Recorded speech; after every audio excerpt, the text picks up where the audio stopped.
had it without sound on here? Yes.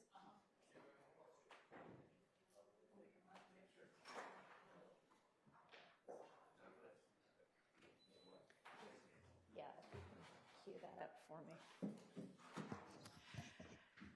All right, Ms. Love or Ms. Hilton, did y'all send the pages that we had discussed? I did. Okay, did you get those? Nope. Did you include the court? This is one of his first bills. Didn't see one. Did no one? Did anybody get them? No, Your Honor. Nobody got them. I can show you where. I checked to make sure.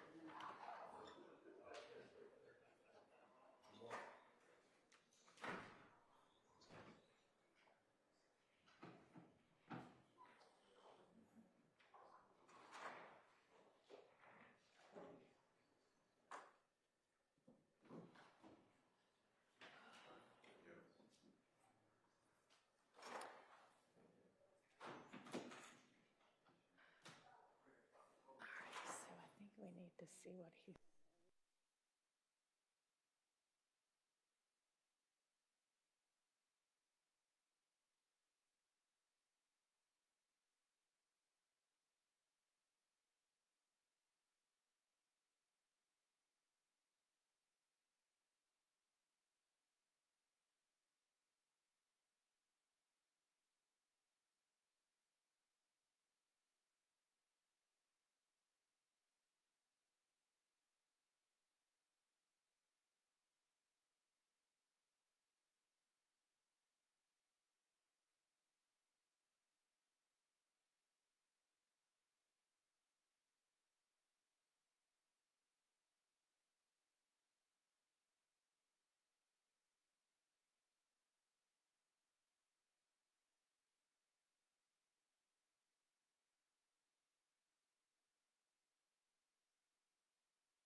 Yes, it's just labeled your scan because I scanned it. Hold on. And What time was it sent? I sent it at 6:21 yesterday. Mr. Adams, Mr. Steele, Mr. Weinstein, Mr. Matthews. Did anybody get an email called Your Scan? I did. Yes? Yeah, I did. Oh, yes, I did get your scan. Okay, well, that's it, apparently. Did we get one, Ms. Percifield? I sent the second one. So I didn't get photographs, right? Yeah. Yes. I mean, I think it was supposed to be pages of the Twitter that she wanted. I received a your scan that had nothing but photographs, Instagram photographs appeared to be. That was it. Okay, I think it was Twitter, not Instagram, but, Oh, okay, all right. Well, we didn't get it. The court didn't get it, so can you resend to Ms. Percifield? And Mr. Sharp didn't get it. I mean, I don't know what happened sometime in the Ethernet between send and receive, but did everybody else get it? I'm sitting. no, Bruce did not all of this. Bruce did not. Mr. Harvey was, He's not on this. he's not even included. Okay. I sent it from my phone. I didn't send it to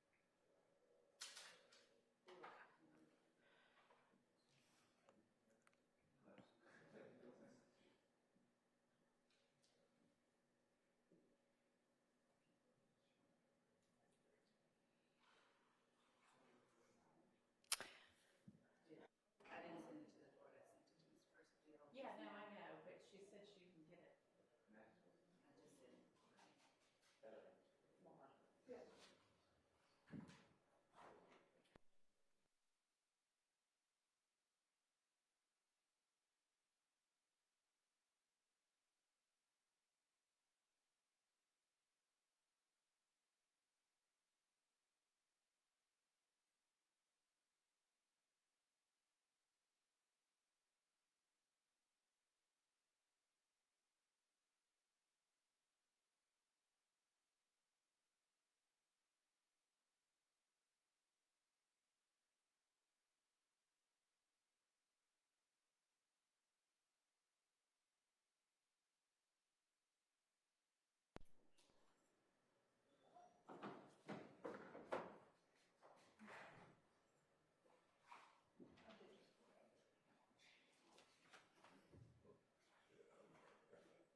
we need to address before we have our next witness and jury this morning?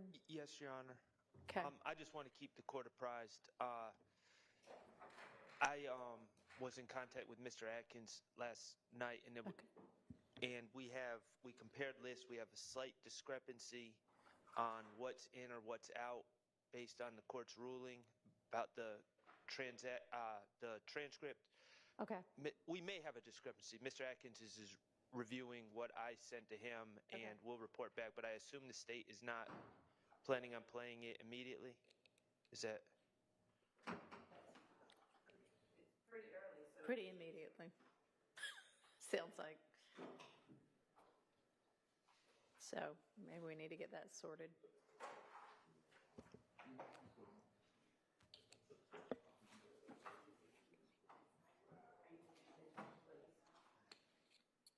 Atkins is checking what he said.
Your Honor? Yes. Excuse me, during this time where folks are looking, I just want to raise the issue of the request to not video Detective Gaither. I realize that in the past there was a request for the media to not video Gaither, Detective Gaither, and I didn't realize this before. I'm sure I objected to it before, but I don't understand the legitimate security concern regarding, I mean, maybe they can articulate one, a legitimate security concern regarding Detective Gaither, because she's all over media. I mean, she's a star of First 48. She gets an 8.4 rating, actually, so it's apparently a pretty good show that she's on. But I don't understand why she can be on commercial television and the AJC and everywhere else and not be televised here. I'll ask the state. Your Honor, I think that, I know that this was dealt with previously. She is no longer in law enforcement. She's retired, and she, in her capacity at her current position, is not working as law enforcement, but is in a position that we believe warrants the protocol that was placed in place last time that she testified. There's no. Can you share with me what that position is? Sure, if the court will allow me to do it at the bench with whoever with defense wants to come up. Okay, so that is I'm not- she on shows like First No, 48? She does not. Has she been on shows like First 48 identified as by her name? I have not seen her on First 48. I cannot speak to what Mr. Weinstein said. I have never seen her on First 48. But if he says he saw her, I don't think and I don't believe that there's any reason to change what. Well, we could just ask her. And Your Honor, we could, but she's not. If she was or is on some episodes of First 48 that are playing now, she was in law enforcement. She had to have been during that time. I know. Right. The point is, if her identity is out there anyway, readily available for anybody who wants to see it, identified as a law enforcement officer, then May I what? approach? Yes.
Order remains in place. And Mr. Sharp is talking to Mr. Atkins about Do we- whatever. Yeah, I know. So they might argue, we're trying to resolve it short of having them bring it forward. The good news is out of all of the issues, there's only 3 that we disagree on, Okay, and we're trying to figure that out. okay, that's fine.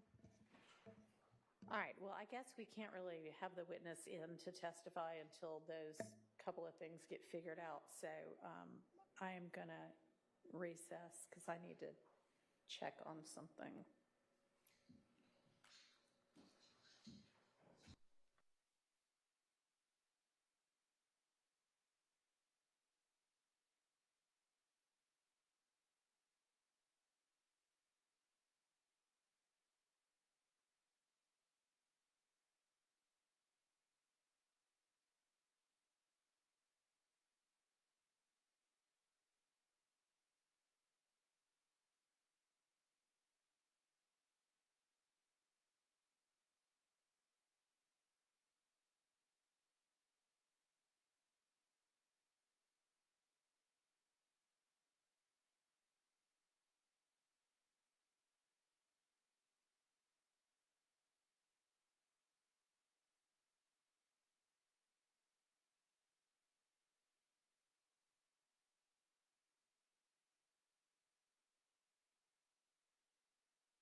about some things. Okay.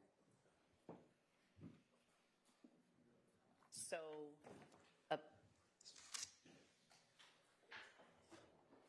so what did he say about that? Mr. Shart and the state disagree on number 14, page 81, line 22 to 82, line 2. The portion that the court kept out was, yeah, I told him Shannon hot-headed.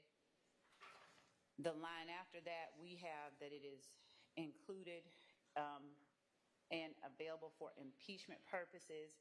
They all want names for themselves. They want names for themselves.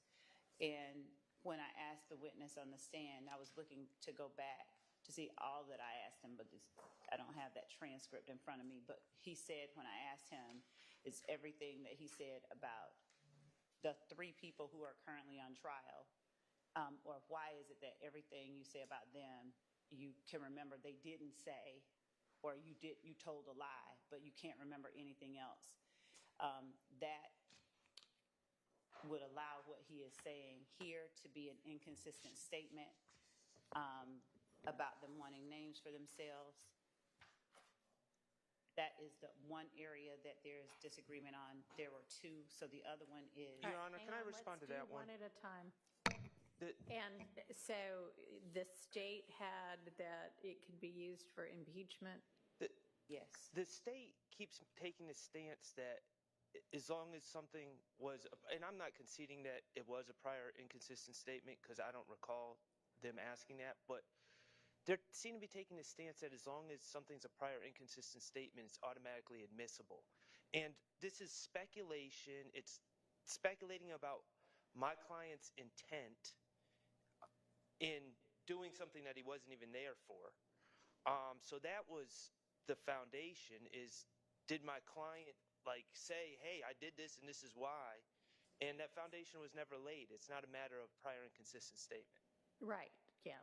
And what you had was that it was out unless a foundation was laid. Yes. Yeah. No, Your Honor, that's, I'd ask that the court check the court's notes because there was So not. I can't find my notes, unfortunately. I don't have any idea where they went to. Because our notes are specifically that it can be used for impeachment purposes.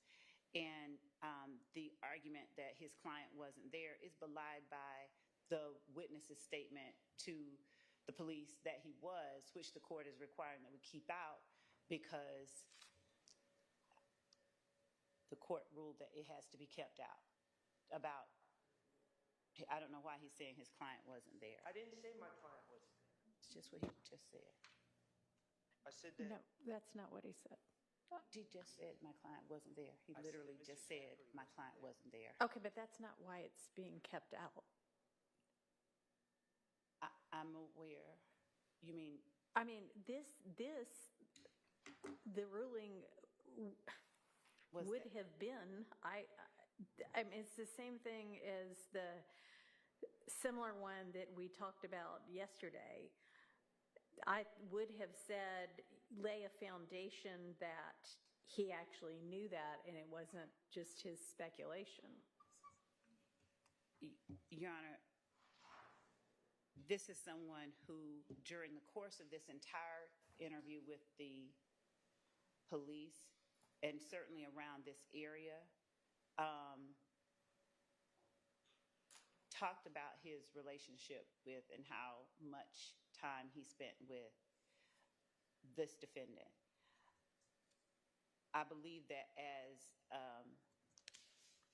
a member of YSL and as a person that we see throughout each of their social media pages associating themselves with one another, not just Mr. Stillwell's, but Mr. Zachary's, that the jury should be allowed to hear what Mr. Zachary's observations were. If he observes that they are acting in a way, and he hears them on some occasions say, let's go get that money. All right, here's the thing, is that you didn't establish that this was based on his personal observation, or that he heard them say things like this, or that he had such a confidential, close relationship with Mr. Stillwell that they shared all of this kind of thing. You just didn't establish it. Your Honor, that is because the witness would not acknowledge it. But the fact that he does, having listened to his interview multiple times, he establishes it in the interview. And that is the reason that we are saying the jury should be allowed to hear all of what he said so that they can determine which version of the truth they believe, the one where he's sitting in front of the defendants saying now everything I said about them is a lie, or the version where he gives intricate details about his interactions with the defendant and the way or what he observed during those interactions. There are moments where he said Woody was curled up on the couch. He was scared to go. Okay, but That's just an example. about his relationship with Woody right now. I'm giving an example of his observations, the type of details that he gave in the interview. And so as it relates to defendant Stillwell, he's telling the police how many when he interacts with them, what happens during the interaction.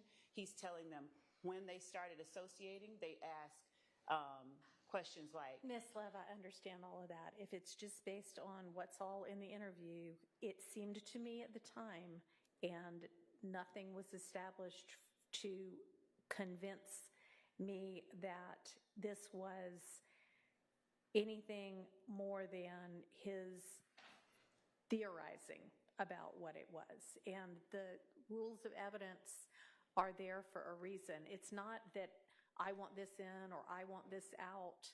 It's that it has not been established that he has a basis to say this beyond his own musings about it. And therefore, the ruling stands. What's the next one? What's the next one? okay, so I'm sorry, that the first one was that it was, so it wasn't for impeachment purposes. It was something different. Okay. So the second one was,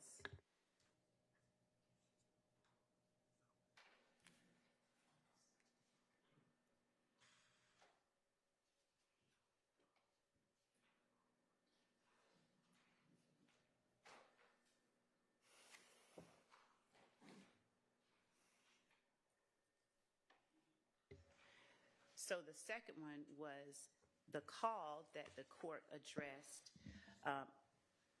either later last week or earlier last week regarding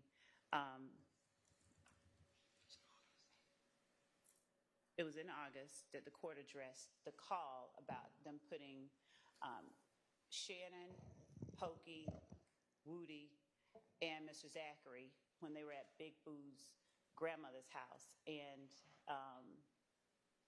Boo got a call from Mushi, and $10,000 was put on the head of anybody who set out to harm Lucci. Mm-hmm. Mr. Zachary said that in his interview that Woody came in. It was stated there's $10,000 on the head. Okay, is there a transcript reference? Page 22. I'm sorry, page 109, line 25 to page 111, line 4. And the court, number 22, redaction request number 22. I don't know if the court's. I don't seem to have the chart. If I could find the chart, then I would have my notes.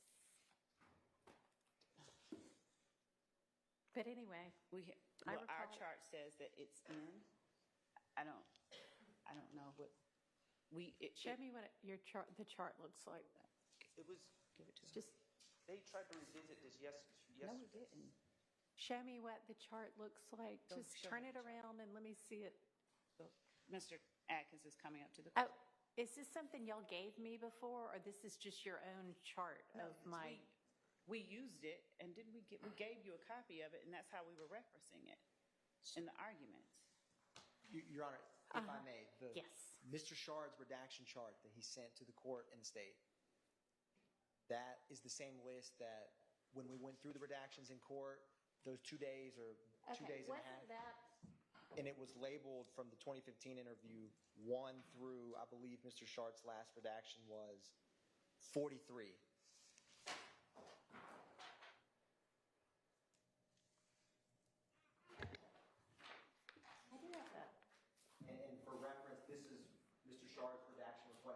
22. And I think that Mr. Atkins went over all of this last week. Do we not? Okay, and what I wrote next to 22 was only to Kenneth Copeland or Zachary, not Stillwell. And that is, my understanding is that Mr. Shard is arguing that the call itself, the fact that there was that call and he's arguing that all of that came out, and we have that it is not out. Yeah. Well, the trick is, Your Honor, in this Can you try to use your mic? in this transcript, in this passage, there are several references to we, that in the context, it's clear that Copeland is spilling the beans not only on himself, but on Shannon. So, I don't know if Your Honor has the transcript. I do. Okay, so for instance, 110, line 20. No, they said they did it.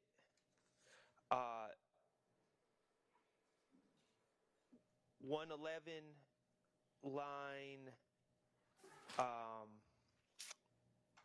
where is it? There's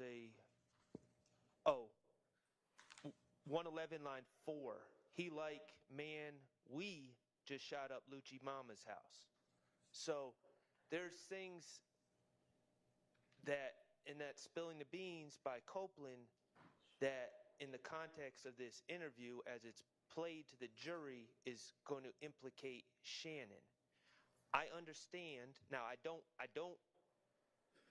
agree that this proves anything, but I understand the evidentiary rulings that Mr. Zachary at one time claimed he was in this room and he saw Shannon and Kenneth Copeland, and they left, and then they came back, and I understand a phone call came in. But what Kenneth Copeland said while they were in that room is hearsay that does not fit into an exception, and it implicates my client. So that's, of course, I would love if it just all came out. It would be cleaner, and also I'd prefer it. But if we definitely need to, as was your ruling from the beginning, we need to clean up what Woody said insofar as it implicates my client. Well, do you have a proposal for how to do that? Take out what Woody said. Short of that? I mean, is there something in here that it's, there's a Stillwell reference that can be cleaned up? What was the number for that first one y'all were talking about? Your Honor, the first one was number 14. And the state does have a proposal when the court's ready.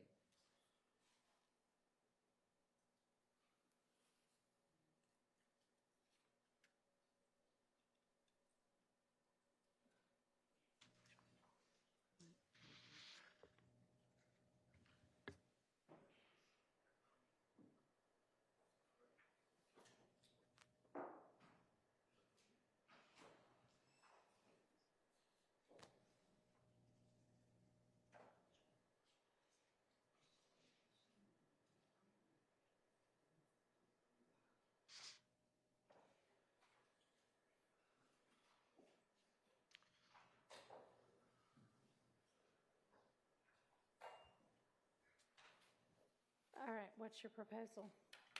So, Your Honor, there was 3 requested redactions that all pertain to the shooting of Mr. Bennett's mother's home. And so number 21, Mr. Shard's request number 21, the court, as the court just stated, permitted the state to address as long as it didn't pertain to defendant Stillwell. And so Zachary has a line when he's saying who committed this act, where he says Woody, Shannon, and Little Pokey. So the state is redacting where he says Shannon, so that later on when he references they or we, the the jury will Okay. not hear that he definitively states Shannon. Okay, Well- well, that ought to solve it. Well, that doesn't solve, the problem is we'd have to redact, and I don't think the state's going to agree to this, but we'd have to redact Shannon from the whole story, because it's not just that Woody at one point says, We did it, essentially, yeah. it's not so much that Quindarius Zachary says, I mean, clearly I want that out, but also in Quindarius Zachary's telling of this story, Shannon is with Woody in the beginning, which he saw with his own eyes. I understand why that would come in, but what I'm saying is the references to Shannon are not limited to the conclusory statement. Well, I mean, that's just going to be what it is. Okay, so we're taking out the conclusory thing, but Well, I mean, the specific, naming of the people, because I had said that could only come in if it was established that Stillwell was there when Mr. Copeland said we did it, and that wasn't established. So the court, with respect to Shannon, that is the ruling that we. Right, so if you redact that word, then Yes. when later on, it doesn't sound like it's Shannon, it sounds like it's the two of them that he's already mentioned, so that fixes that. But he can say, and we can get in the fact that Shannon, Woody told Shannon and Pokey, let's ride. Yes. Okay.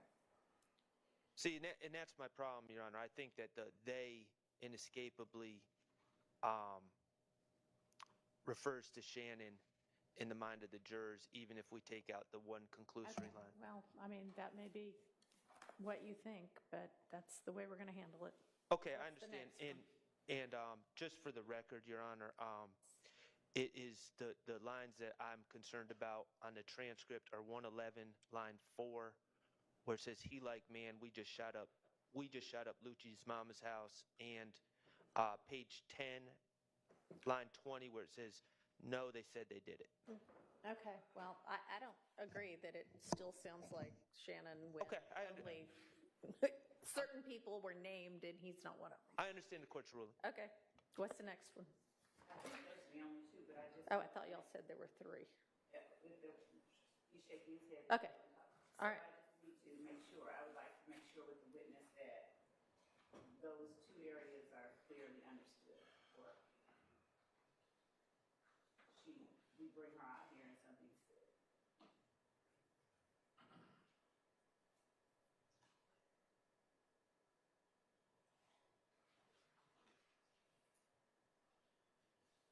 All right, and actually, for the number 14 that we were discussing before, my notes were that y'all had come to agreement about that.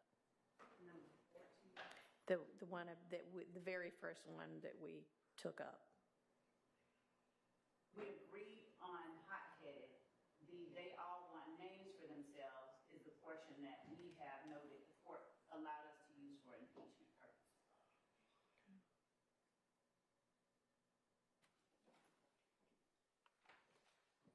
Yesterday, I asked the court to allow us to include the hot-headed. The court denied the request, so the only thing and I said that was something we previously agreed on, the hot-headed. And the court denied that request, but the rest of it, the court said that it could be used for impeachment purposes. Okay, so my note on that, now that I have the notes, is that y'all had agreed that I didn't make a ruling, that y'all had agreed that the character about Shannon was out except to show moving up because wanted to make names. So if y'all are no longer in agreement, then my ruling would be a foundation was not established.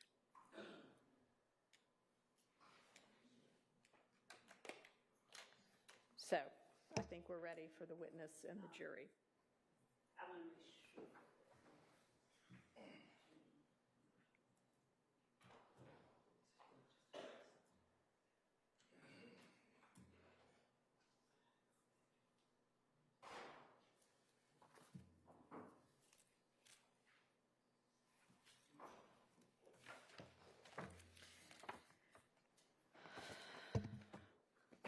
Judge, may I speak with, since it is my witness, I just want to make certain that all of the court's rulings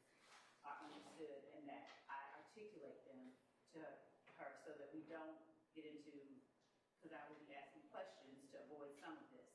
And I want to make certain that we don't get into any of it. Okay. Let's, if you can do that fairly quickly, because we've had the jury waiting for 40 minutes already.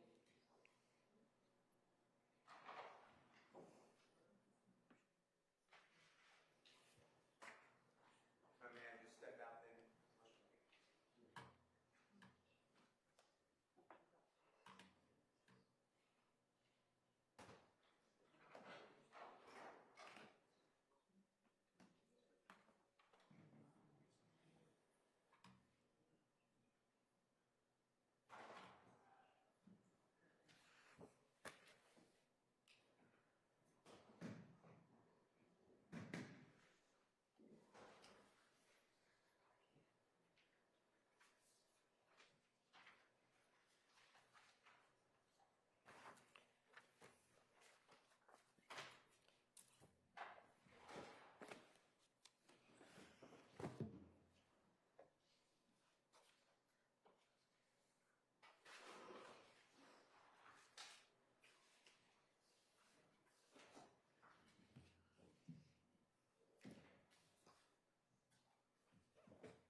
Is the witness ready?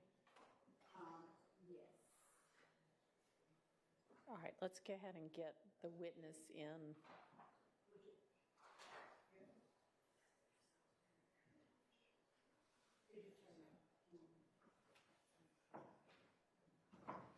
We are waiting on both of Mr. Williams' attorneys. Have to tell them not to go to the bathroom at the same time. You can come on up to the stand. We swear in? Hmm? Swear in? You are. I don't ask you want me to. Well, she's already testified. You already have been testifying in this case. All right, I'll just, when the jury gets in, go ahead and have a seat for now. As we're waiting on one of the attorneys anyway, I'll just remind you that you've already been sworn.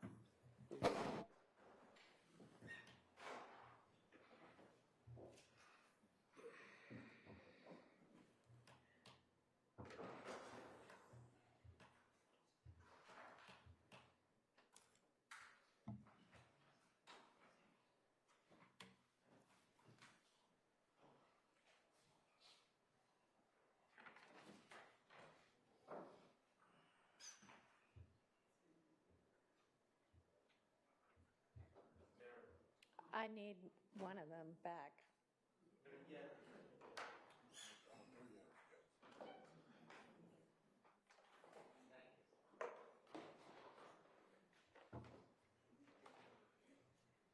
All right, let's go ahead and get the jury.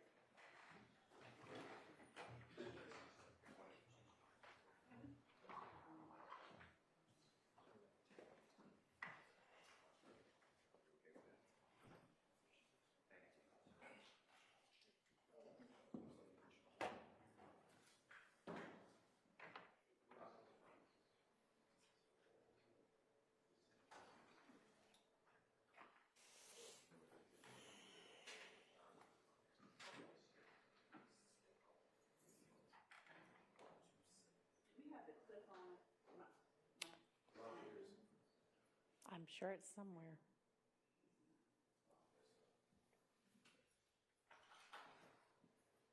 Here.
All right, thank you very much. Good morning, ladies and gentlemen. Thanks for your patience while we sorted out some evidentiary matters this morning. All right, so we have Detective Gaither on the stand now, and I'll just remind you, ma'am, that you are still under oath. Go ahead, Ms. Love. Thank you, Your Honor, and welcome back, Sergeant Gaither. Sergeant Gaither, would you please tell the jury whether during your investigation of events that happened in 2015 as they related to IFGANG and YSL, you had an occasion to interview Quindarius Zachary on August the 5th, 2015? Yes. All right. And at the time that you interviewed him, did you call him to be interviewed, or did he or someone on his behalf reach out to you? Yeah, there were a couple people on his behalf that reached out to me, Okay. stating that he wanted to talk to me. Okay. And I'm going to... Yeah. Microphone. I'm going to give you one that might work a little bit better. Okay. And had you left your number with family members of his, as you have in other cases, if they wanted to reach out with you? Yes. And is that the way that family member contacted you? Yes. All right. Was Quindarius Zachary brought over to the Atlanta Police Department from the Fulton County Jail? Yes. All right. Now, is it the custom that when a person comes in to see you, you make any observations about whether or not they're in any condition to talk? And by that I mean if someone's sloppy drunk, or if they're obviously under the influence, or... Yes. And if they are in no condition, by your estimation, to talk, do you continue to talk with them anyway, or do you send them back, or? No, I don't talk to anyone that's under the influence or under distress or anything. We'll just revisit it at another time. Okay. And when you spoke to Quindarius Zachary on August the 5th of 2015, did he appear to be in any physical distress from withdrawals or anything like that? No. Okay. Did you see any sign that he was under the influence or in pain or anything like that that would have prohibited him from clearly understanding questions that were asked? No. Okay. At any time, did you force him to sit down and talk to you? No, people were calling me nonstop for like a week and a half, 2 weeks. So I just kind of took my time and let him sit there a minute, and picked him up when I was ready. Okay. And at any time outside of that interview room, did you convey threats? Did you tell anybody, if he doesn't speak to me, something bad is going to happen? No, ma'am. All right. Did you make any promises to him outside of that interview room through other people? No. Okay. And inside the interview room, did you tell him, let me back up. Are you allowed to tell people, if you do this, I will get your charges thrown out? I'm not allowed to do that. And did you tell Quindarius Zachary that? No. Now, to be clear, during the course of his conversation with you on August 5th, 2015, at some point did he broach the subject of whether or not you all were going to be able to help him out with any of his charges? He did. Right. And did you tell him at that time that you were going to get him thrown out? No, I did not. All right.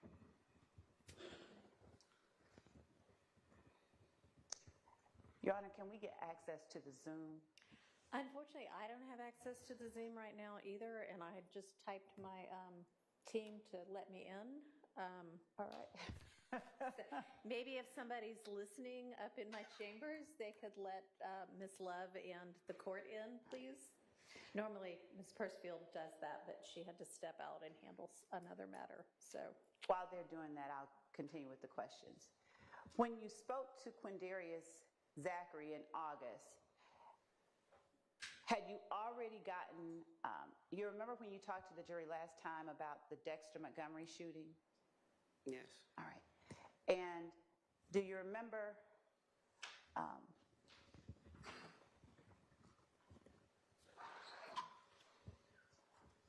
speaking to them about the surveillance footage that you were able to look at from that shooting? Yes. All right. Now, during your interview with Mr. Zachary, Did you show him surveillance footage from the Dexter Montgomery shooting? I showed him still shots, not actual footage. Okay. And when you say still shots, would you explain what you mean?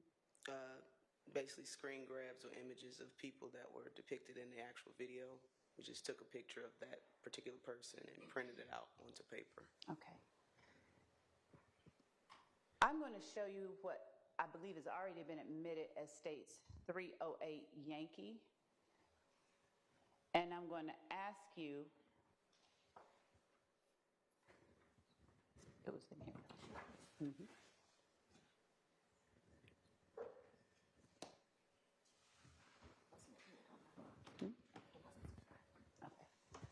If you recognize states 308 Yankee, and Your Honor, this does not have the sticker affixed to it. This is the exhibit that was labeled 308 Yankee. Okay. So I'm showing this to her, and Okay. I'll get the exhibit. Yes. Okay. Now, when you showed this image to Mr. Zachary in the interview,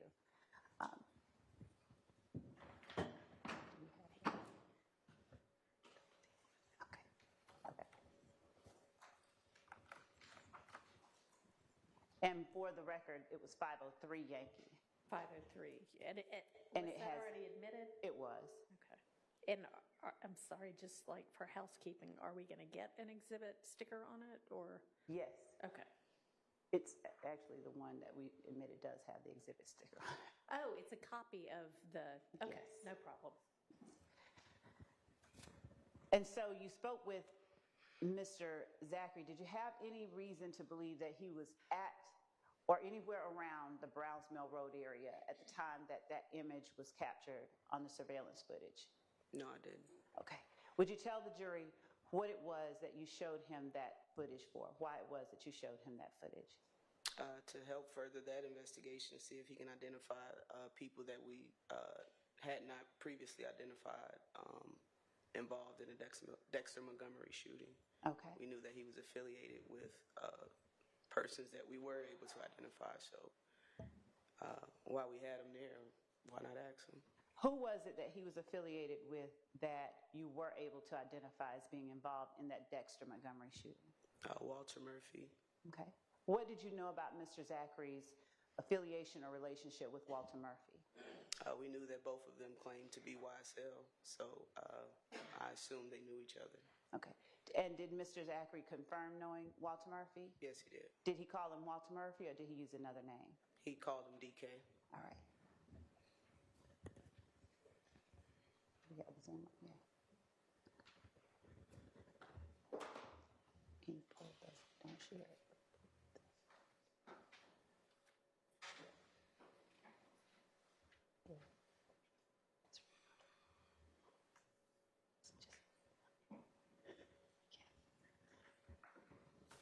What's the number? Okay. I'm going to show you, and Your Honor, because it's a digital image, counsel for defense has been provided this, but I want them to see what I'm walking to the witness with. Okay. May I be permitted to show them what I'm showing the witness? All right. All right.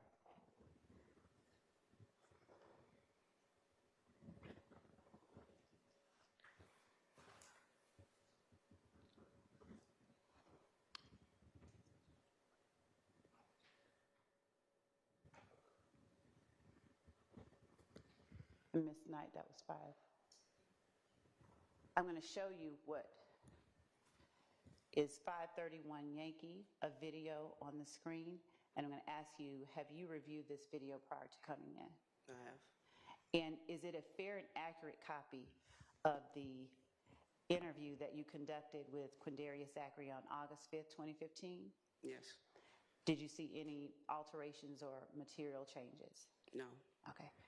Your Honor, the state tender states 531 Yankee as evidence. All right, that's admitted with, as we already discussed. All right. Your Honor, I ask permission to publish. You may. And just for decorum's sake, I ask permission to seat myself while I publish it so You that I may. don't.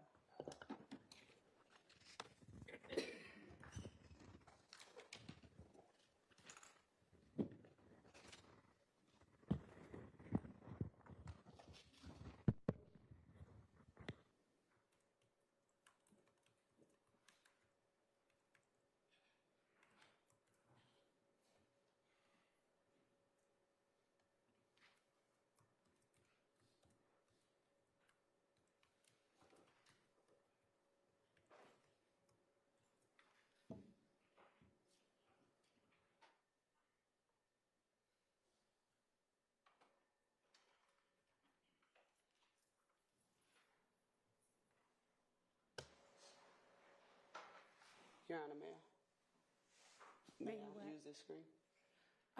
Is that one available? It's up. I just, Okay, yeah.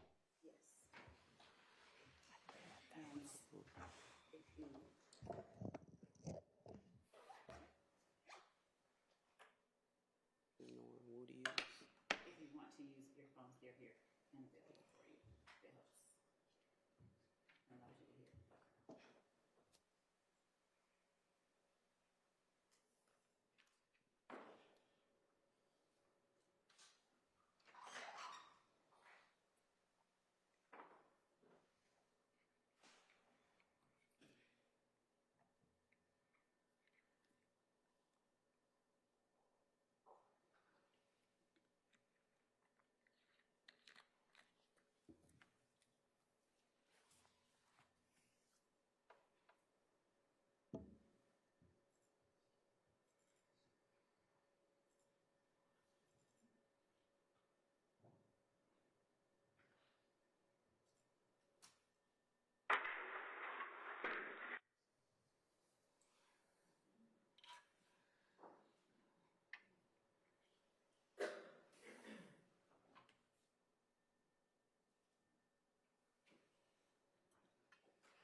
Food like that. I don't know, liquor that.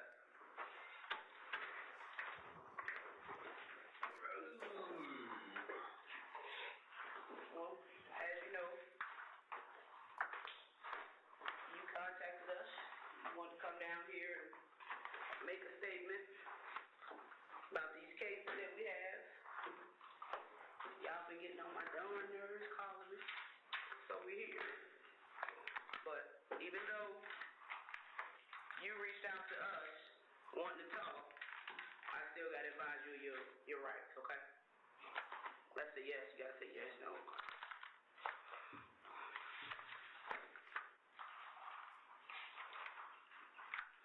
Just so you're fully aware of your rights.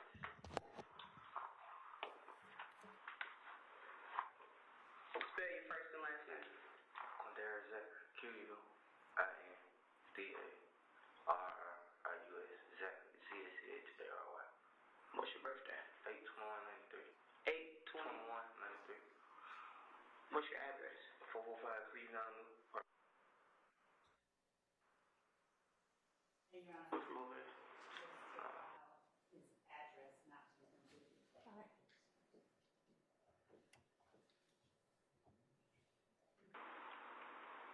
About to. They said I couldn't move to they can't find because of that ankle monitor. What's the zip over there? 0354. 0354. How tall you are? 6. I mean like 5'10". Yeah, how much you weigh? 169. Your brown eyes, black hair.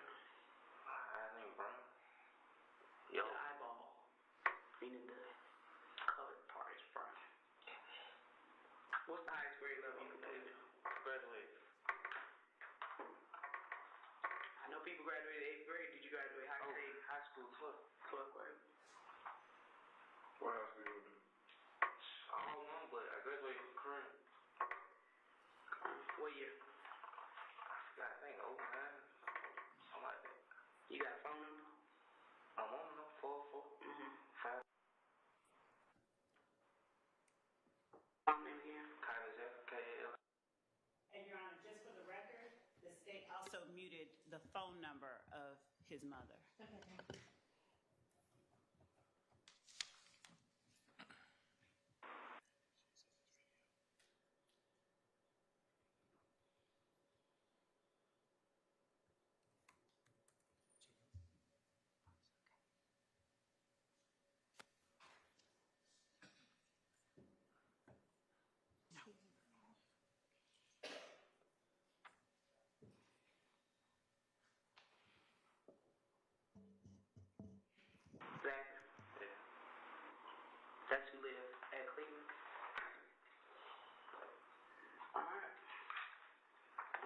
go over this Miranda form.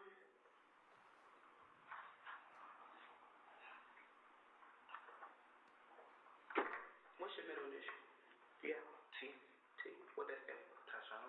T-Y-S-H-O-N.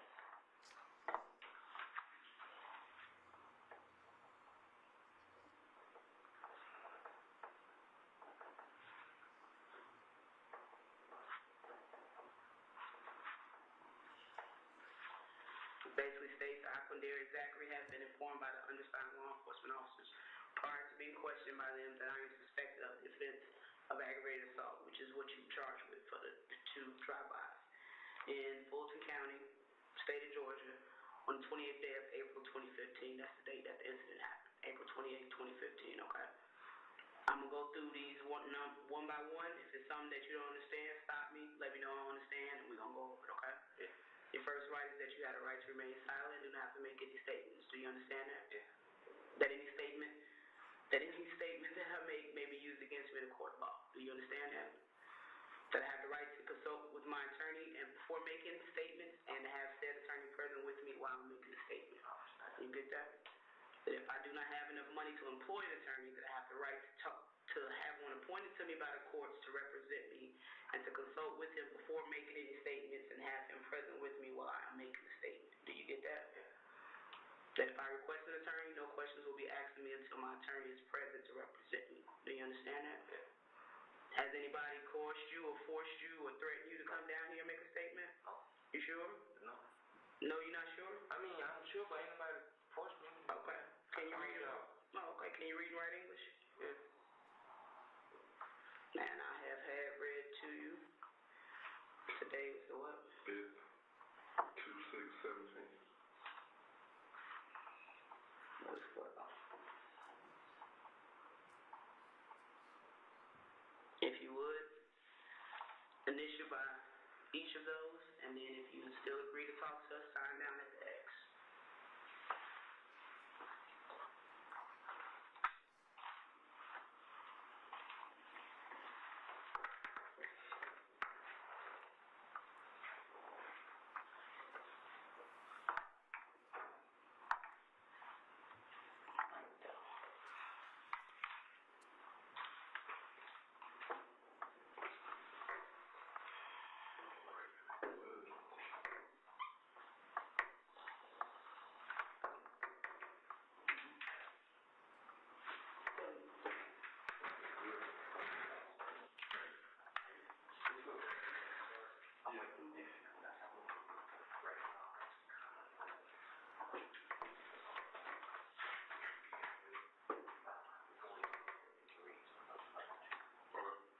Just come do it when you're ready.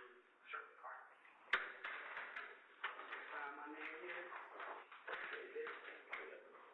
Sign that.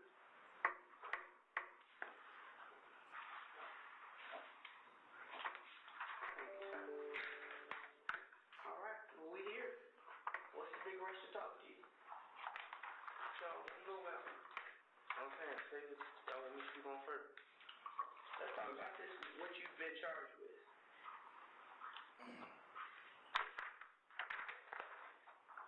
What do you have to say about that case? I went there that night.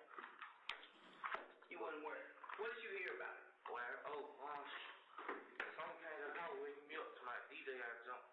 I'm like, so? And then, You was at the house in Cleveland? yeah, Apartment, address you yeah, said? 415. And then, that when she told me, that she had got shot at too. That same night? Yeah, she said,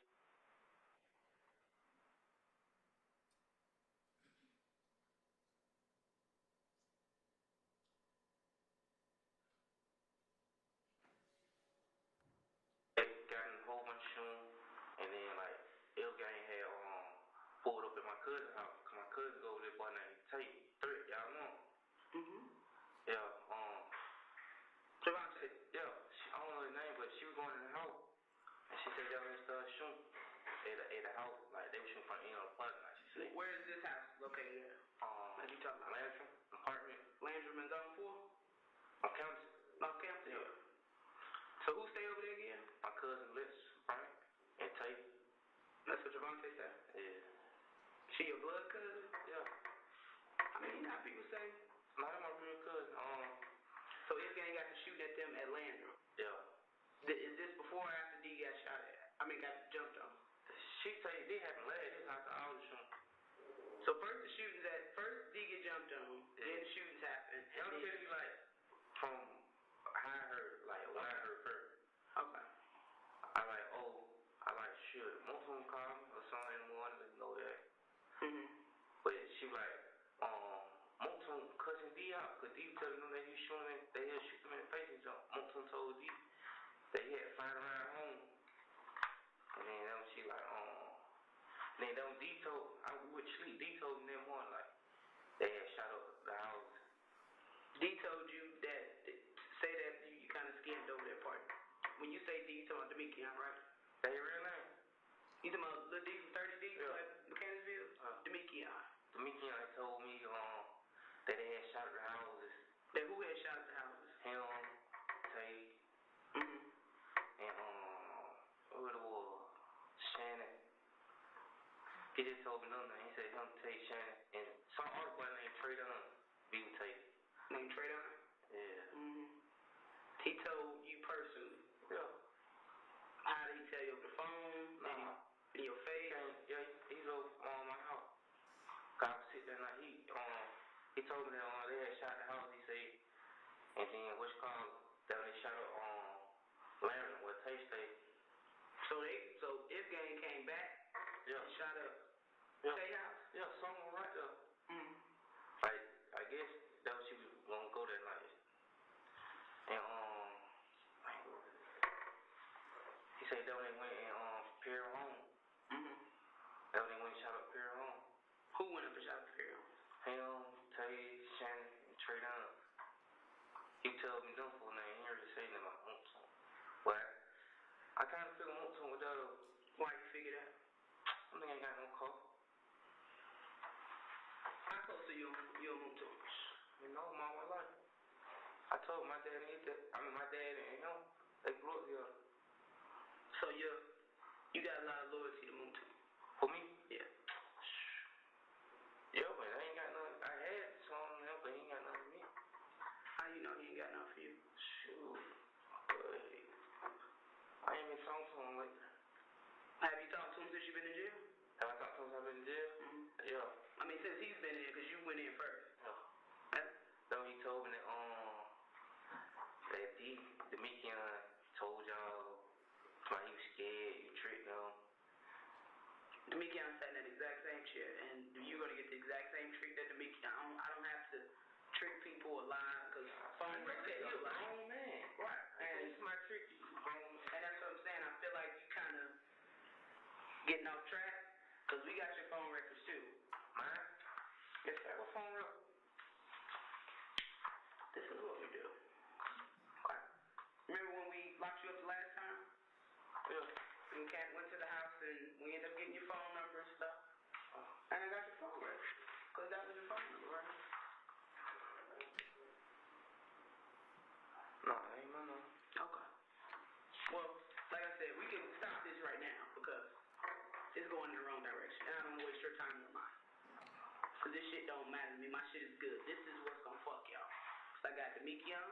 Because y'all, everybody thinking Demekion snitching. This is Demekion's phone number, wasn't it? Yeah. I got Demekion. I got yours. And wait, one more. And I got more time.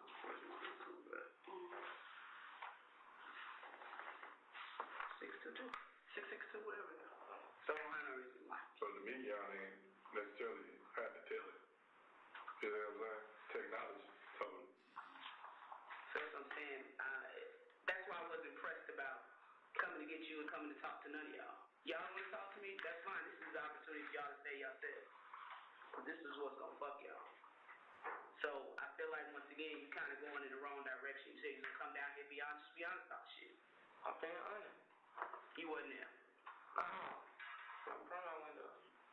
So then we really ain't got much to talk about. This shit is on you. It ain't on me. So y'all want to talk about other cases? You need to talk, but you need to get over this first. That's what you're in on. Yeah. Because I think you thinking that you can tell us about a whole bunch of other shit,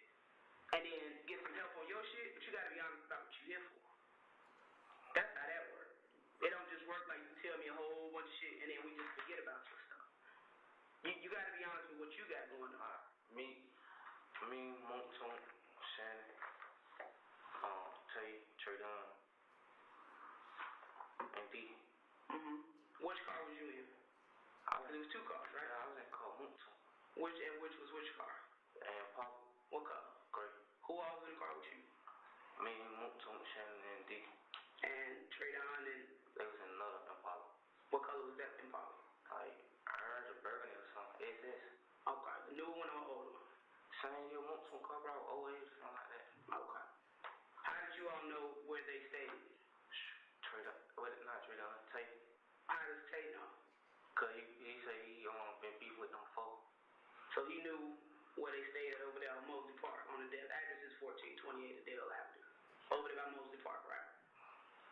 How did you even get involved in the mix? Because you wasn't at the club, were you? How did you even get involved? When they shot at Summer. So, But where did they shoot at Summer at? Atlanta. So they shot at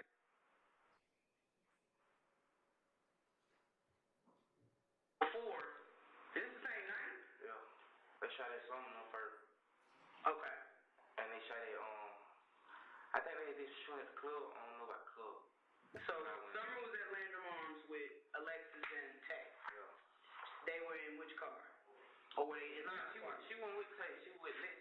Okay. They haven't got there yet. Okay. They in the car or they inside the park? Yeah, they in the car. They in the car? Yeah, they in Summer car. They going in the house. Okay. And she said they started shooting, but they shooting from way, not further than me. Mm-hmm. They shooting from way in her further than. Did they make a police report? I don't know. You know if anybody called the police or anything, did the police show up out there? Yeah, they said. I'm pausing it now at 2:26:51. I'm sorry, yes, 2:26:51. Sergeant Gaither, as I turn this microphone back on. All right.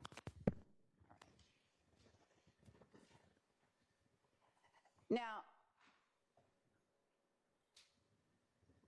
did you have an opportunity yesterday even to review and listen to this video recording of this interview that you did with Quindarius Zachary? Yes. And if you would lean in or bring that microphone a little bit closer to you, would you tell the jury who that is in the room with you and Mr. Zachary? Detective Dennis. All right. Now, as you listen to the interview, are you able to hear as clearly and as well as you were sitting face to face with Quindarius Zachary what it was that he was saying to you?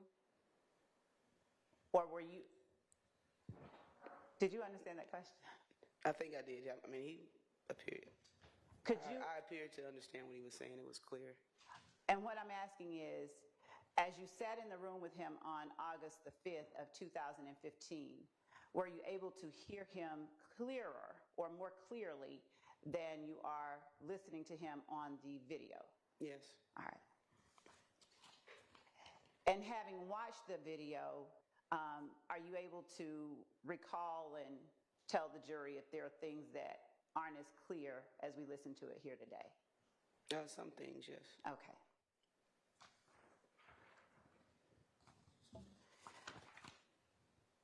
When you showed Quindarius Zachary a phone number, was that the phone number for his mother, or was that the phone number that you had for Quindarius Zachary himself? That was a phone number that he utilized himself. All right. And where had you gotten that phone number from? His mother. All right. Do you recall when it was or under what circumstances you got that phone number from his mother? Yes. Would you tell the jury about those?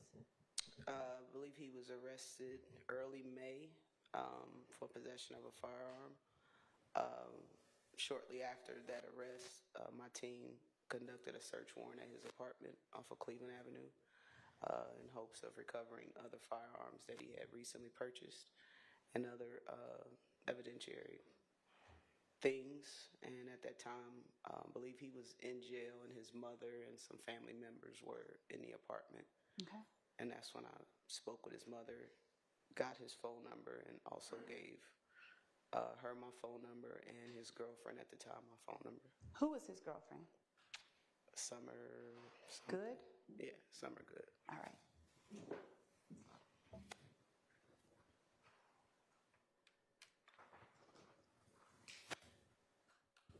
When Mr. Zachary, or when you all asked Mr. Zachary, what is it that he wanted to talk to you all about? Did he say why he wanted you all to go first? Or did you hear him say, you go first, something to that effect? Yeah, I think I asked him, what did he want to talk about? And from previous experiences, I know that when interviewing people, they want you to say what you know, and that way they can work their lives around what you already know, or get away from telling you the actual truth. So I leave it up to them to start it off, and he appeared to kind of be evasive and wanted to tell me about other shootings and incidents as opposed to what I wanted to know about the shootings from April 28th. And when you told him that you wanted to talk to him about what he had been charged with, and he responded, I wasn't there that night. Mm-hmm. What did you do? Did you accept that as fact, or did you ask him, well, what did you do? Your Honor, there is also context that she can give that she has said she was clearly able to hear on the video. I don't know that it's been established that anybody's unable to hear it on the video. Sustained. Okay. So when you asked him in the video, you weren't where, well, what do you hear about? Did you know, or did someone tell you before you had gotten into the interview room what it was that he wanted to talk to you about? His family members said that he wanted to talk to me about his case and other stuff. Sustained. And Your Honor, it's explaining what she was expecting and why she responded the way that she responded. So, Sustained. yes, Your Honor. Now, when he began explaining to you that Summer had called him or had come waking him up saying that D had just got jumped, at that time, did you have any information about D or Demikion getting jumped on April the 28th? Yes. And where was it that he had gotten jumped based on the information you had? At Club Crucial. All right. And that's what, 2517 Donnelly Hollowell? Sound about Somewhere right. Okay. Yes.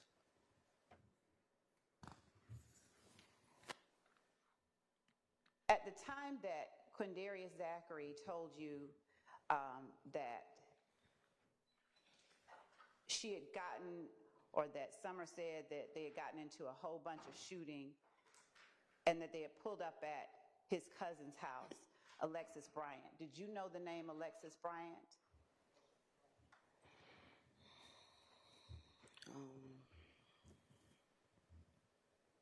I can't recall if I heard it or not.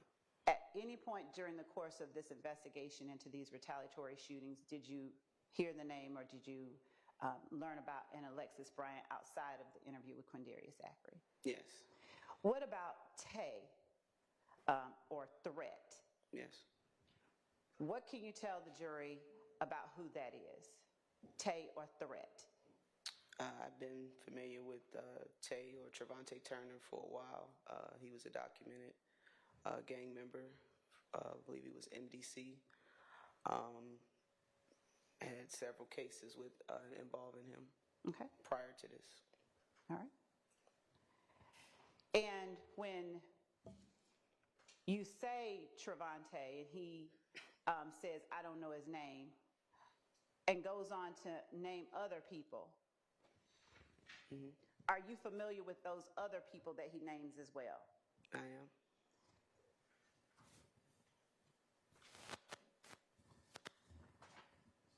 When Quindarius Zachary tells you that Moontunk had been cussing D out, did you know who Moontunk was? I did. Who was Moontunk? Antonio Sledge. Before you heard Quindarius Zachary tell you or talk to you about Moontoon, did you know who Antonio Sledge was? I did. All right. And had you documented Moontoon or Antonio Sledge as being a member of any particular gang? I did. Which gang? YSL.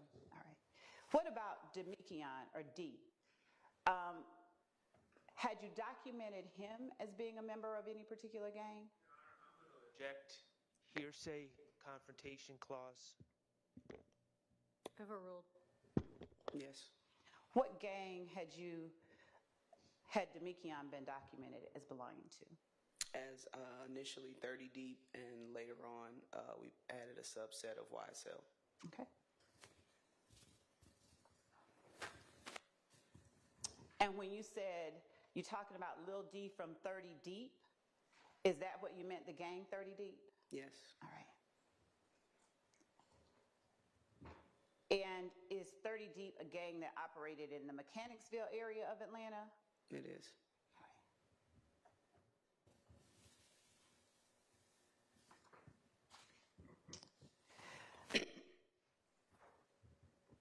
When Quindarius Zachary first mentioned If Gang, did you know what he was talking about? I did. Okay. And how was it that you knew what he was talking about? I was familiar with If Gang, Inglewood family, as well as the recent beef between the two groups. The recent what now? Beef between Inglewood family and YSL/30 Deep. And when you say beef, what do you mean? Conflict. Okay.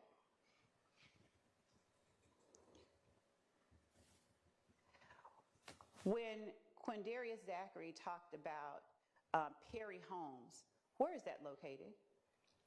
Northwest Atlanta, near Johnson Road, Marietta Boulevard area, Perry Boulevard. Does that still exist? Perry Homes? Yes. No, it's some apartments, but it's not the actual Perry Homes projects that it was. And do you remember the address that Perry Homes, generally what street was on Perry Homes? I believe it's Drew Drive, Johnson, an area of Johnson Road, Marietta Boulevard. I believe it's 1903. 1903 Drew Drive? I believe so, something like that. All right. And when Quindarius Zachary talked about that's when they went and shot up Perry Homes, who did you understand him to be talking about having shot up Perry Homes? What four people that he had just referenced? Okay. Moontoon, Shannon, Tay, Lil D. Okay. Now, at the time, did you know or understand Shannon to be any particular person? Yes. Who did you understand Shannon to be? A member of 30 D. Your Honor, I'm going to object. Hearsay confrontation clause, also ultimate issue, invading the province. Overruled. You may answer. A member of 30 Deep, and also we added a subset of YSL to his profile as well. And Shannon, did he have a last name? Did you know his last name at the time you were listening to Quindarius Zachary? Yes. And what is his last name? Previously, we knew him as Shannon Stillwell, and a few years later, it was Shannon Jackson. So, but that's the same person, the Shannon same person. Stillwell. Okay. Yes. Before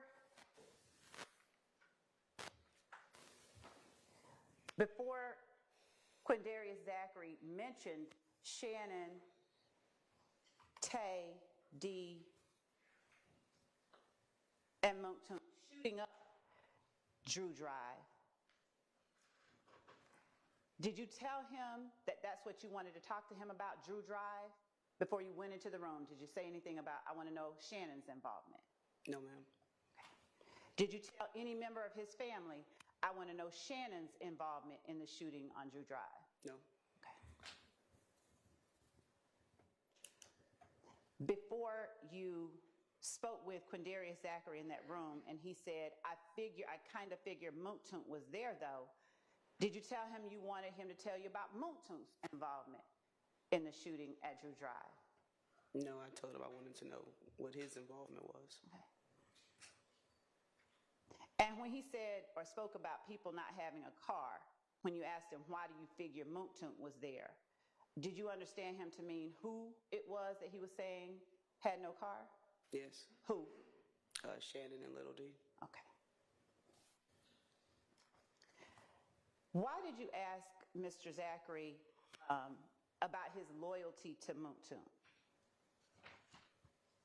Do you recall asking him how close he was to Moontoon? Yes. All right. And when he told you that his dad and Moontoon grew up together, and you asked about his loyalty, did he ever express anything different than, I have some for him, but he ain't got none for me? I believe he did say that. Okay. What made you ask him, had he talked to Moontoon since he had been in jail? I knew Moontoon was arrested as well, and I kind of wanted to know if they were just trying to get their stories together to match. And he said that he spoke to him. Okay. Now, that's an interesting thing. When you said you wanted to know if they were trying to get their stories together to match. Mm-hmm. Explain to the jury what you mean by that and why that was interesting or of note to you.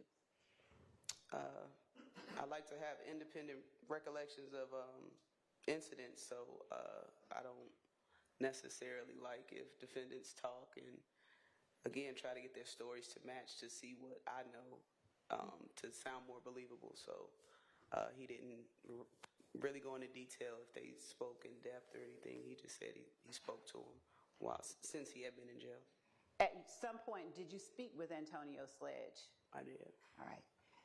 And was whatever Antonio Sledge told you an exact match to what Quindarius Zachary told you? No. Okay. And when Quindarius Zachary told you that about his conversation with Moontoon, and that Demikion having said he was scared and you tricked him, did you all also talk to Demikion? I did. And is that Demikion Garlington? It is. Were Demikion Garlington's words an exact match to what Quindarius Zachary shared with you in the interview? Confrontation clause, violation, hearsay. Overruled. Were they an exact? You may. This might be a good time for our morning break anyway, so why don't y'all go ahead and have a restroom break.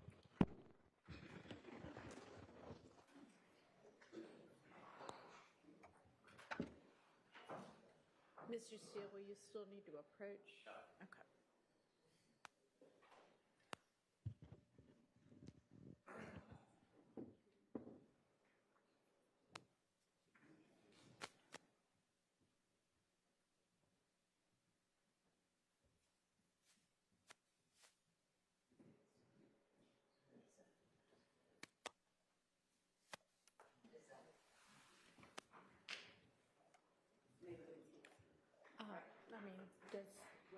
I suppose it's going to take 5 or 10 minutes if we break as well, so. Doesn't matter to me. Okay. Can y'all avert the cameras? Thank you.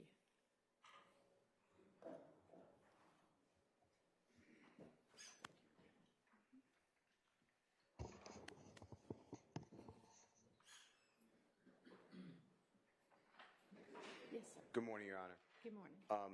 And to everyone. Your Honor, Demikion Garlington is accused in our indictment, and he's severed. There's some wonderful parts of his interrogation by Detective Gaither and Detective Dennis. And I can't go into it because he's not being called as a witness. He's not being given immunity. For the state now to say, does Mrs. Zachary's statement, and I believe the words, exactly match Mr. Garlington's interrogation? I'm objecting because I have no way of cross-examining that. I don't have Mr. Garlington here, and I'm not, this is like a backdoor way of shielding me and Mr. Adams from cross-examining Mr. Garlington, yet getting out some broad overview, exact, whatever exact means, and I'm objecting to it under Confrontation Clause and hearsay. Okay, well, I understand the objection. I do not expect there to be any further, any kind of questioning that would try to get out what Mr. Garlington's interview does say. Correct. Okay. I mean, with that, I don't think that asking was it an exact match and getting an answer to that violates either of those things. So I'm overruling that objection. Can we have a continuing, if you don't mind, objection? You may, although I don't expect there to be any other questioning on that topic. All right. If anybody, I'm going to take a quick break if anybody else needs to do that now. Thank you.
Hey everybody, thank you so much for watching our coverage of the Young Thug trial. Now I want to take a quick second and I want to tell you about this stream's awesome sponsor, Upside. So what's Upside? Upside is a free app that gets you cash back on daily essentials like gas and groceries. So when I go to pump my gas, I can use the Upside app and get cash back. Real cash back. It's money that appears in your Upside app that you can transfer straight into your bank account. So once you have the Upside app, you claim an offer for whatever you're buying on Upside. You pay as usual using a debit or credit card. You follow the steps on the app and you get paid. And as you saw me just do, you can use Upside at places like Shell, Exxon, Mobil, 7-Eleven, Taco Bell. That's just to name a few, by the way. There are so many more. So to find out how much you could earn, click the link in the description to download Upside or scan the QR code on screen and use our promo code LCLIVE and you'll get an extra 25 cents back on every gallon on your first tank of gas. That's promo code LCLIVE for an extra 25 cents back on your first gallon of gas.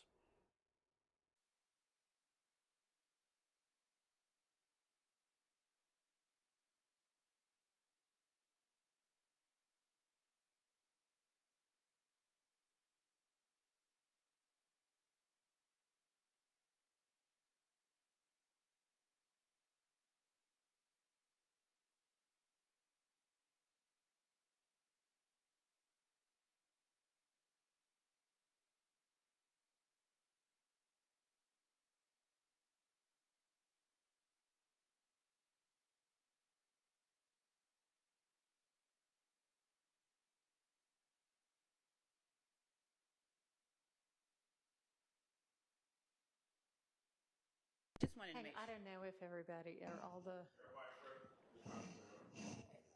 Okay. Thanks. Go ahead. Before we get started, I wanted to just make sure that 477 Yankee and 482 Yankee had already been admitted. Would have been with which witness, do you know? Mr. Zachary, 477. You said 477 and 482? yes, Y, as in Yankee. You can say. 477, yes. Yes, both of them. Okay, All right. thank you. You ready for the jury? Yes, Your Honor. Yes. Okay.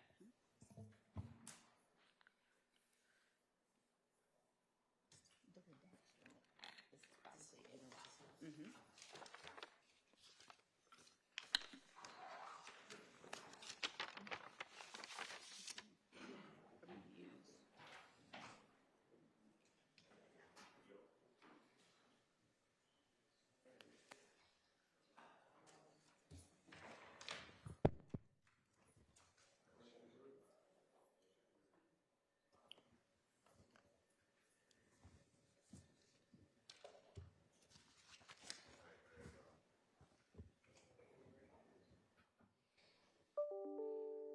And Your Honor, is it okay if I ask the last question and allow the witness to answer?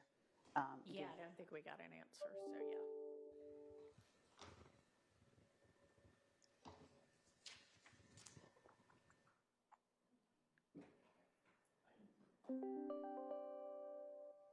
What is, who's, Is that me? computer's making that? I'm gonna, if hold on. Let me see something. I can go to notifications and mute that. Make sure your email.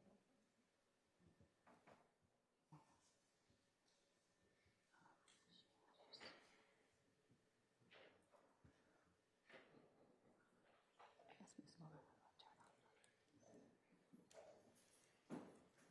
Ask Laura how to turn on notifications.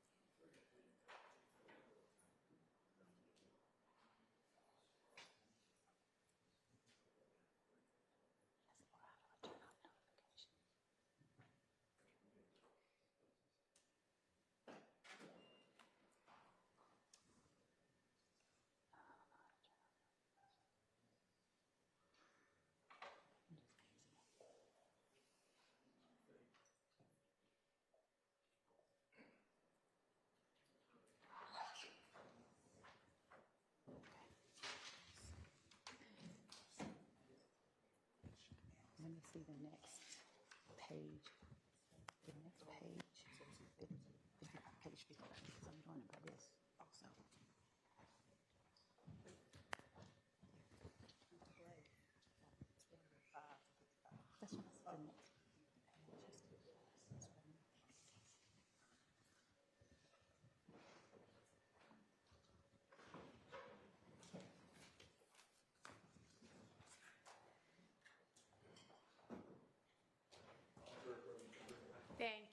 Go ahead, Ms. Love. Thank you. Sergeant Gaither, before we broke, I think I asked you if what Demekion Garlington told you was an exact match to what Mr. Zachary told you. No. At some point, did you all speak with Kenneth Copeland during the course of this investigation into these shootings in 2015? Yes. And did you speak with him multiple times? Yes. Was what Kenneth Copeland told you in either of the interviews, during either of the times that you talked to him, ever an exact match to what Mr. Zachary shared with you on August 5th, 2015? No. Vague, exact match. Overruled. I'll also then object, Your Honor. The jurors heard the statements of Mr. Copeland. They make that decision, not this witness. That's ultimately true. Outside of any interviews that were captured on video during any interactions with Kenneth Copeland, did he ever give you an exact match of what Mr. Zachary shared with you on August 5th? Your Honor, I don't have any reports or other interactions. I'd like those reports and interactions before questions are asked. Is there a foundation for that question? I can make a foundation. When you took Kenneth Copeland, or when Kenneth Copeland was brought over after he was arrested at the Dunbar Center, was he interviewed? Yes. Okay. And did you help transport him? No. Okay. Are you aware of any statements by Kenneth Copeland that are an exact match to anything? Same objection. Yeah, okay. So are there any statements by Kenneth Copeland that aren't reduced to writing or on video? By you? Were there any interviews or statements? That you know of by anybody having to do with this set of circumstances? Not by myself or Investigator Dennis, no ma'am. Do you know of any from anybody else? I don't know. Okay. Then move on to the next question. And when you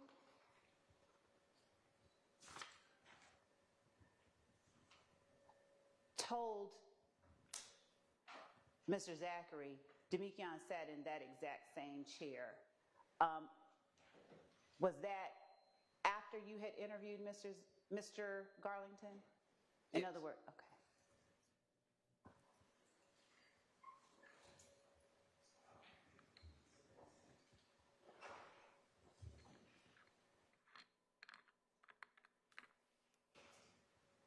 And did you ever try to trick anybody?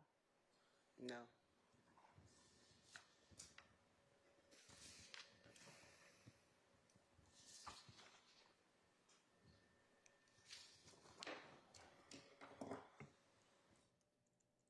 I'm going to continue playing, Your Honor, at 2:27:48.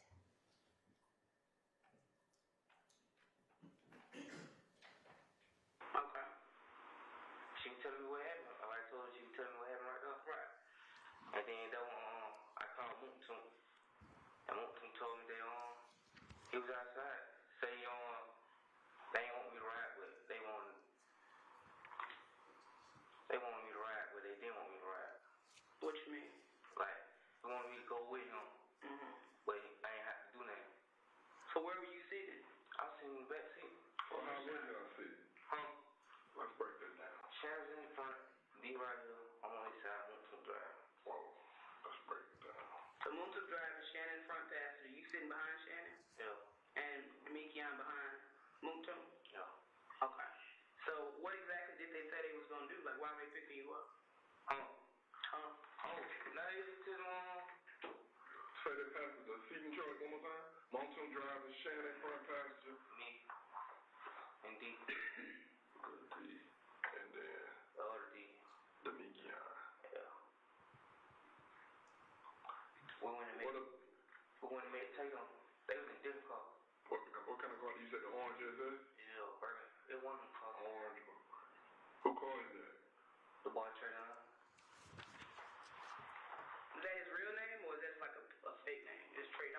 I didn't know him because. What gang he in? Or who he affiliated with? They supposed to be blood, but like, you know, just like regular game. I don't know what regular game. They supposed to be blood. So, who all was in the car when they came and picked you up? When Moonton came pick me up, Moonton, Shannon, and D. Okay, Moonton, Shannon, D was in the car and came and picked you up. Where'd y'all go? We went to Perry home. Went up there, went to the house on MLK. Shannon D and Tay got out the car. Me and Moonton stayed in. Shannon D and Tay got out the car and did what? They went and shot at the house. What kind of gun did Shannon have? Shannon had a Draco 762. Where is that gun at now? I don't know. Whose gun is that? I don't know. They already had the gun. What color is it? It's like a chocolate. Like a chocolate? Like AK. I said, what color is it? Brown. What kind of gun did They had a 762 too, AK. It looked like a deer gun, but it looked like a what? It looked like a big old deer gun, but it was an AK, you say? What about Demikion? He had a Moonton gun. Which was what? That gun I got caught with.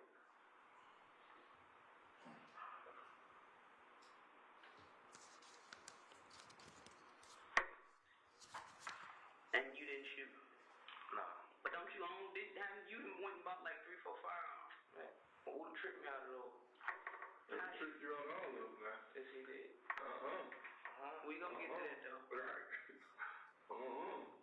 So, did Traydon shoot any guns? Nah, he was driving. So he was driving. So the driver basically stayed in the car. Yeah, And you stayed in the car. Yeah. How far did they get up to the house? I don't know, man. Moonton Paul way back. Like, they got up close to the house, though. I think like front drive or something. I don't know if they got me up to the door. But I know they got me driving. I seen that much. And they shot that house. And then that when we went Perry home. Okay. And how did you guys know what apartment was at Perry home? But who? Tay know what Philo girl? That was because that's Philo girl house, right? That we seen his baby mom. Baby mom. So Tay knows them from the west side, basically. Cause y'all don't really have home together. Right. They beat before too though. Like they say the mama knew that Tay shot at the house. But how is it that, because Tay's not slime, how is it that Tay even rolling with Shannon and y'all like that? Tay from Capitol Home, me and Moonton, all of them Capitol Home. He originally from Capitol Home. Yeah, and he's named Big Boo, you know Big Boo? He's named Boo. Yeah. We named Boo, and I was met Tay. Okay, so he just cool with y'all from there. And then, now we had went somewhere else before we went to Perry home. What about? Someone get some bullets, huh? From where? Somebody spot that D had on Cleveland. Like somebody, like house or spot? What's the spot? A spot? I mean, you gotta talk to me later in terms, I don't know. A truck spot. What kind of bullets did y'all get? They ain't getting nothing for the top. They got some. They got some. They ain't getting nothing for the 223. They got some for the Sunset too. Who had the 223? Tay? This is the one that Demikion had. Mom's not gun that shoot 223 rounds.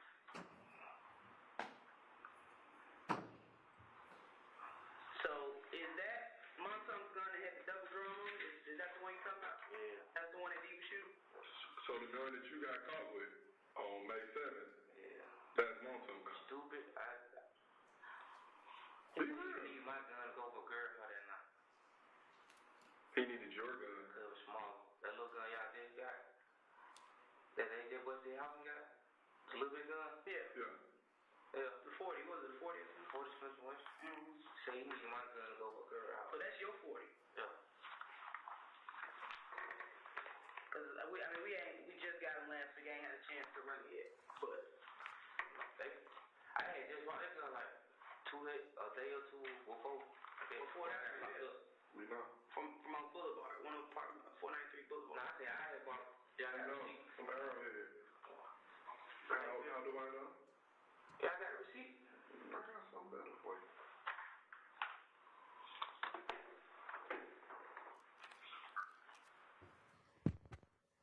Sergeant Gaither, at this point, at 2:34:22 in this interview, can you tell the jury what is being shown to Quindarius Zachary on Detective Dennis's phone? Surveillance video from Arrowhead pawn shop of him purchasing firearm. How did y'all get that? How did you all? Down there and got it.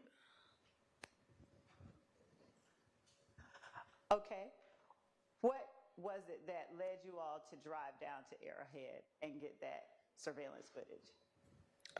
We had receipts from where he purchased the firearms, and we ran his name, we had his name run through the federal system to see what all firearms he purchased and the locations, and that's how we were able to narrow it down to Arrowhead Pawn Shop in Jonesboro. When you talk about the federal registry or list or whatever that is, could you explain what that is that you are looking at to get his name? What is it? The federal government basically has a database that keeps track of persons that purchase firearms. During this investigation, we worked hand in hand with the ATF, and we utilized them and assist them with checking names through their federal system. Does that list or system from the federal government include firearms that are purchased illegally on the street? No, it's just firearms that are purchased from gun shops, gun shows, or pawn shops.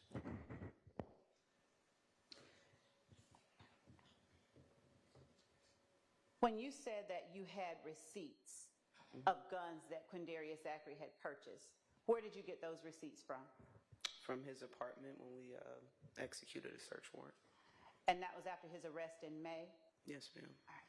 Do you remember any other items that you were able to recover off the top of your head? I believe we recovered a firearm, a couple of cell phones. That's all I can remember at this moment. Now, when Quindarius Zachary mentioned the little 40 that he had just gotten 2 days before he got locked up,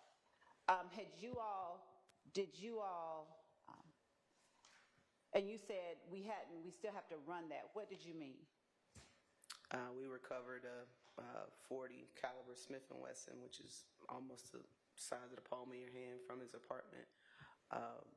We hadn't had an opportunity to have the ATF test fire the gun and see if it came back to any other shootings or stuff like that.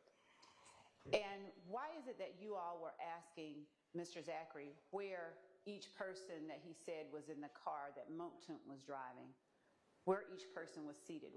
Why was that of any importance? Objection, Your Honor. Relevance. Overruled. Just to get a better understanding of each person's position in the vehicle, and based on where we recovered evidence from the shooting, just kind of wanted to make it a determination.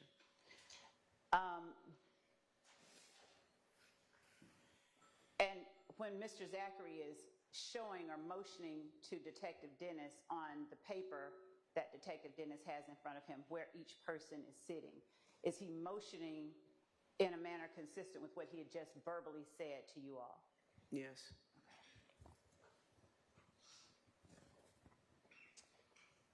When you asked Mr. Zachary about Tay knowing where Philo stay, who is the Philo you were talking about? Philip Collins. And Philo's girl, who is that you were talking about? Do you remember a name, Kenyatta Troutman? Yes, Kenyatta Troutman. And was that who you were talking about? His child's mother, yes. And where was it that she lived? 1903 Drew Drive, Perry Holmes area. Now, Philip Collins, do you know did he have a brother? Yes. And was Philip Collins documented in any of your files? Yes. How was Philip Collins documented? He was a member of Haiti Gang. Right. Haiti Gang. What about his brother? What was his brother's name? Your Honor, this is confrontation clause and hearsay. I have no documentation. Y'all approach. Step out. Yeah, thanks.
Sergeant Gaither, as I was asking before you stepped out, Philip Collins, you said that he has a brother? Yes. And what is his brother's name? Darren Mills. Is Darren Mills, to your knowledge, older or younger than Philip Collins? He's younger. Do you know about how many years younger? Roughly 5. Okay. Does Darren Mills have a nickname? Yes. And what is his nickname? D. Now, is D a member of any gang? Yes. What gang is D a member of? Continuing objection. You may. Thank you. You may answer. What gang is D a member of? Haiti Gang, as well as the subset Inglewood family. Is that if gang when you say If gang. Inglewood? I'm sorry. Is Philip Collins also Inglewood family or if gang? Yes.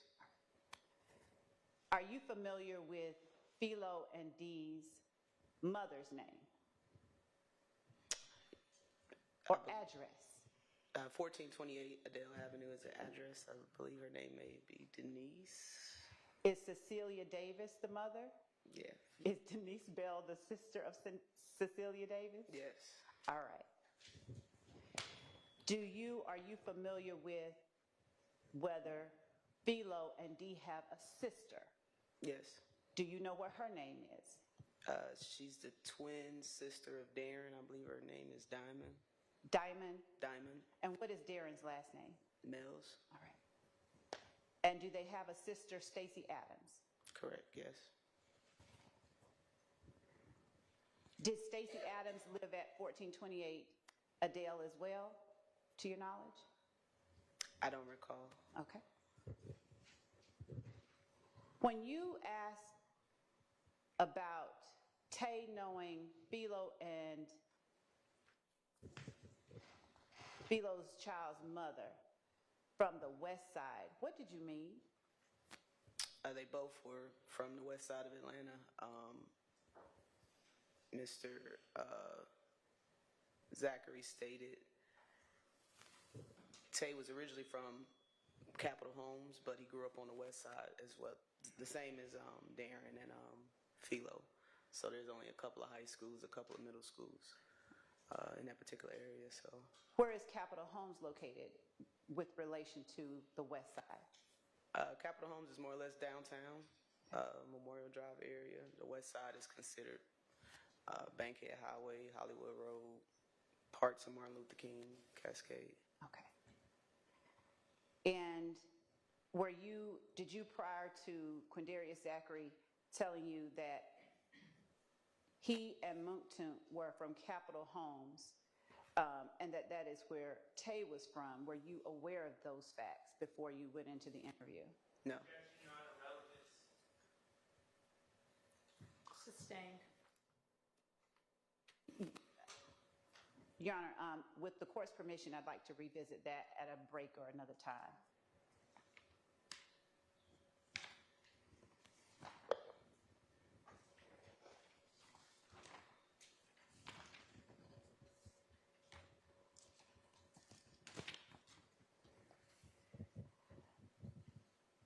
Now, when Quindarius Zachary said that Tay used to hang with Big Boo, and you mentioned the name Quentin Porter, would you tell the jury how you're familiar with, just briefly, Quentin Porter or the name Big Boo?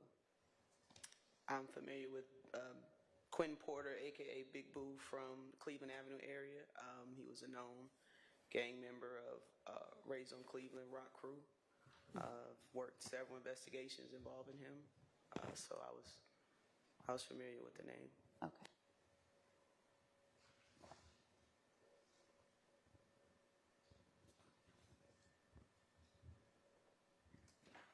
Your Honor, I'm going to resume at 2:34:22.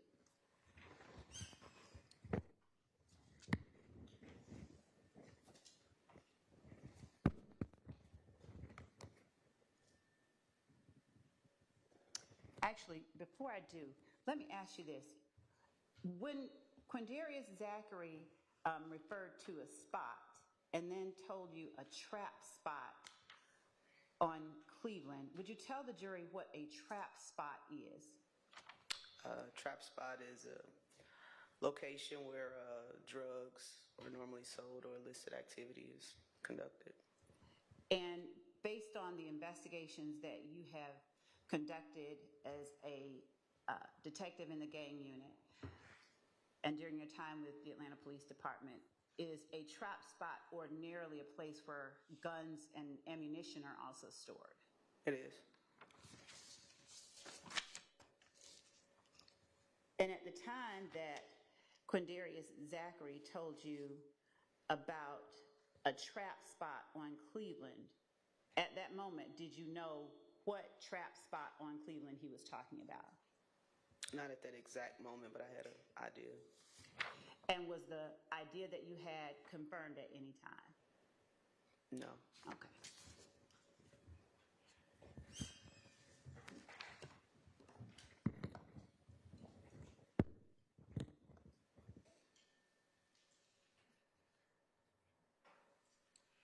Picking up at 2:34:22.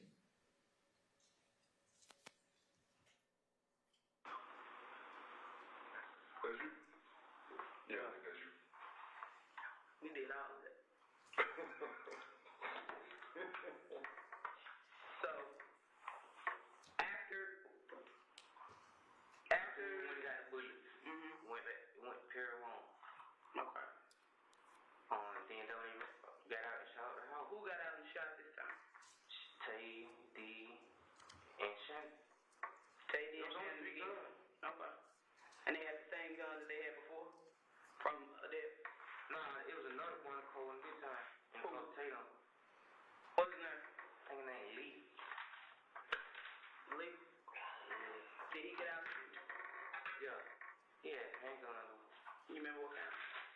I just remember 2 handguns. What call Lee was there? He didn't call Tatum. That's Tatum from Lee. They went and got him after the okay. We'll make that up.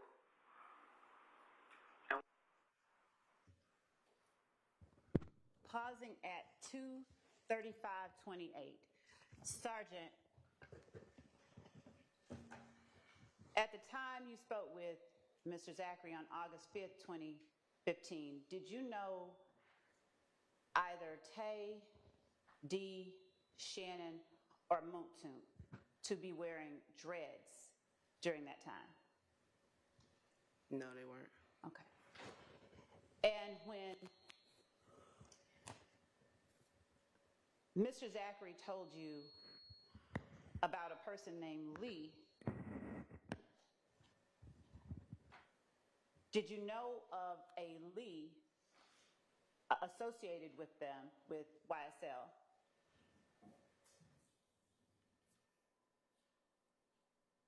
That did have dreads at the time?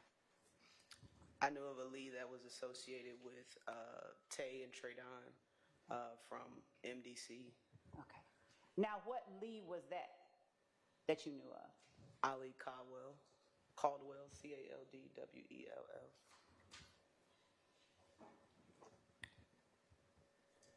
And when you say dreads, are you able to describe the type of dreads that Ali Caldwell had? Yes, he had not necessarily like dreads like mine, but they were more or less like big planks. If any of you guys are familiar with the rapper Jay-Z, the larger plank style locks, that was his hairstyle at the time.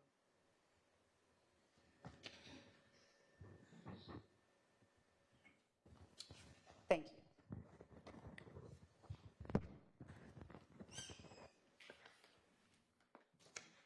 Continuing at 2:35:28. After the Perry home got shot up. After Perry home got shot up, shoot. We went in the house. Where'd they drop me? I went in the house. 405 on Cleveland Avenue. But they met me on. We met some at the gas station. Which gas station? On Silver Road. And I called him in the house. Which one on Silver? The Chevron. Like right by 166? Yeah. I feel right there. So someone met you right there, picked you up, and then she drove you to the house? We let my cousin drop us off at the house. Okay. So I'm gonna let her keep her car because she was scared to go to the house. Okay. So tell me about this slime stuff. Hey, slime. Why do y'all call yourself slime? Number one. I'm not no slime. Why do they call themselves slime? Because they be stealing and stuff. So it's like you being slimy or grimy about it. Like, say me and you cool, right? And you got a girl or something. And you leave out and I talk to your girl. Try to talk. So you really like slimy, it's good. So there's no rules, basically. Yeah. It's like, I slammed that nigga. Yeah. Like, so even if we cool, you can rob me. And it's like, I just slammed. Yeah. So basically, no rules, no laws. No. But you say you ain't slammed? No.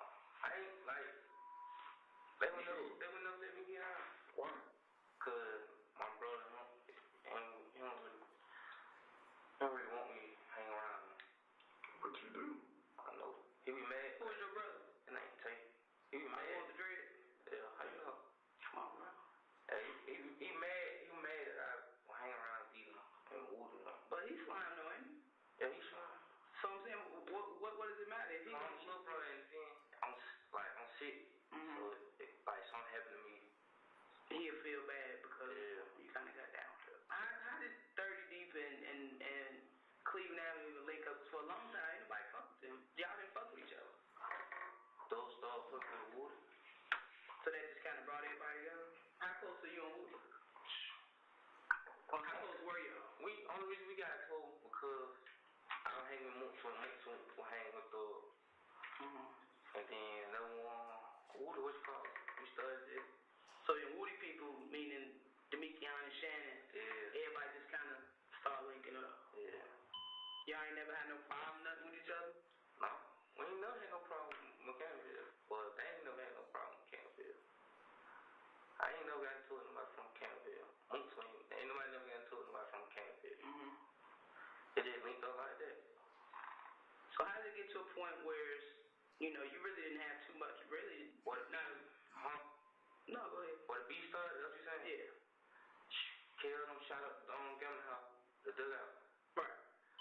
And then the dumb Woody had caught him at the skating ring or something. Mm-hmm. And then he was like, but they had shot through a window out. On which car? The SF. Right. And Thor like, nah, I ain't cool no nigga till they pay for my window. Mm-hmm. But why did they shoot up the dugout down there? Woody and Kelly had some person going on, I guess, big as bad. Mm-hmm. Who got more girl, more money. Both of them, and that one got money. They flex on somebody else shit. Yeah. So, you know how it is. Kelly want, like, Thug coming crucial, getting little money, throwing stuff. Kelly don't want him to do that. Right. Yeah. But Thug he ain't clipping them, he ain't like them. Right. He ain't like Kelly shot out the window. So just over there in Windshield? Just every time they fight it together in the house? I mean, I don't know. I wasn't there. Oh, y'all didn't do that? Y'all didn't know? No. I'm saying I wasn't physically there. We know about it, but how many times they shoot at? Like 200. So they were just done. Yeah. But they knew y'all was in there? Yeah, people posting pictures on Instagram, videos on Instagram. I turned it off. People posting videos on Instagram and stuff. And shoot, everybody finna go. Totally like dope first. So everybody walking to their car. I stay in bed, I'm still gambling. I ain't have no gun anyway, so ain't no sense me walking out there.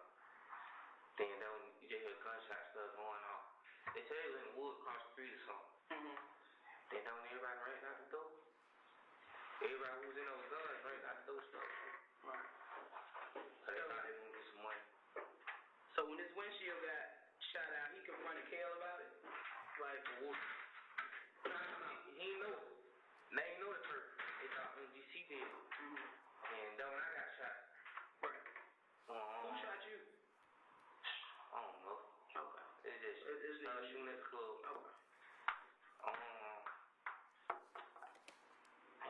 They thought MDC did. But come find out MDC didn't do it. Kale had told Thug, baby mama, who correct that he had did it. And she messed with Mutu. She told Mutu.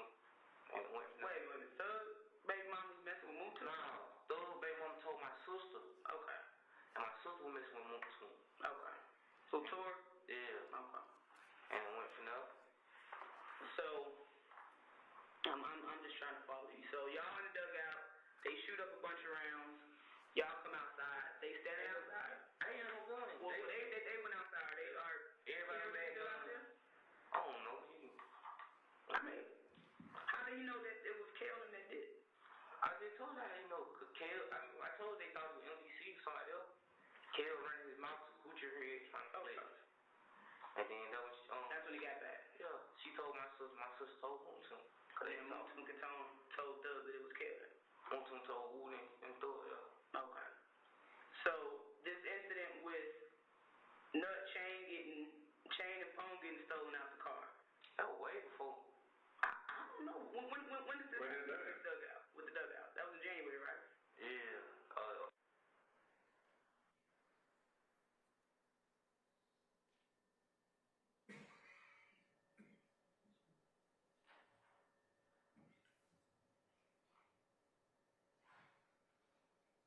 Dugout got shut up in December.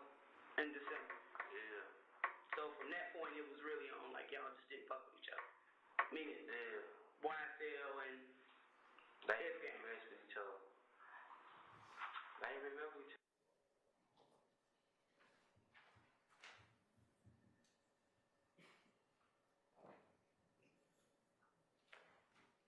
Pausing, Your Honor, at 2:42:14, and we will advance to 2:43:13.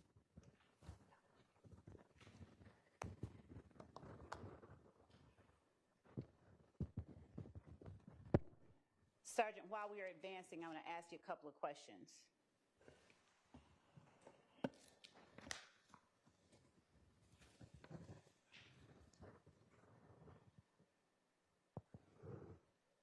Did you know during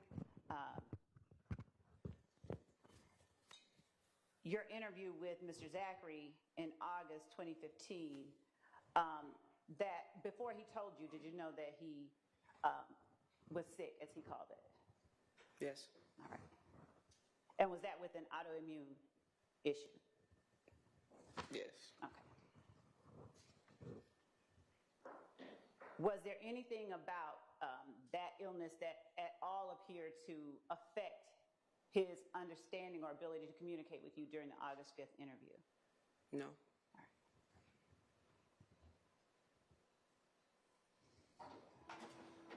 When you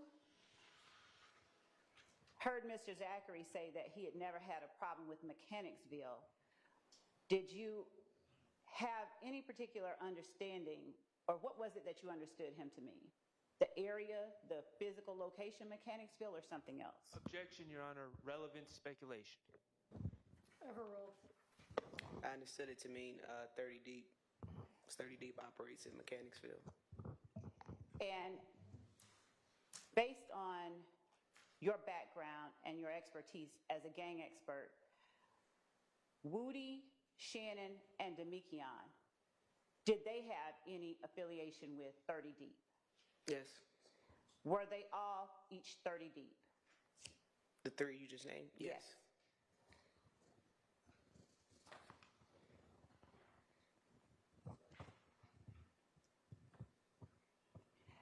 When you heard Mr. Zachary talking about Kel, who did you understand him to mean?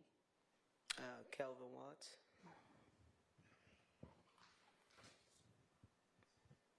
Is Kelvin Watts in a gang? Yes. What gang? Bird Gang, as well as Inglewood Family. If gang? Yeah. If Gang. Okay. As you heard Mr. Zachary talk about the dugout, were you familiar with that location? Yes. And is that also the gambling house? It is. Where is that location? Around Lakewood Avenue, McDonough Street, not the city, but. All right. And is that an area that you knew of any particular gang to hang out?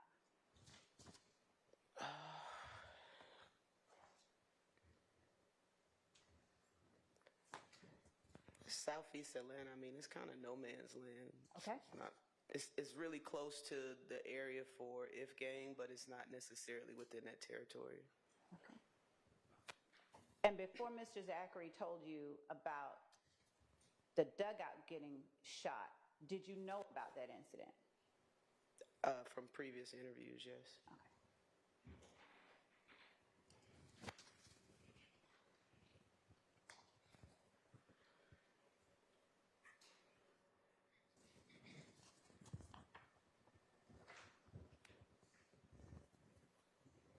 All right. We're going to pick up with the interview.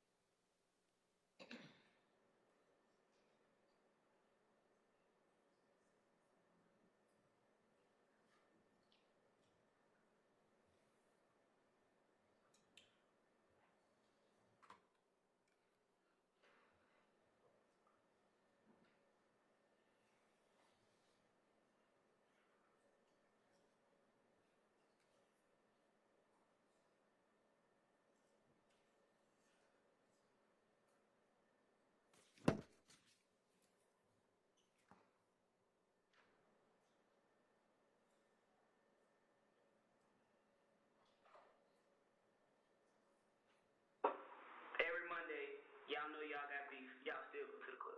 I ain't go to the club like that. You ain't go to Crucial like that? But you hung out with him, like, on the block. I might. What the hell's going on? On the block. What I said, I ain't talking about Kevin. This shit is retarded. Yeah, I I don't know how this junk is not thrown out yet, but here we are. Here we are. So since you got shot, was it November, right? Yeah. Kind of crazy. How many times you went to Crucial since then?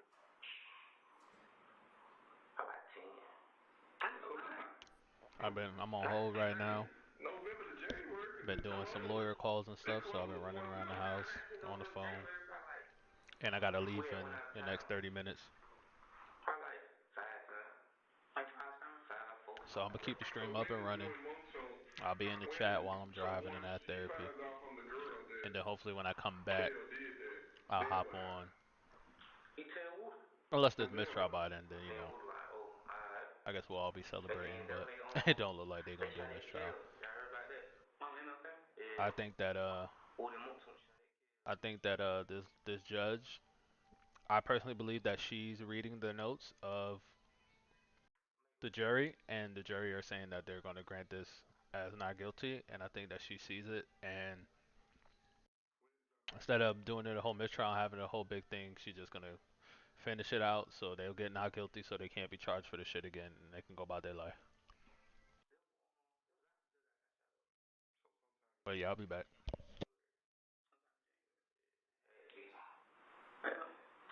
So, fast forward from December to January. So we in January now. How and why was Nut killed? If Nut, because you ain't really mentioned nothing about. That's what I'm saying. I'm not involved with. I don't know. In word made don't do that. Made who do that? People killed him. Shannon. Yeah. And ain't Nut. Lambo. Big Nose Nard who in jail right now? Yeah. And Doo-Wop. And ain't Doo-Wop. What Doo-Wop look like? I don't know. He on your IG. That's the little Doo-Wop. Do the Doo-Wop thing. Look at the name. Yeah. How do you know this? I know. Because they told me. Who told you? Shannon told me. Yeah, told me. Why did they tell you? It was at the house talking about. Which house? The old house. Well, the new one? Or the old? His condo down there? Yeah. What exactly did they say? A lot of folks can't go down there and murder, man. What do you mean? Like, it's a big old. A lot of folks had something to do with it. Explain how, from start to finish, break it down how it happened. Yeah, one of the girl. Her name Bushy. They saw Nut. They saw Nut where? At the bar shop. Well, they would be hanging at the bar shop in Texas on the job. They saw Nut. And D was in the car with him, but D got in another car. Demikion. Which car were they in when they saw him? The Infinity G35. What color was it? It was, I forgot what color it was, but the old manager had rented it. Amina? Yeah.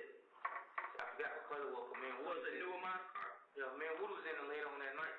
Okay. We had went to a little kickback. Okay. I thought we had wrecked it. Well, we did. We spent around the Sprayway. Yeah, I was drunk. At the bottom of it. No, we was just flying. It was Mike called me and him. He just flying, trying to see what it was doing. You remember where they rented the car from? No, I don't know what she rented from. So Amina, you definitely know Amina the one that rented the car. So Amina rented the car for a Thug. Yeah. Who did Thug give it to? Who he let drive? Yeah, who he let drive? Nard, Yet, and Shannon, and Dua. They supposed to meet Yet girl. Busha. Where were they supposed to meet Busha at? I don't know they supposed to meet it, but I know they supposed to know. That's what I'm saying. How did they end up over there by the sex school? Did they go looking for him? They probably left the studio.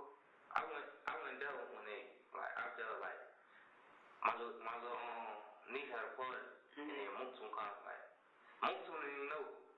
Moontoon, like, somebody just killed Nut. They're like, he like, I'm finna meet Woody at the gambling house. And then Woody was scared, cause like they chased him and all that. So did Woody have anything to do with Nut being killed? No. So when they drove past the barbershop, were they specifically going for Nut, or were they going for somebody else? They want to meet the girl.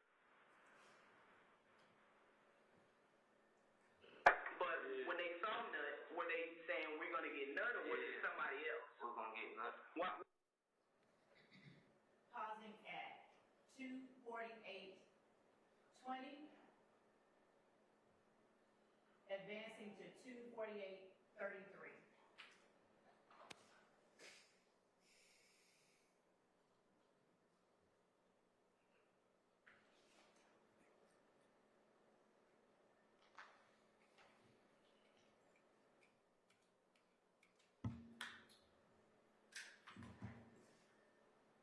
Sergeant, the photograph that I showed you earlier that was marked as 503 Yankee.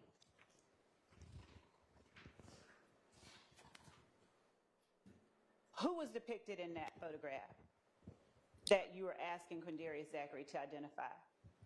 Demise McMullen, a.k.a. Nard. Nard? Nard. Okay. And when he told you, when Quindarius Zachary told you the people who were in the car and was describing Donovan Thomas's murder, who did you understand him to mean when he said Nard? Demise McMullen. Is that the same Demise McMullen that you looked at in conjunction with Kelvin Treadwell for the Dexter Montgomery shooting? Yes, I arrested him for that shooting.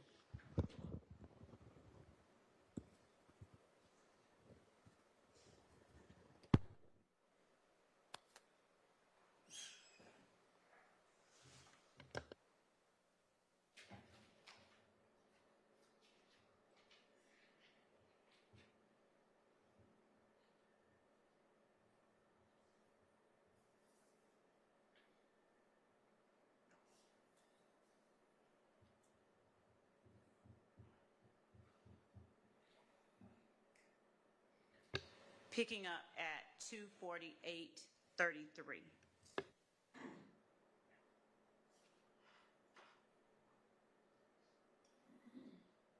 How did it, what I think she's trying to ask, how did it get to a point of, you never said none of this? Because they said it's a power out. They like the green like all white in 30 feet. They say Nut. Nut said woo or something like that. So, I mean, it's a go. And then, So powwow's like a gang meeting. yeah, So you saying if gang had a powwow? at the house, at they spot on MLK. Okay, and they said that YSL and 30D got a green light, which basically means you kill them if you see them. Like they fool. Yeah. So why did he put that out there? Do you know why he said that? I don't know. Cause they had never shot it. They had never shot it nut before. Like when you know attention, like when they killed nut, everybody like, why the hell they do that to nut? Right. It was no attention to nothing, man. So, do you remember the exact words that Shannon told you as far as what happened? Yeah. Like we just caught nigga nut down bad. You said we caught the nigga nut down bad. Yeah. I understand. I like who? Like me, yeah. Nut, doo-wop. I like I'm telling you what kind of gun they had. Which gun? They had AK-72, right?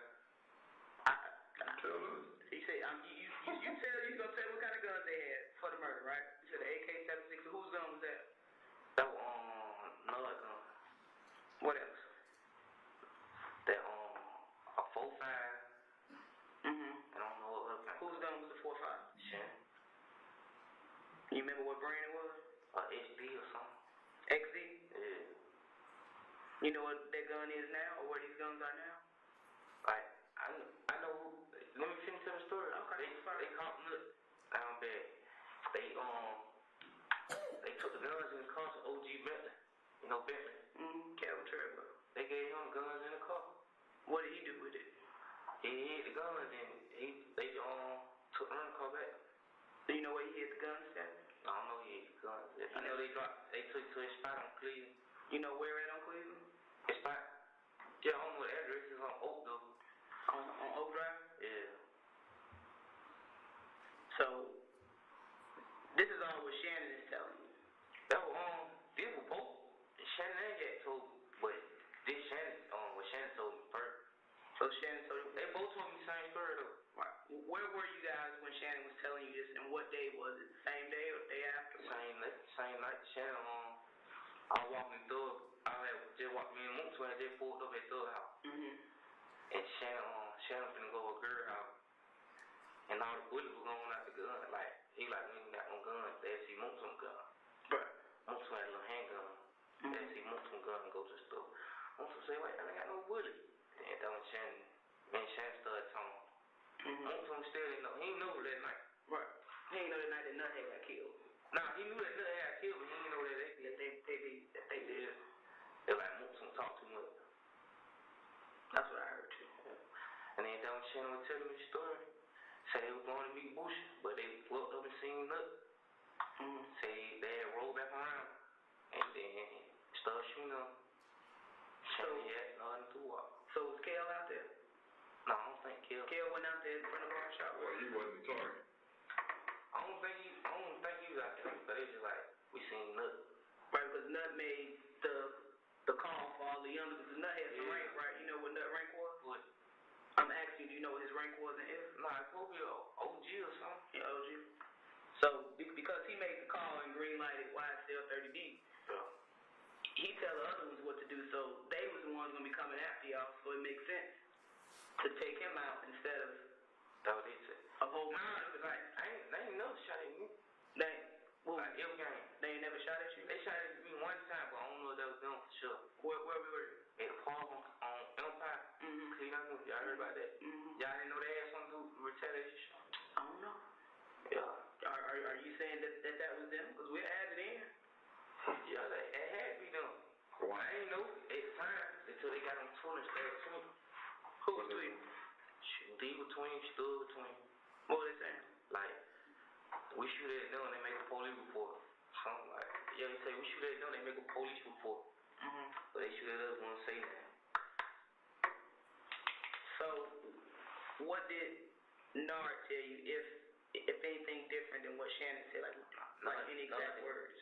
No, I didn't tell them that. I mean, not Nard, Yeah, just like, Those was going out of town. Well, he had left one out of town. Where'd he go? He went to Florida. Okay. That night? Yeah, we both went the next day, like that morning. Well, we did see that morning. Who all went down to Florida? Me, Shannon, D, Woody, and Yak. And Nod had left before us. You said, they shot the spring back for us. So you, Shannon, D, Nard, and Woody? Yeah. So y'all went down there on the spring friend of us Thug flew down there. Me, Shannon, Nud, yeah, Woody. Forgot yeah. I got you, Zachary. Approach last. Both you and when you the meeting I went to. Yeah. So this was the next day after the murder? Yeah. Did you hear Nard say anything about it? No. I ain't even gonna say nothing about it. Like, it came out when another time said something about we got back from Miami. About how long after the murder? Like how long were y'all in Miami? Me, Shannon D, and Nud, and yeah, we just stayed down there 2 days. So it was like we wanted to come back. It was bored. They just down there Birdman. Woodoo down there scared. What? Cause they was shooting up out his house. Right. He was down there scared. He didn't leave on the sofa. Right. And then them Nud like nigga Woodoo gonna fold. I like, what you mean? How you gonna tell him?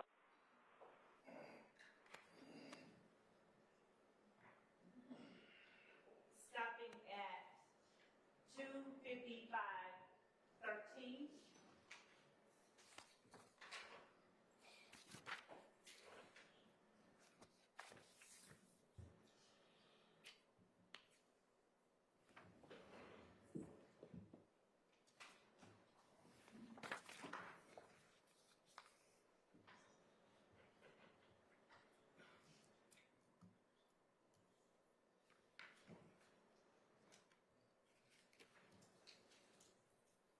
Sergeant.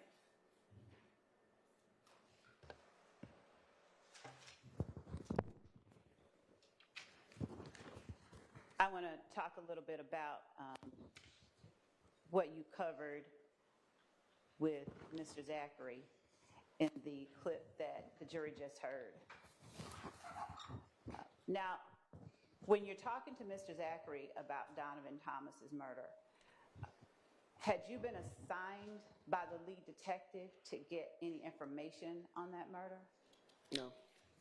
And were you at any time working under Detective Thorpe while you were investigating the back and forth shootings between YSL and If Gang in 2015? And Say under? Right, were you working in the homicide unit underneath him? No. Okay. Did you work with him in some instances? For instance, in this interview, did he come in and listen? Yes, he did. But did you take direction from him? And were you consulted by him before he took out warrants on this murder? No, I wasn't taking direction or consulting. We would share information just because we knew our shootings were direct, relation to his homicide. So if we could gain information for him as well as our own, we would definitely share that. Okay. The Kelvin Treadwell, when you all asked Quindarius Zachary, did he mean Kelvin Treadwell? Is that the same one that was on scene during the preceding the Dexter Montgomery shooting? O.G. Yes. Bentley? Yes. Okay. And when Mr. Zachary spoke about taking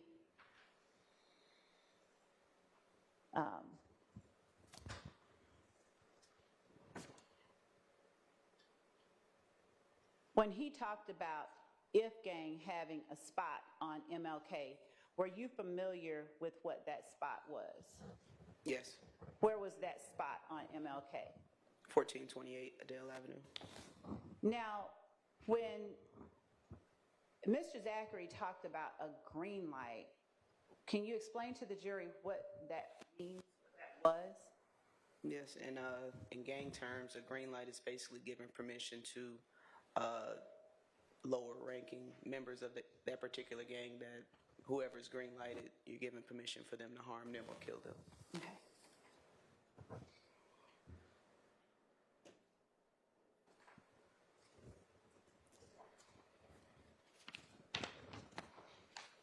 And when Mr. Zachary told you about O.G. Bentley's spot on Cleveland off Oak Drive that the guns were taken to, were you familiar with O.G. Bentley's spot off Cleveland on Oak Drive? I was familiar with the spot. And was that a place that you would describe as a trap house? Yes.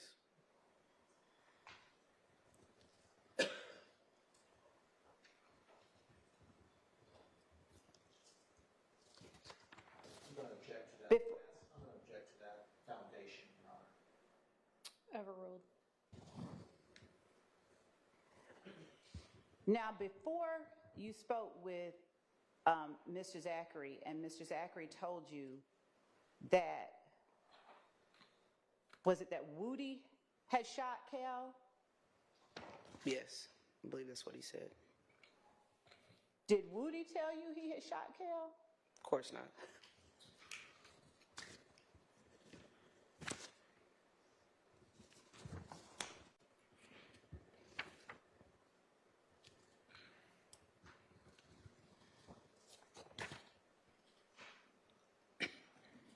And when you all were asking Mr. Zachary about the timeline from November to January, why were you all interested in what was happening from November up until January 10th? We kind of wanted a starting point to figure out why was everything occurring, if we could locate prior incidents leading up to it, whether it was shootings, damage to properties, collecting evidence, to see if we could just link the cases together. Okay. The January 6th incident, were you all familiar with that before you spoke with Mr. Zachary? Were you familiar with Yes. anything happening on January 6th? Yes. And what were you familiar with? There was a shooting. I believe it was damage to property at Club Crucial. A bunch of vehicles were damaged. I don't believe anyone got shot. I believe Demikian was assaulted Inside Club inside the Crucial? club and proceeded to shootings And after. were you aware of Yak and Duke getting arrested on that same day, Yes. driving away from Club Crucial? Correct. Confrontation clause, Your Honor. But she was present and witnesses. The evidence, okay.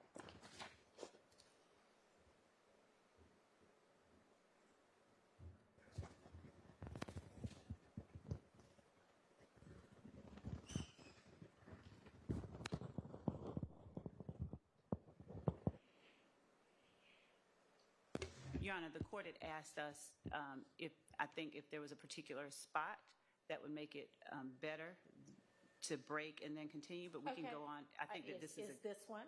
this is one. Okay, all right, and we're close to the noon hour, so we'll go ahead and break for our lunch. And let's shoot to be back at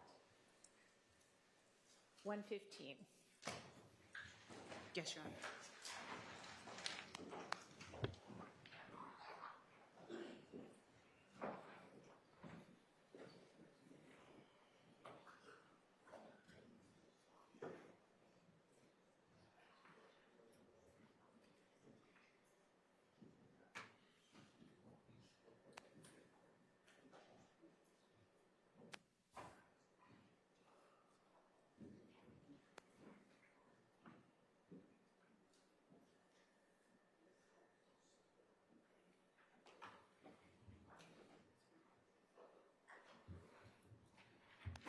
All right, do you want to just have Mr. Atkins here at 1:15? Oh, he was headed down, but we'll tell him 1:15. Okay, well, unless he walks in before we break.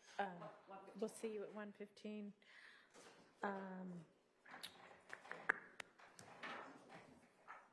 One quick question, Mr. Steele, I appreciate you sending the order, and with regard to that, was there a ruling made on the record after y'all argued those in August, or just this written order?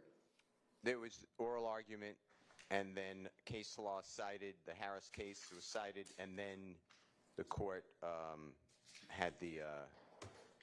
asked me to prepare the order. Okay, so That's he my just memory. said granted, or took it under advisement and later No. said granted? No, it was granted on the spot, Okay. and then wanted it reduced to writing. Okay, all right. Well, I may take a look at that part of the transcript to see if it actually answers the issue because at the bench, my understanding is that you had said this required the gang experts to reduce things to writing and in a report, and it doesn't actually say that in this order. It could be read to mean that, but I'm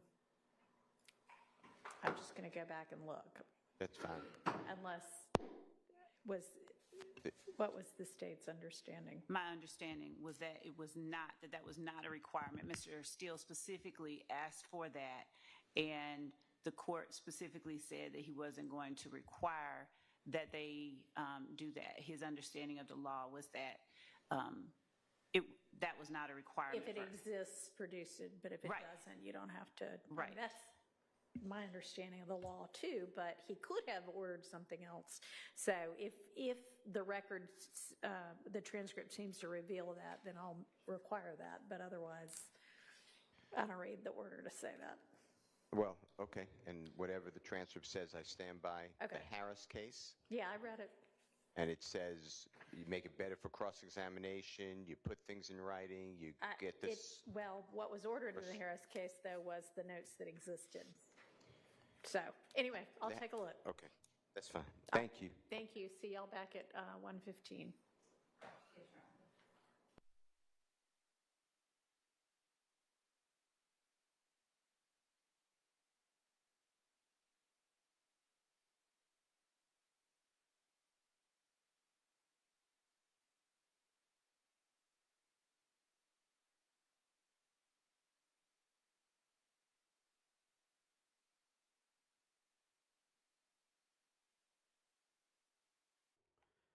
Hey everybody, thank you so much for watching our coverage of the Young Thug trial. Now I want to take a quick second and I want to tell you about this stream's awesome sponsor, Upside. So what's Upside? Upside is a free app that gets you cash back on daily essentials like gas and groceries. So when I go to pump my gas, I can use the Upside app and get cash back. Real cash back. It's money that appears in your Upside app that you can transfer straight into your bank account. So once you have the Upside app, you claim an offer for whatever you're buying on Upside. You pay as usual using a debit or credit card. You follow the steps on the app and you get paid. And as you saw me just do, you can use Upside at places like Shell, Exxon, Mobil, 7-Eleven, Taco Bell. That's just to name a few, by the way. There are so many more. So to find out how much you could earn, click the link in the description to download Upside or scan the QR code on screen and use our promo code LCLIVE and you'll get an extra 25 cents back on every gallon on your first tank of gas. That's promo code LCLIVE for an extra 25 cents back on your first gallon of gas.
I had asked you to, or you had taken on the responsibility of reaching out Yes, Your Honor. to the APD to see if the gang unit had any kind of a, like, I think they called it a black book or any kind of written thing like that. Were you able to find anything out? So, Your Honor, my conversation with APD gang unit, in my memory was, any YSL specific related, like roll-up central investigation or larger report. Does the mic not work? Oh, that's fair. You're welcome, Mr. Weinstein. So when I talked with the APD gang unit, the 5 gang experts that the state, I believe we had Dahlberg hearings on all of them, or almost all of them, Underwood, Belknap, Gaither, Dennis, and Viverito, those are the 5 that any centralized, anything outstanding besides one specific case, and that they don't have any additional roll-up. I think an important thing, too, is, of course, the DA's office brought the RICO indictment. So there is in discovery this case supplemental report from a DA office investigator. And so they investigated these crimes individually. So other than what is connected with the individual APD case number for the overt or counts, there is not some larger, the closest I've seen is this case supplemental, and there's, I think, like a 10 or 12 page. It has the peanut icon on it from Gaither and Dennis, and Sprinkle's report, which is specifically about Donovan Thomas's murder, those are the 3 most extensive, other than just a report pertaining to a homicide or an armed robbery. Okay, so is there any written gang unit kind of, here are our policies on how we determine who's in a gang or anything like that? I have not specifically asked that question. They certainly have the Georgia gang criteria that they follow, so I can speak with them about that, and I'm sure, well, not sure, but from speaking with them, I'm quite positive it's going to be aligned with the first witness, Detective Belknap. Right. That slideshow was built around how he was trained to.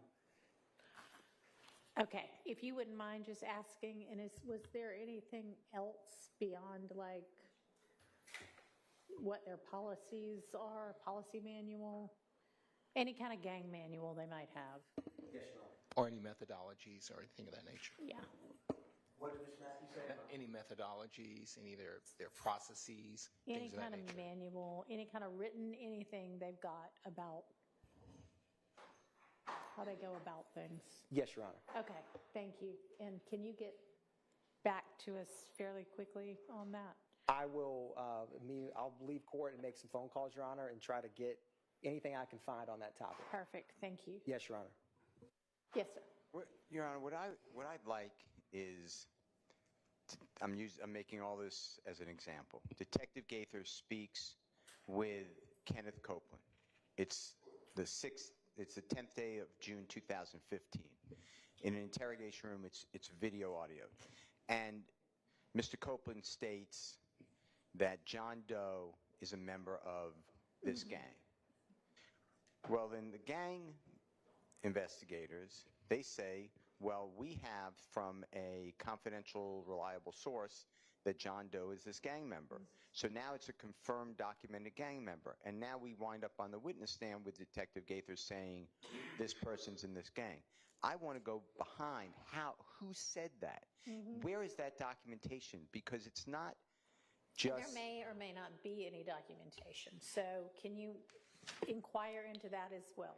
Actually, Judge, Mr. Steele has been given, and there has been provided, in this case, that actually was addressed earlier in this trial. When there is documentation that a person is a gang member, the whole issue of where is it documented came up way before Your Honor began presiding over this case. The expert who is on the stand talking is allowed to tell, that is the reason that we have the questions that we have about what they base their how they determine that someone is a gang member. We've talked about the standard operating procedures. I believe that's even been given to the defense, APD's standard operating procedures, which have the 6 criteria that they use. They're aware of that. So this idea that where it's documented, we've even given them the gang profiles of each of the defendants in this case and of people who are rival gang members. We've literally turned all of that over. Yeah, I mean, what they're looking for, it sounds like, is, is there something where they say, okay, John Doe said that Joe Blow is if gang. Those types of things, partly like in the gang profile encounters that they have that document what it is they're basing, in part, what it is they're basing these classifications on. They're listed. They're literally listed in the gang profile. And then on top of that, you have encounters with family members, interviews, things that aren't going to be all in the profile, but things upon which they can base their Sure, and if they have written it down, opinion. then it needs to be produced. And anything that is more general than that, as we already described, needs to be produced. Yes, Your Honor. And I think that And as I think I mentioned when we were discussing this before, obviously any of the defense attorneys are free at any time to ask those questions of any of these, gang unit members or any other law enforcement officer. Y'all can get together with them at any time and, see if they want to talk to you. So y'all can always do that too. All right, so anything else before we get the witness back in and the jury back in? I am looking at the next timestamp, and I just wanted to make sure that I start at the right place. So if the judge... All right, well, you can be doing that while we have everybody get back in their places.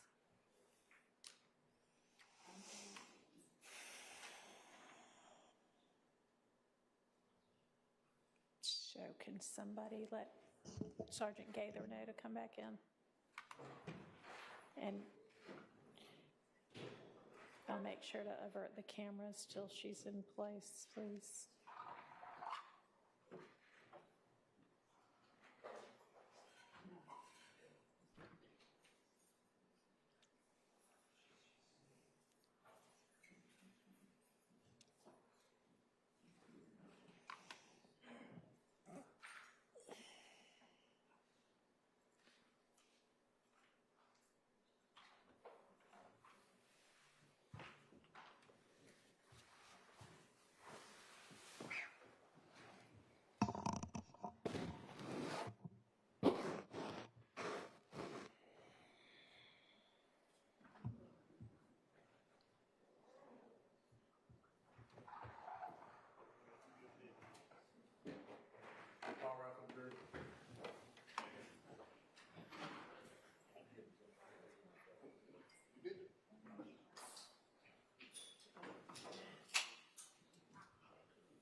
Thank you. Go ahead, Ms. Lott. Thank you, Your Honor. Your Honor, for the record, we're going to pick back up at 2:57:08.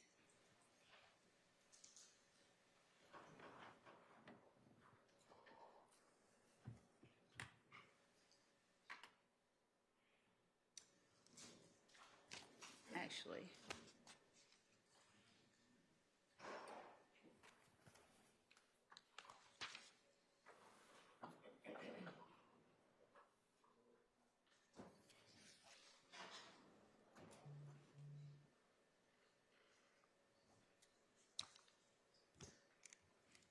25708.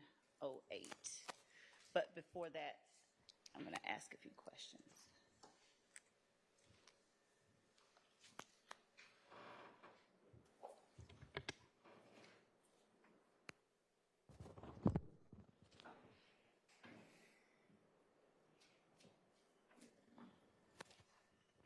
Sergeant Gaither,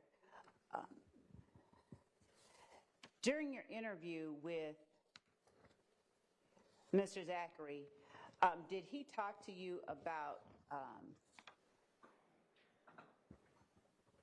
what he understood Kelvin Treadwell's role or relationship to Jeffrey Williams as it pertained to his artistry was concerned? Yes. Best evidence rule. Objection. On the recording. Sustained. Okay. All right.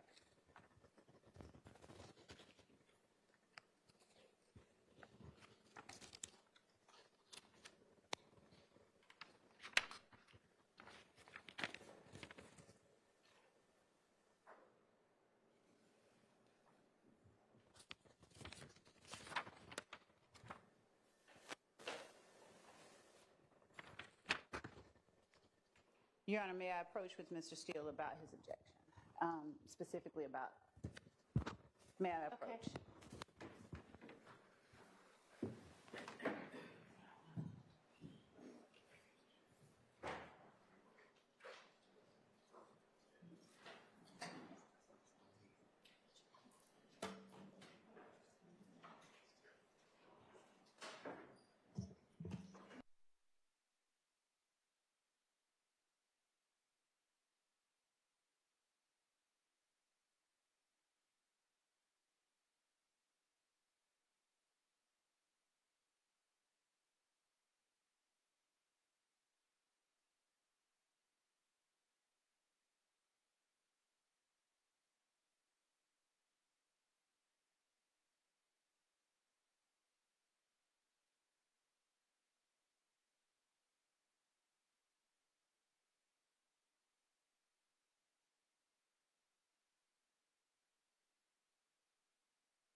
Sergeant Gaither, did Quindarius Zachary tell you that he knew Kelvin Treadwell as Thug's road manager? Yes. And is that the same Kelvin Treadwell that you saw on scene in the surveillance footage with the Browns Mill Road video at the time of the Dexter Montgomery shooting? Yes. Okay.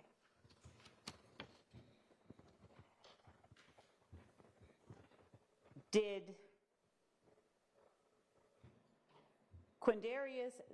you ask Quindarius Zachary whether Mr. Treadwell still drives that white Nitro? Yes. And when you asked him that question, was the white Nitro the Dodge Nitro that is seen in the surveillance footage at the time of the Dexter Montgomery shooting? Yes. And did Quindarius Zachary tell you, no, he let Nard fuck that up? Yes. Did you understand that to mean Nard had wrecked the Nitro? Yes, I believe you stated that. And the Nard we're talking about, is that the same Nard that you identified in 503 Yankee? That Quindarius identified? Yes, that Quindarius identified. Yes.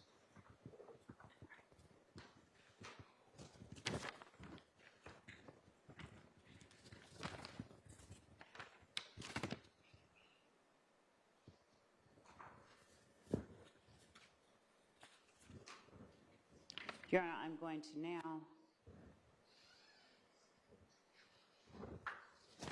advance.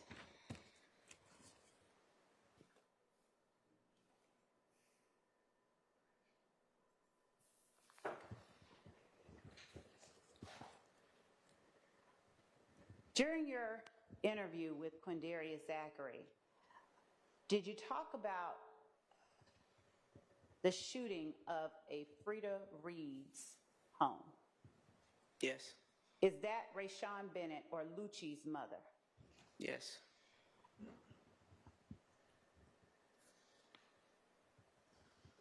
Did Quindarius Zachary indicate where he was at the time of the shooting?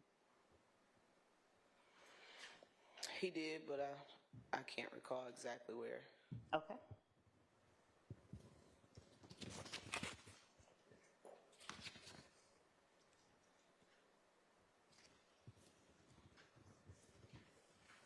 If I show you a portion of the transcript of your interview with him, will that refresh your memory? Sure. Okay.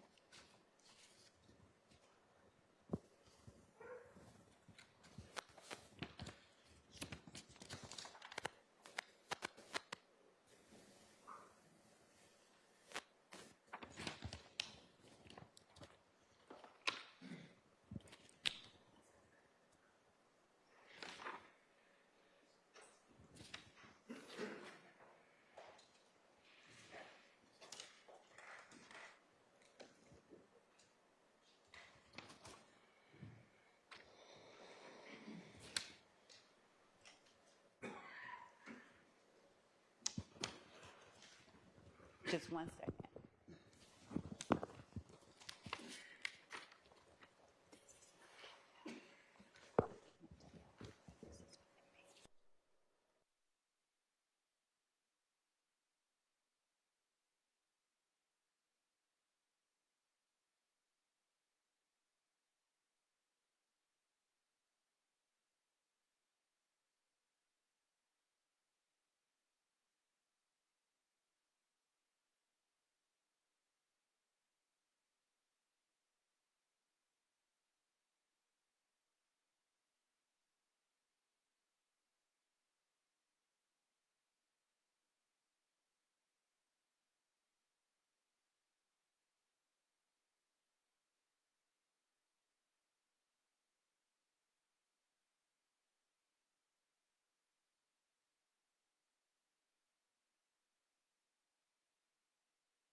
255.50.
We're starting at 255. What about Nard? Like, what's his demeanor like? Like, what's his personality like? Nard just one nigga. He like Moonton, like I don't go with. Ain't gonna really talk too much. Moonton, everybody know Moonton don't go. And everybody know Nard don't go. It's just like they the old.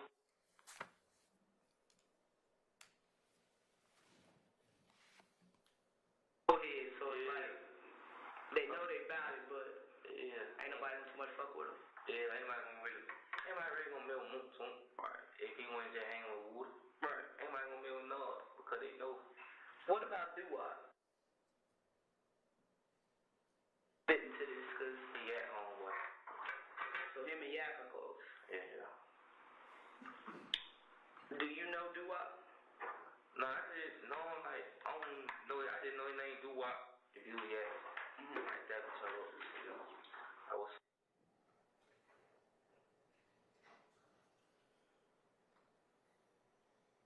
And Your Honor, we're stopping at 256.40. As we advance to, I just did.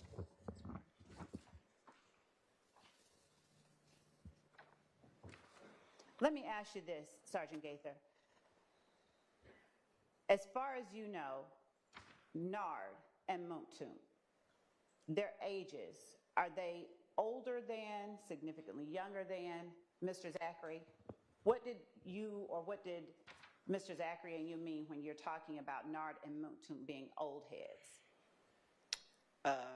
I knew at this time that Mr. Sledge Moonton, he was at least maybe 15 years older than Quindarius, and I knew Nard maybe roughly 10 years older than Quindarius. Okay. At this time in this interview.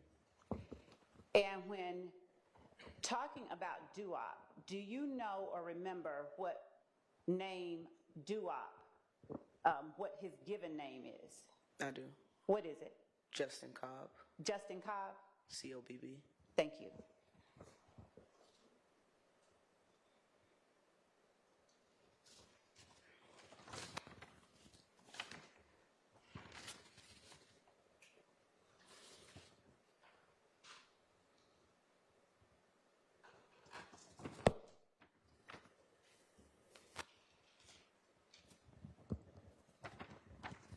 During the interview with Mr. Zachary, did Mr. Zachary describe O.G. Bentley's house for you all, or his spot for you all?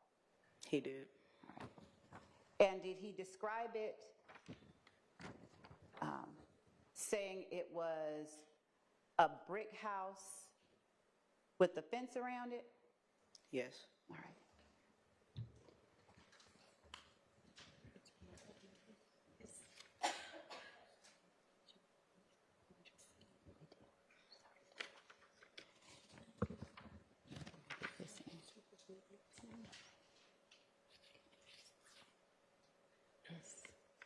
Page 8. Zachary tell you whether or not he knew any relationship between O.G. Bentley and Donovan Thomas's sister? Mr. Zachary stated that Donovan Thomas's sister had a child with Kelvin Treadwell. Thank you.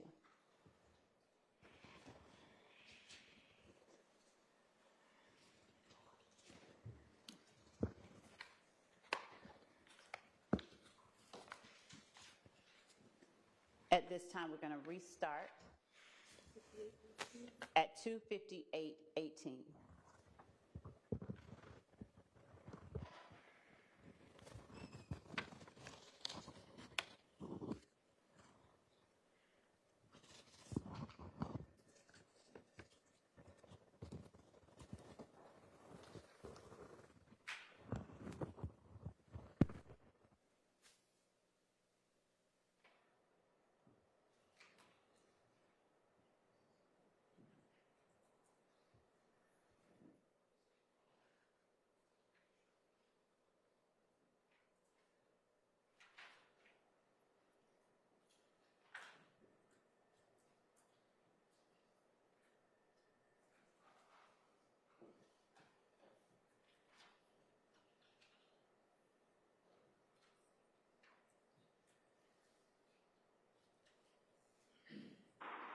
I don't know her name.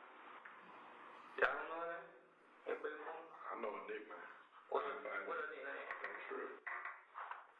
We'll find I think she got Twitter or something though. What's the house look like on Oak Street? A fencing yellow brick house. Fence. Any cars in the front? Broke down cars? Nah, they ain't got that spot no more. Somebody shot her up. They said it was your game. Is that when That's that little corner little house? It looks like a studio or something? Nah, I don't see no corner. You know which house I'm talking about? I think it's yellow. They got a little studio in it. It's like how they sit next to the park. It's on the back side. I think narcotics just hit the house like maybe a few months ago. Nah, that was Baldwin spot. You know which house I'm talking about though, right? They said top of the hill on the corner. Yeah, like right in the corner. Yeah. Okay. That Baldwin spot. describe it a little more. Fence, brick house. That's it. What else? Like got a driveway? They got a driveway. What color is it? The driveway? The house. The house brick. Like red brick, brown brick. Brown brick, what up? Brown brick. What end of Oak Drive? Like what is it closest to? You know how you make right at McDonald's? Mm-hmm. You go all the way up to the red light. Mm-hmm. Make that right, it's probably like the fourth or fifth house on the left. Fourth or fifth house on the left. What else? The candy lady right here, they spot right here. It's next door to the candy lady? Yeah. Okay. Why did you end up going down to Florida with them if you know that they did this and you had nothing to do with it? Cause we're going out for the show, just go down there. I didn't think they taking us down there for that, cause you know what I mean? They like do had a show down there. So y'all just went for the show? Yeah. See, I told you, when they tell me to stay down there for a few days, we came back. Cause Monsoon was already up here. Monsoon ain't go. Monsoon I ain't big now, ain't going nowhere. Answer this question. So what was the mood like when y'all was down there? You said it was boring, but what was the conversation like? Like what was y'all, ain't nobody bring it up at all or what? They was scared. You even speak on it. So we was just going so far. I was going to the mall here. What, you thought they was gonna get y'all down there? What was Thug like? Shit, he normal. He ain't get no fuck. I mean, he killed her he like, why did they kill Nut? He like, but then down like here they told him that Nut said it's a goal. It really Would be holding back stuff. Why the? I don't know. Like he'll put us in, but it really don't have nothing to do with us. I'm pausing at 3:01:02.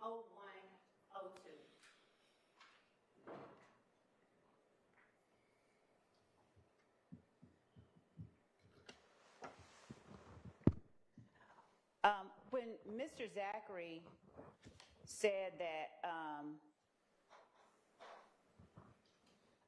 when he told you they were scared, when Dennis asked what was the mood like, did he mention anybody besides Woody being afraid and just laying on the sofa? That's evidence, Your Honor. Also cumulative. Well, sustained is to best evidence. Okay.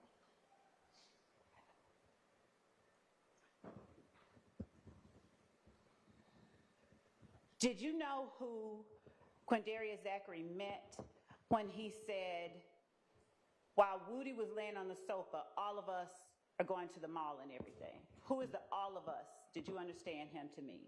Objection, Your Honor. Speculation. Your Honor, Sustained unless there's a basis. I asked who. Yeah, I heard what you asked.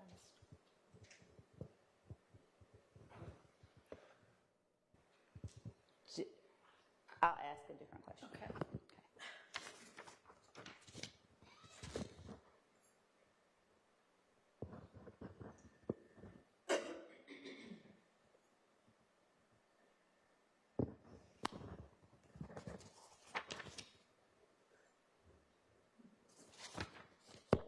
At any point ever, after telling you that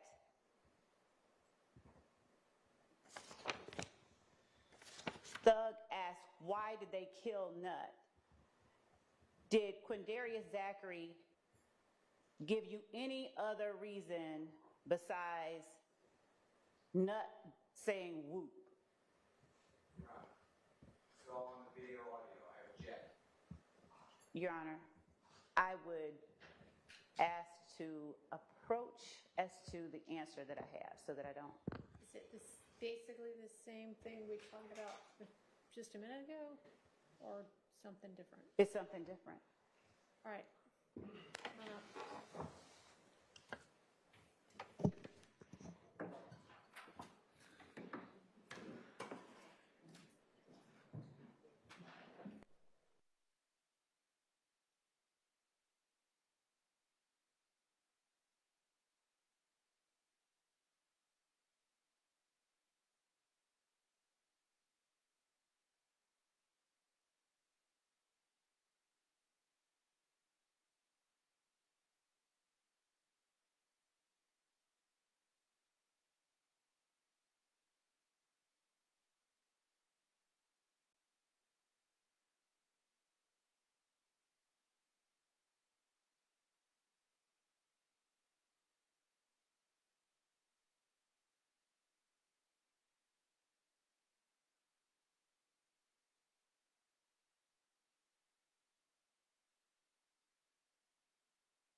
it up a few seconds.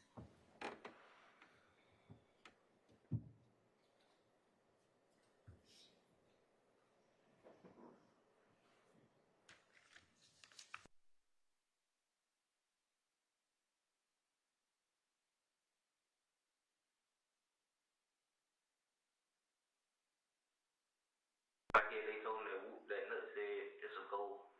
I'm gonna back it up a little bit more. Oh, whoop just move on so far. I was going through my. Just now, did you hear Mr. Zachary say Woody just on the sofa, all of us going to the mall and everything? Yes. And if there's something you heard differently and remember differently, will you please correct me? Sure. Was there anything, you sort of paused a little bit, was there anything that you wanted to correct or change in what? I was just replaying it in my head, what he said. Thank you.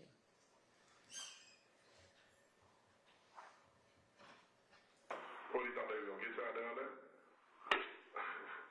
What was Thug like? And just now, did Detective Dennis ask Mr. Zachary what was Thug like at 30040? I have the same objection. For this is going to take. All right, so if there's something that is banned, then I don't mind if you try to That is the, get confirmation or whatever about what was actually said. But thank you. That is, make sure we don't do it with every. we are not. Okay, overruled. Thank you. Is that what?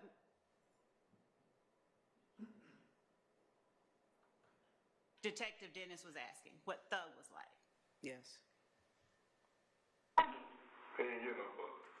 I mean, he killed her he why did they kill Nut? He's like, but then down like yeah, they told him that whoop that Nut said just. And in the portion we just played up to 30055, after Detective Dennis said he didn't give a fuck, did you hear or did Quindarius Zachary say during the interview, I mean, he cared, but like, why did they kill, but like, he asked, why did they kill Nut? And then that's when they told him that Nut said whoop. And it's a go. That they were on go, yes. That what now? That they were on go, yes. Okay. And after that, did Mr. Zachary say, Woody really be holding back? And later on explain? Yes. Okay. Thank you. Thank you, Your Honor.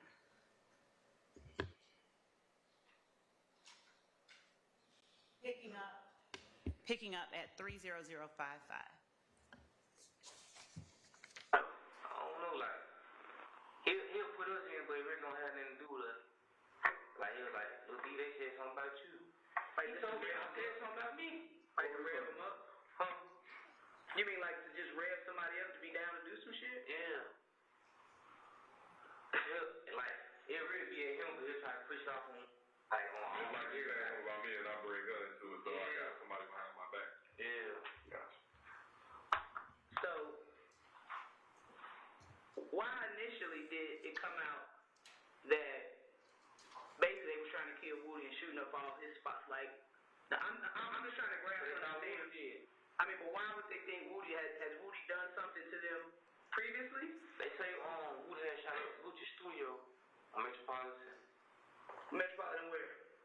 In studio with Thug Studio at. Mm-hmm. Well, they ain't really Thug Studio, but where he be at? The studio is. I don't know what studio it is. I think it's a Fatting Studio. I don't know his name. Try to be over there though. I was down there about 2 times. So supposedly Rudy shot up Lucci Studio. Yeah. Which side of got studio? Them folks doing stuff being out now. I don't know if it's the same studio or not. I mean, but do you know what is it on the same side as the vault? That's the vault. What's the vault? The vault is the studio with Thug. Nah, it's on this side. Like what TIG is? TIG, that's studio. Oh, okay. Well, you got say TIG. We don't know. So they shot up TIG studio. Yeah, Rich Holmes was out there. Right. And then when they shot it kill, when they when they first shot their kill, when I told you him and Moose on right. That why I was beat like that one really escalated. That one just guns up for both sides. So who shot Kel? Who shot him? Tay. Trevante? No, And who else? that's all I know. Tay said him and his little partner seen him. It was in February or something. They found him. I think they found him from the West End. He was arguing with a girl or something. Who was with Trevante? His partner, he didn't tell his name. Who was Hot Sauce? Hot Sauce. You know anybody by the name of Hot Sauce? Go by Hot Sauce? So the fight in Crucial, did that happen where Woody got jumped on? Yeah, they happened before that. That was like right before, like a few days before, right? That Monday.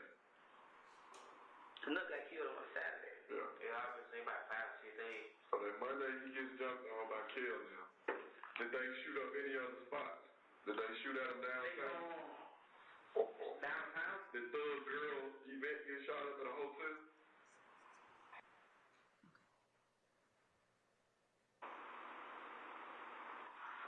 Thug Girl. So after this, so what happened after Woody get jumped on? So he get jumped on? Thug stayed in the club. And then me and Thug stayed in the club. All of them went outside to what's it called? But D and Kel What's you call it? What? You said they went outside with what's you call it? Get guns. You know how they did getting guns on Thug walking out there and then yeah, cause he was money too. Right. And then that one, what's it called? Did they jump on Bloody J? Yeah, they jumped on. I just didn't say that. I'm sorry. They jumped on Bloody J. Shannon Swamp on. Goddamn. They pulled off. Killed him already gone. So we ran up the street. Went to their car and meet Thug and they.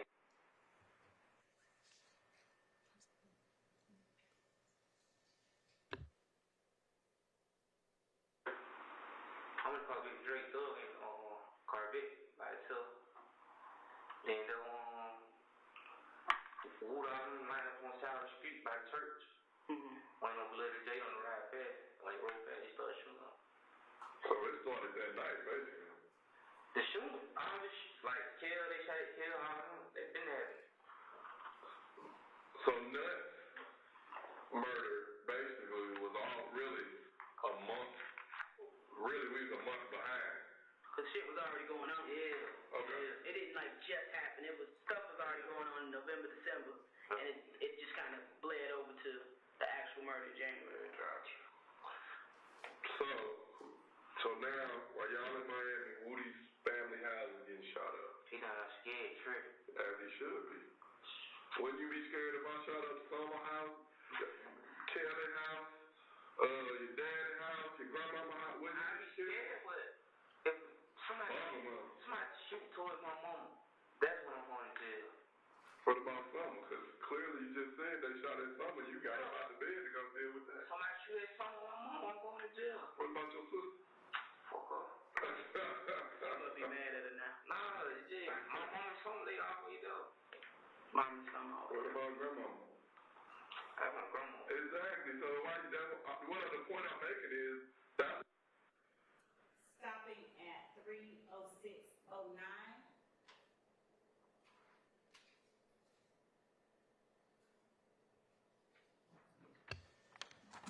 Sergeant, I'm going to take you back and ask you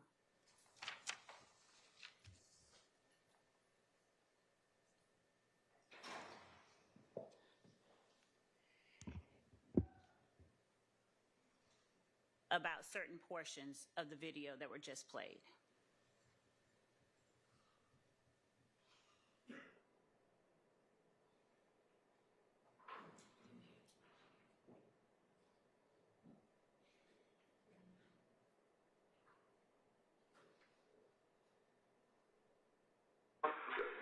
Kelly house, your daddy's house, your grandmama's house. Wouldn't you be scared?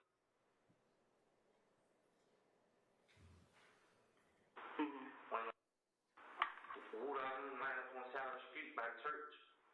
Went on Bloody by itself. Then the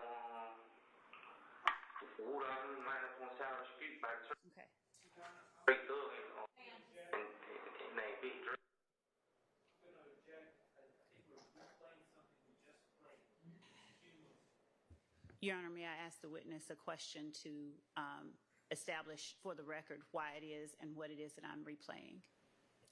You can try, sure. Sergeant Gaither, during the portion of the interview that was just played, were portions of what Mr. Zachary said, and specifically after he was asked about what started the beef between YSL and If Gang, and why it was that they were trying to shoot at Woody. Were you able to hear here today on this screen what it was that Mr. Zachary said Woody had done as it related to the Metropolitan, the studio on Metropolitan? Yes. Okay. I'm sorry. Yes. And in that video, did Mr. Zachary say... Objecting, Your Honor.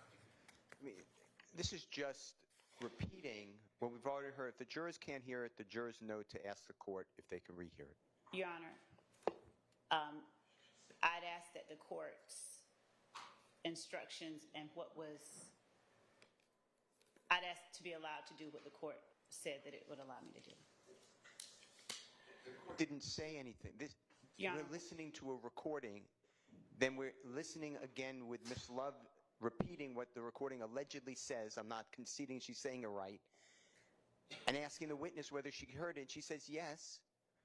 I'm objecting. Your Honor, I believe that this is the same mode of interrogation Mr. Steele used with one of the previous witnesses while listening to Mr. Kenneth Copeland's video. The state objected.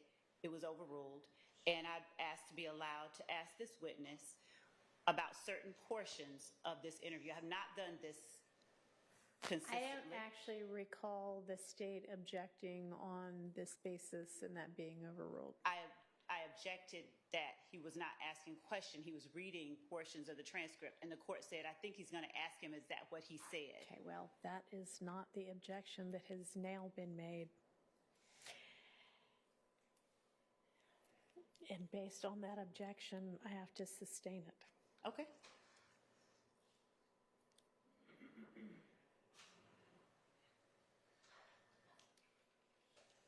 And Your Honor, the objection being cumulative or what? What is being sustained so that I don't? What was the last thing y'all said? I mean, I know you've said best evidence previously, and did you just say cumulative? It's also cumulative, Your Honor. Because we just heard it. We've heard it twice, and now Your Honor, Ms. Love is trying to rehash it. Detective Gaither is off, or when Sergeant Gaither is off the stand, if there is a portion of this interview that the jurors are unable to decipher, and they are not able to ask the person sitting there in the room, it's too late to have her come back and answer the questions. So unless the court or unless the defense is okay with the court inquiring whether the jury understands what's being said at a certain point, I'd ask to be allowed to ask her what she heard in the room at the time that the interview was held. Your Honor, I'm going to object to speaking objection, but if we're going to have speaking objections, I have one I'd like to say as well. That I believe is on behalf of the jury, as Ms. Love seems to be claiming she is speaking on behalf of. This is a waste of time hearing the same thing 3 times. Well, it's not a waste of time if it can't be deciphered, but... A, if it can't be deciphered, then I don't think we need to hear it 3 times. It's indecipherable. But B, Ms. Love just asked Investigator Gaither, and she said she understood it. It was clear. So I don't know why we're rehashing it. It's not really whether Miss Sergeant Gaither can understand it or not. I mean, the evidence is being presented so that the jury can absorb it. And I don't know whether the jury can understand what's being said on it or not. Can y'all understand what's being said? Yes. Some of them can, some of them can't. Go ahead, Ms. Love. Thank you, Your Honor.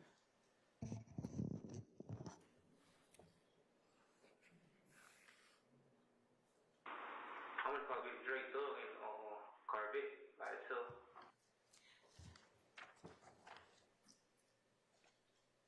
At the timestamp that I stopped at, 3:04:45, did Mr. Zachary say, I'm in the car with Dre, Thug is in the Corvette? Yes, he said Thug is in the gray Corvette. In the gray Corvette. Yes. And was this still talking about January 6th? Yes, at Club Crucial. All right. And Wood out in line up on the side of the street by the church. Went on Bloody J on the ride fast. Like real fast, he started shooting up. And did he just say, and that's when Woody and them all lined up on the side of the street by the church, waiting on Bloody J, and when Bloody J rode past, that's when they started shooting? Yes, Is there a church near Club Crucial? it is.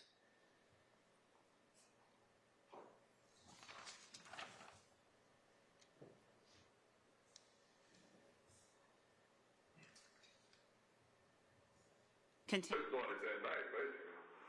The shooting, like kill, they shot it, kill, they've been having it.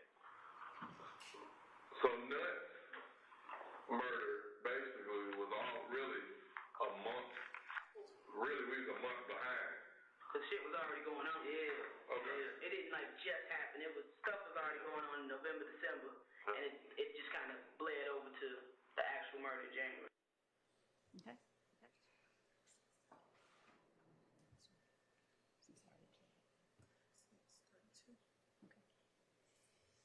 Advancing now to 3:06:32.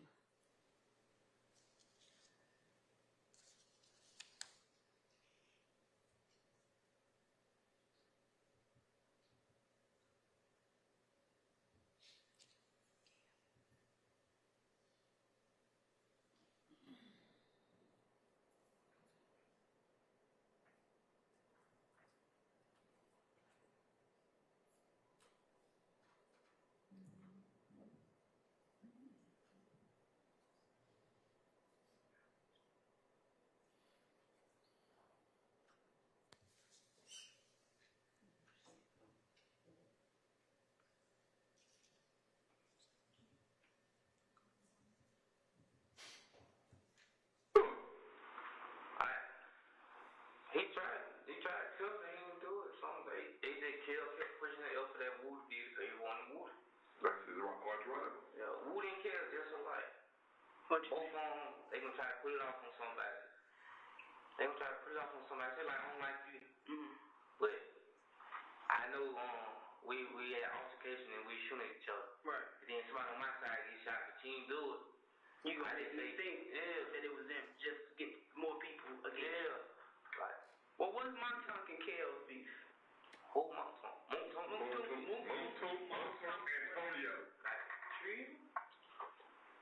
Who shot? All right.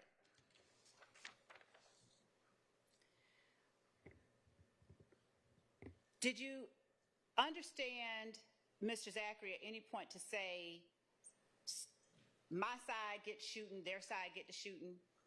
Start talking about that. I don't think I understood a lot of what this little portion was. Okay. It's a little distorted. Okay.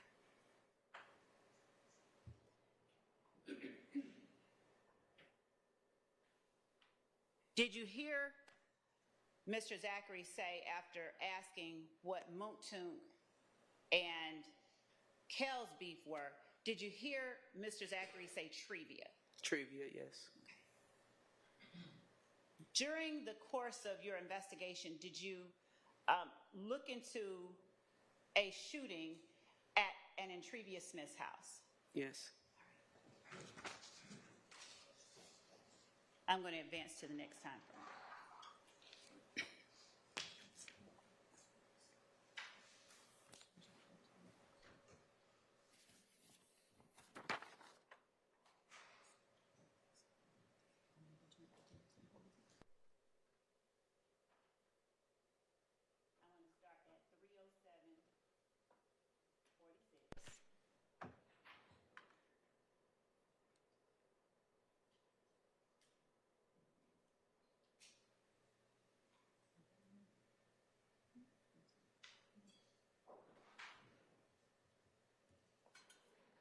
to go to 309. What kind of court you told me,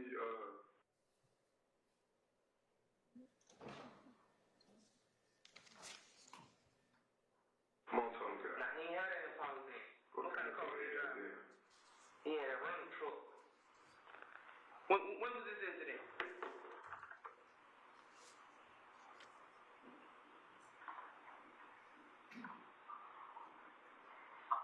Nah, Monton had that car then. Who car is that? I don't know who car that is. Who got a gray Impala? Monton J got that problem when he came back out too. Who got a gray Impala? I don't know. His girl on driving where was it? Great Malibu? Hey girl. Nah, his girl Boulevard. His girl got a girl. She used to have a Malibu used to drive. No, she didn't. Not that I know of. Not anymore. This was like recent. Like he had a rental Malibu. It was a rental. Yeah, a Malibu, but not like when did he have a rental? Shoot, before went on tour. When did y'all go? I don't know when y'all go on tour. I think we went on tour back in April or something. Back in April. Yeah. So, let's get to this. Who shot up Lucci?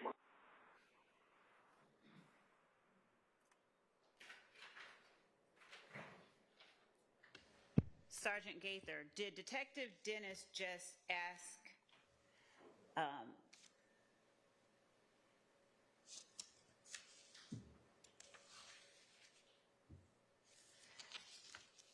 Mr. Zachary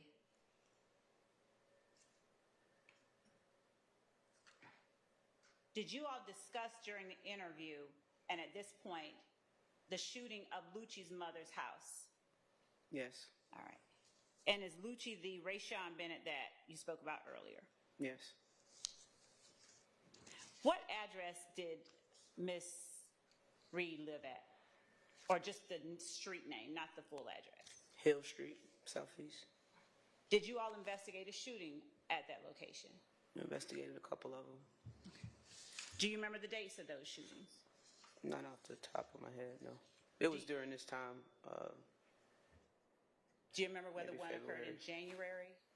Correct. Were they both after Donovan Thomas was murdered? Yes.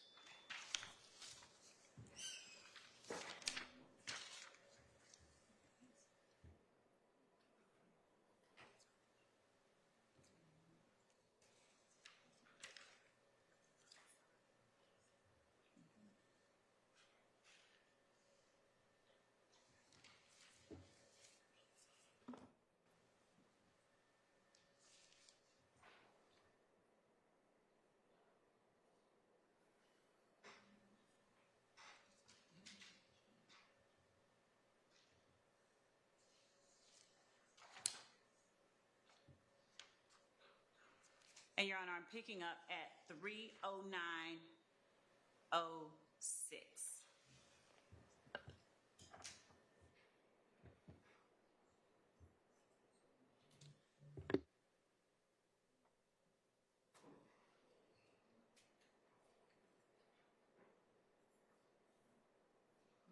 Thug's a nephew. The folks in jail right now. Quentin Pittman. So, how did? Cause that was the gun that you had that you got caught with. No, that was some gun.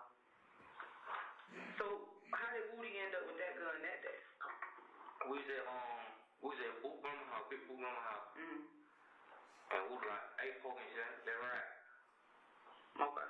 Then when they came back, they ain't even tell her what they did. What kind of car were they in? They were in what? It was in that white Charger. Woody Charger? Okay.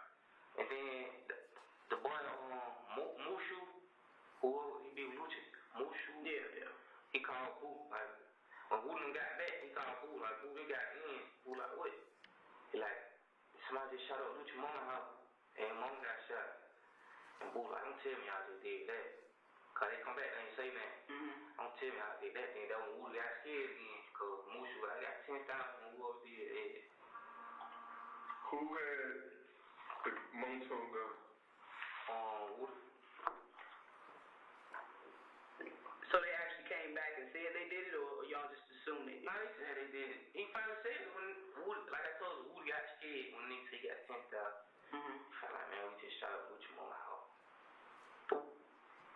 So because Lucci was close with Nut, they just Lucci was hanging with Kel. Right. I told you all about Lucci and Kel. Like Nut didn't go get killed. I don't know what made him do that. Did you know Nut? Yeah. He gave me $20 and stuff. So, you know, I pull up on get some gas money, phone bill, doing stuff like that. So he was like the big homie. Yeah, he cool with the whole city. That's what everybody said. So everybody speak highly of him, but he still was a street nigga. So he had dirt on his hands too. Yeah, he was trying to, but he like every time I see him, so I tell him I ain't no gas in the car, so he give me 20 or 40. So they look at you like the little like you a little guy. I ain't no harm. Basically. So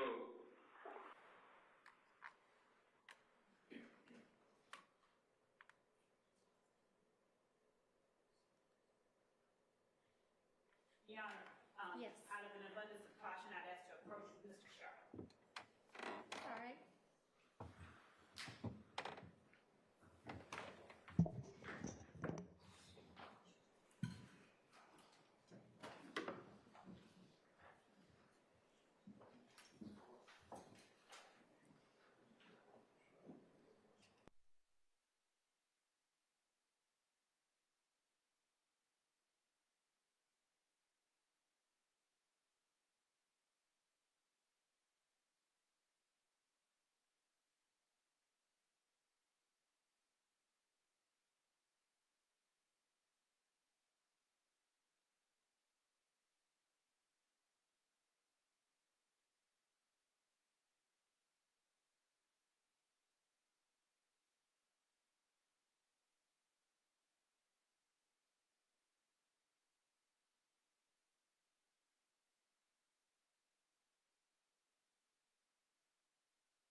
Your Honor, I can Yeah. play that portion. We're at it if the court will allow me to play it for the court so that you can hear it while you're reading it, if that will lend any assistance. No, I mean, what I have in my notes is that this bracketed part 112.17 through 113.12 was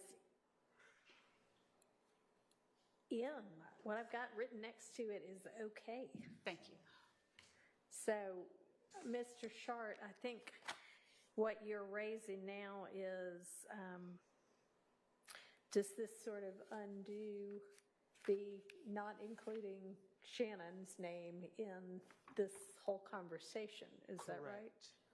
Correct, because it is, to me anyways, difficult to discern whether Quindarius Zachary is speaking out of what he observed versus what Mr. Copeland may have said when he spilled the beans. And that's my concern because, earlier today we argued that certain things would come out to protect the hearsay issues. So let me ask, on page 113, lines 11 and 12, at least on my copy, when he's talking about, I don't know how they went unintelligible, got in the car, I just know gun unintelligible, what does that actually say? Your Honor, if the court will permit me just All right. to advance to that part. All right, let's just listen to it now. And we may have listened, I'm sure we probably listened to it before, but I didn't jot it down. Did Shannon, you think Shannon had on that? I don't know, they had AK. Came for another 223.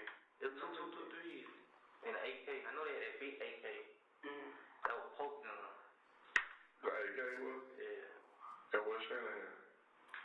He had one of the 223. Oh, he had an AK and I don't know how they got in the car. I didn't know gun. He looked like I was. So answer this question. So when we were in court. That very last part again. Okay.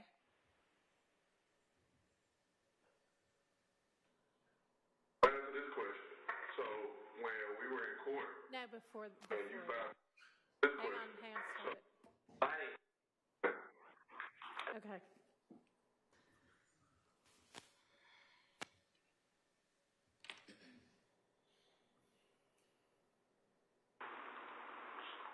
Came for another 223. It was 223 and an AK. I know they had that big AK. That was poking on them. The AK was? Yeah. And what Shannon had? He had one of the 223. Oh, he had an AK and I don't know how they got in the car. I didn't know gun. He looked like I was. So answer this question. So when we were in court. Your Honor, I believe that he said, I don't know how they got it in the car. I just know the guns they had afterwards. Can you play just that part again? Not, and I know it might be hard to get to that, but. So I'm going to rewind it 5 seconds, and let's see if we can capture just that part. So when we were in court, and you found out that gun. I'm going to 3:11. Ms. Blanca? Yeah, the AK and I don't know how they got in the car. I didn't know gun. He looked like I was. So answer this question.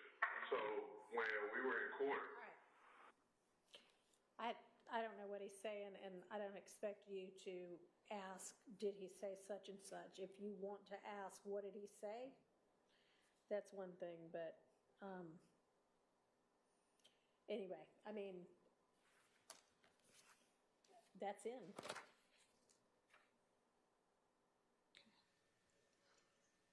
I don't disagree that you're listened to this and reported back and said it was in. Yeah.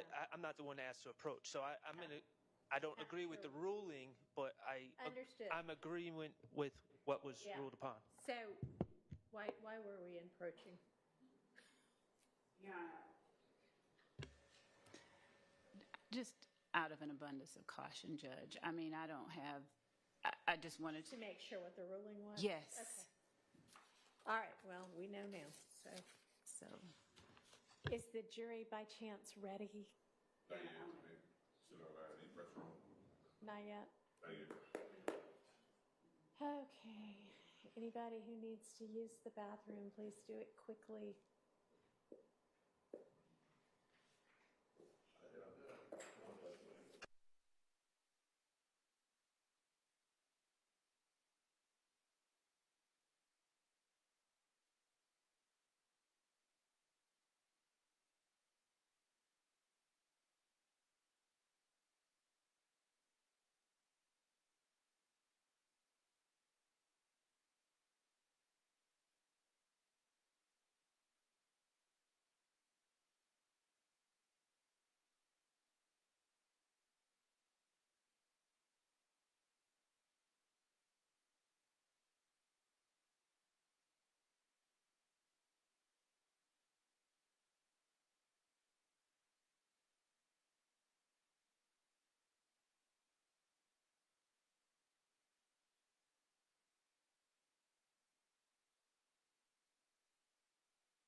Hey everybody, thank you so much for watching our coverage of the Young Thug trial. Now I want to take a quick second and I want to tell you about this stream's awesome sponsor, Upside. So what's Upside? Upside is a free app that gets you cash back on daily essentials like gas and groceries. So when I go to pump my gas, I can use the Upside app and get cash back. Real cash back. It's money that appears in your Upside app that you can transfer straight into your bank account. So once you have the Upside app, you claim an offer for whatever you're buying on Upside. You pay as usual using a debit or credit card. You follow the steps on the app and you get paid. And as you saw me just do, you can use Upside at places like Shell, Exxon, Mobil, 7-Eleven, Taco Bell. That's just to name a few, by the way. There are so many more. So to find out how much you could earn, click the link in the description to download Upside or scan the QR code on screen and use our promo code LCLIVE and you'll get an extra 25 cents back on every gallon on your first tank of gas. That's promo code LCLIVE for an extra 25 cents back on your first gallon of gas.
Resuming at 3:11:15 where we stopped.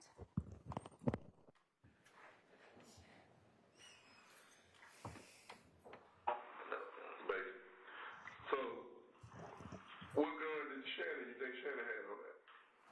I don't know, they had AK, and another 223. The 223 and the AK. I know they had that big AK. That was poking on them. The AK was? Yeah. And what Shannon had? He had one of the 223. Oh, he had an AK and I don't know how they got in the car. I just know guns. They go by house. So answer this question. So when we were in court and you found out that gun came back to Lucci Mama, what happened since then? Because clearly I know you didn't. Some told me, man, someone like, you need to start hanging with them. You need to go and tell them for who gun it was. I was going to tell, but I didn't. So, where they getting all these damn guns from? Because I know you only purchased a couple of them. Where are all these 223s and these? Where are these guns at, and where they getting them from? I already had a gun. You think I already got a gun? I mean, I know they really bringing them out tonight. Got killed, right? We was at Thor house. Thor was already gone. We see killed him, put up in the driveway. His house, his apartment. Yeah, come on, ticket. We see. I was not one. They killed.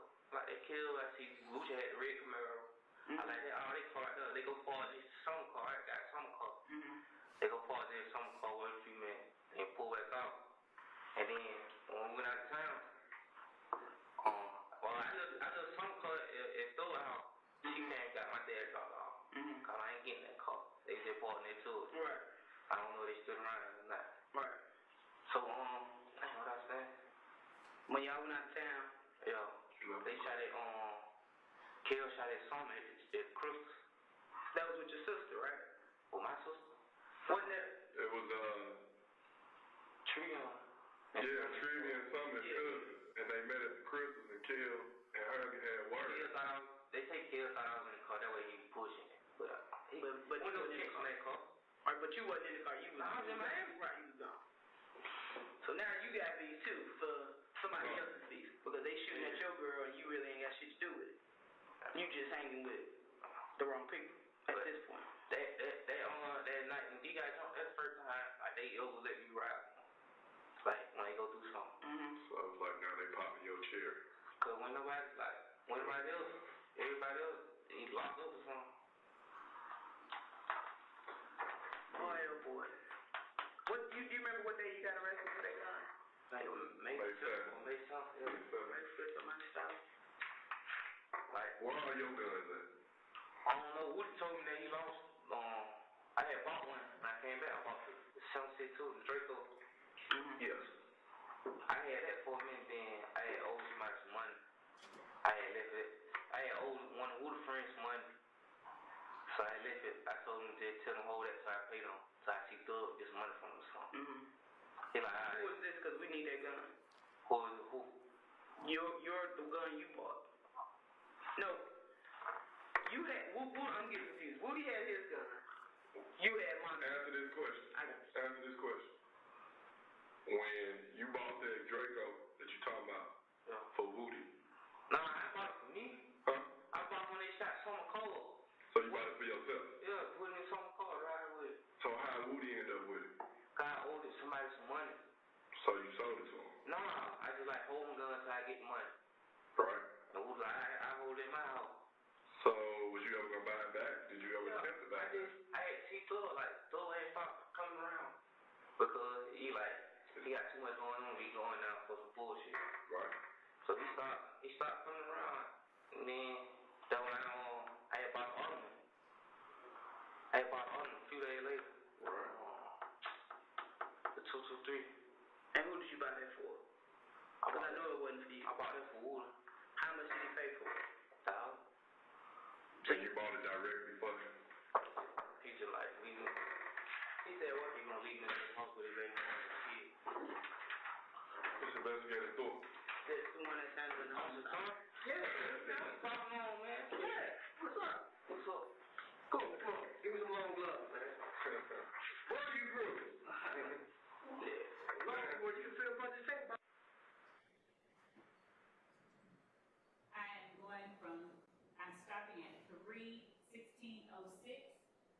going to 3/16/21.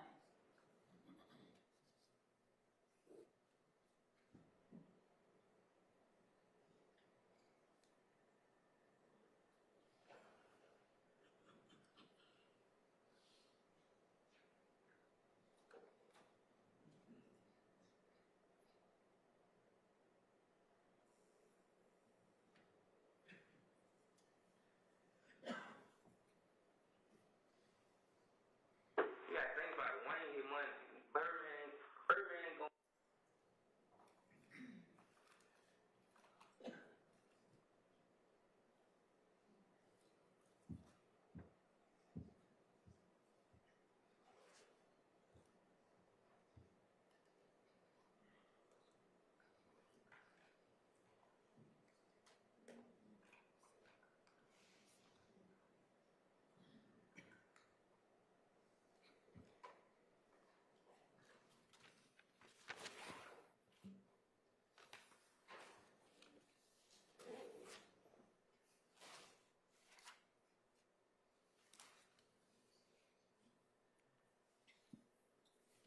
All right.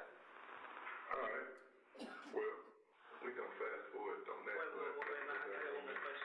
Do you think that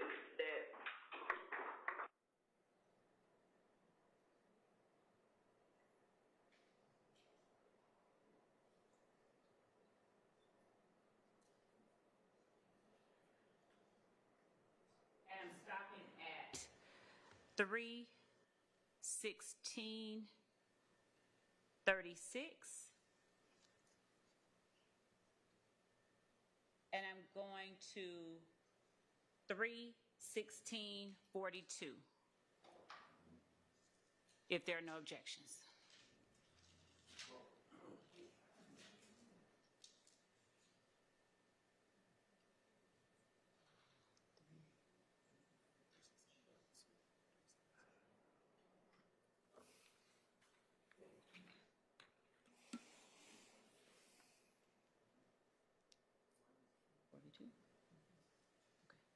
Starting up at 3/16. Hang on, Mr. Sharp.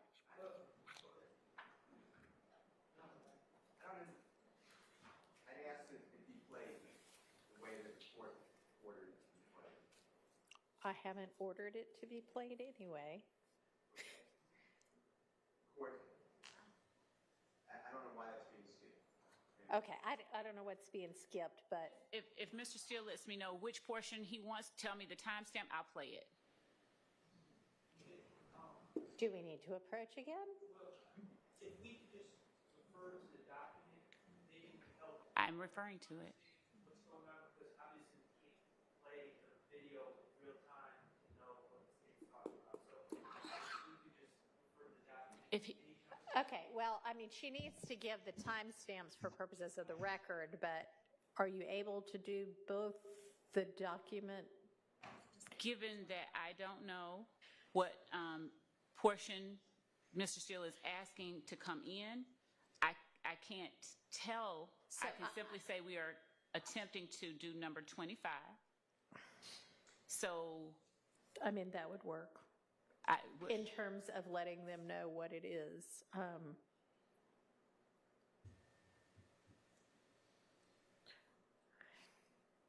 Does that help if she just refers to the number? And I do want to do the time for the record, but Yeah, I mean, you need to, but will that help y'all? If she refers to the number of what it was we all were referencing when we were going over the evidence? Yes, Your Honor, I just got to look at that.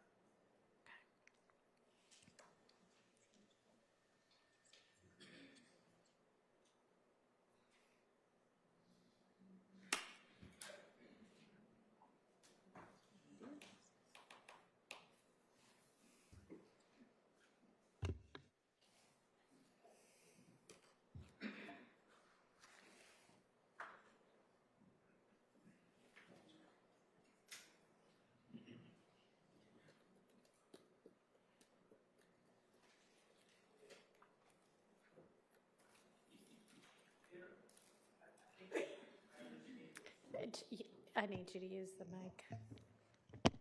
I understand what the state's saying about 25. I think that there is a portion in between 24 and 25, which is found on the top of page 123. Can y'all come up here for just a second? And you can just stay where you are. You won't understand what it is that we're saying anyway.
Listening to a portion of this, I'm going to have to excuse y'all again. I hope it will not take more than 1 or 2 minutes. So don't go anywhere very far.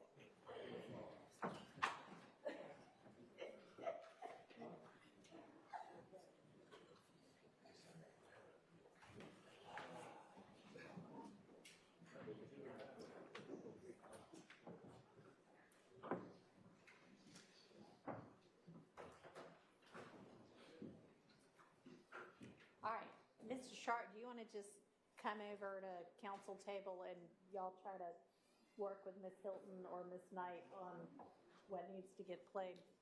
Yeah.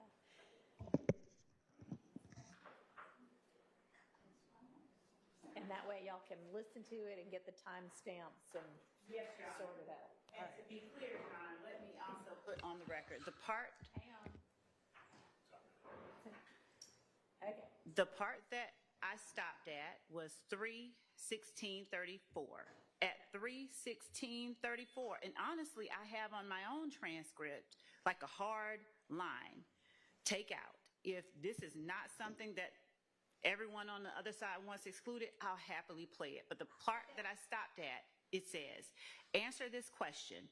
Did Birdman know anything about that murder? All right, let's just listen to the tape. And the tape is what it is. And figure out what the timestamps are. Because I think we all agree what's in and what's out. We just don't seem to agree on what the timestamps are.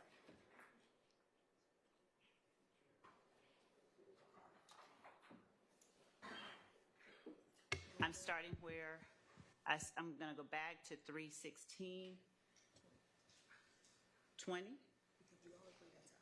All right, to 3:16:20.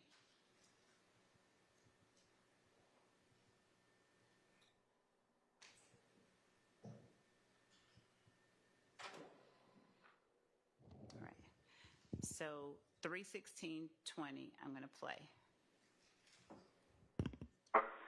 Good. You gotta think about it. Wayne get money.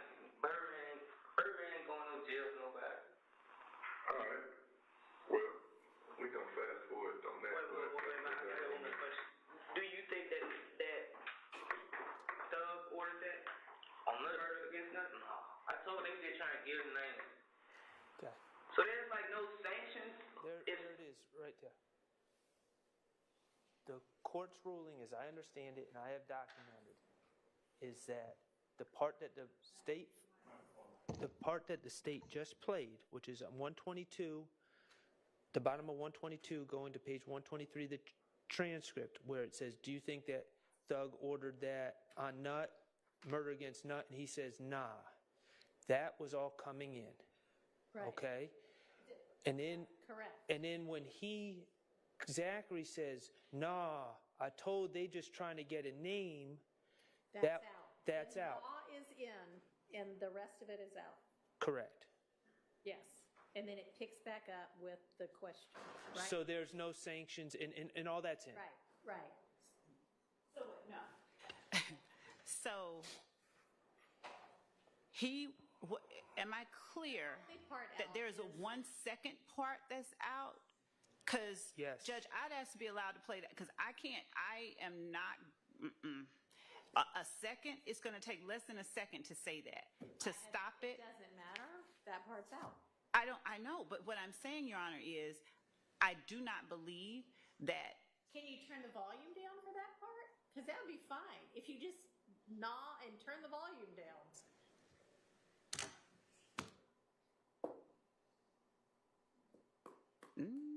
I can, yep. Because we had 3:16:34 to 3:16:41 out. And that's what was agreed. And that was what they agreed to. But I know that line 7, murder against Nut, Zachary's answer, nah, is supposed to be in, and the rest of it is out. And then it's Gaither's question again.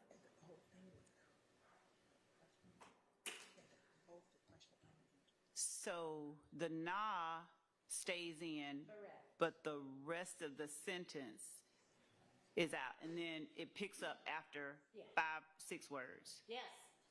says not, just hit the space bar. Evidence review doesn't work like that. But Your Honor, if the court would just give me a moment to just practice. Okay. Just, That works. 316.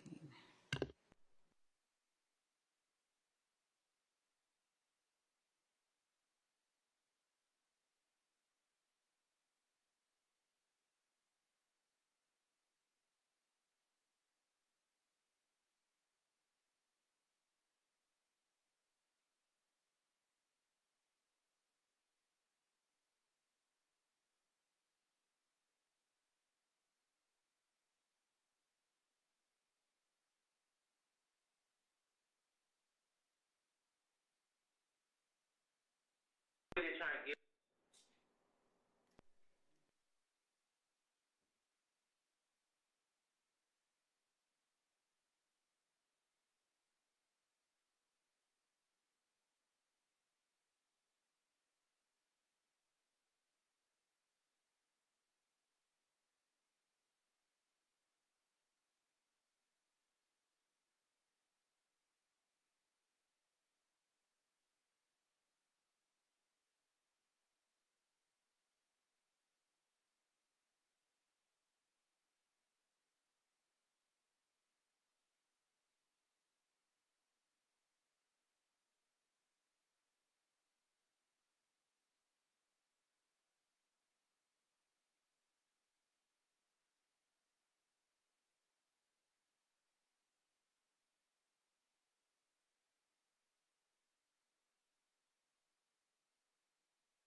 Fred, that's not the critical part because that doesn't say anything.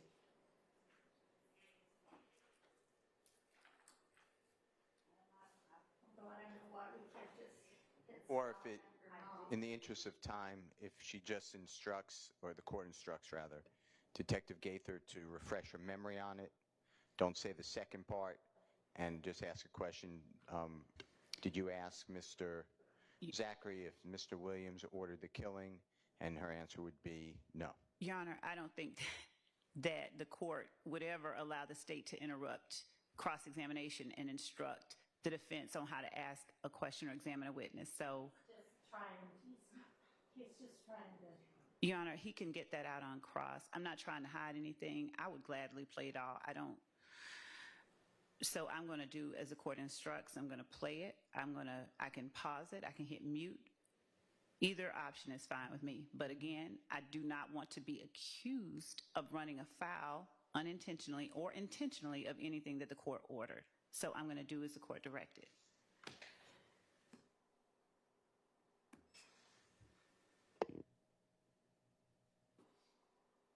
Okay, so are you ready to get the witness back in?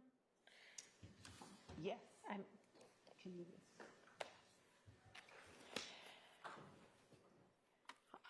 Going to caution you, though, that if more than, like if that whole thing ends up getting played, I'm not going to be happy.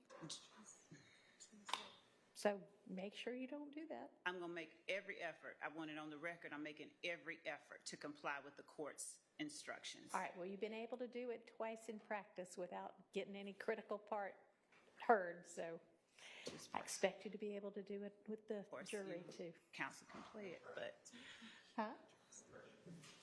they can play it themselves.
Thank you. Go ahead, Ms. Love. Thank you, Your Honor. I'm starting at 3:16:27.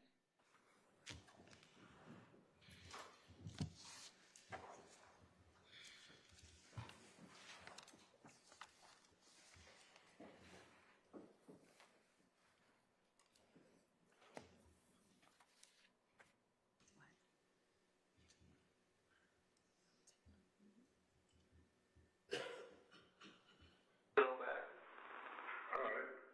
Well, we gonna fast forward on that. Do you think that Thug ordered that? On murder against nothing? No. I told him that. I'm stopping. I stopped at 3:16:41, and I'm going to pick.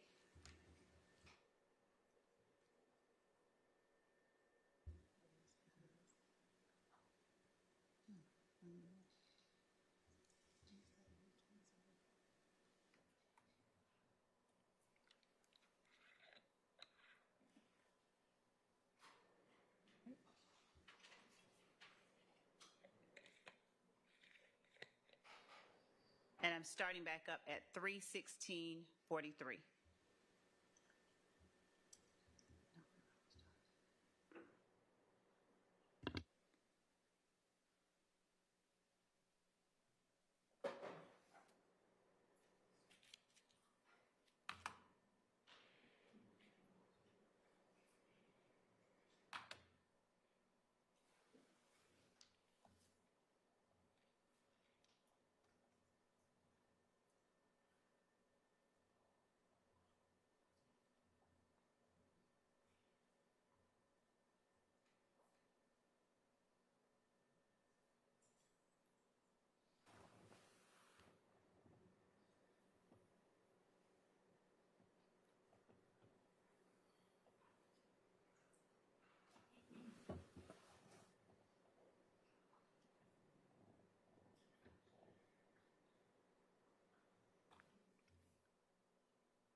There's like no sanctions.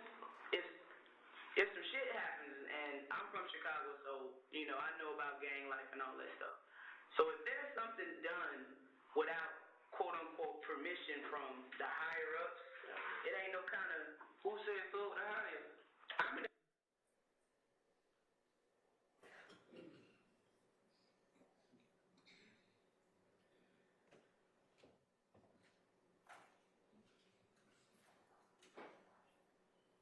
Pausing at 3:17:00.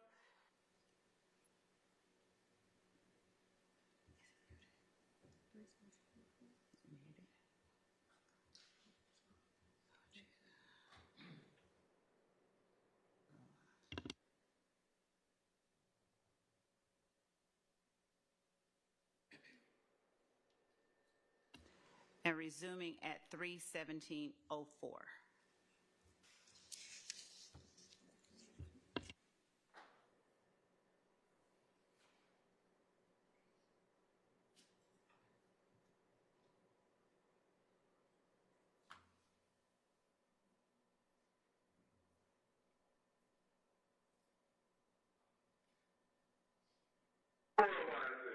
he wouldn't even right when they started YSL. Who started it? My brother and Slug. Tay and Slug. Yeah. What about DK? They did it, because they were around Thug.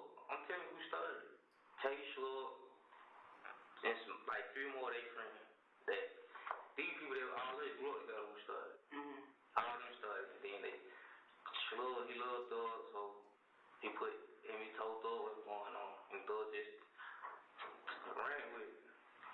So now it's almost, I guess because Thug initially was with Red Cartel, right? No. Well, he was rapping with Rock and all them. He didn't know what he was with Rock Crew. Oh, Rock Crew. Rock Crew, y'all confuse me. Rock Crew and YSL, the same thing. Right. But I told you, when everybody had fell out with Boo, I ain't saying about that, but they had fell out with Boo, because they say Boo snitching on Mo. Mm-hmm. And then that's when they started YSL. just to kind of disassociate them.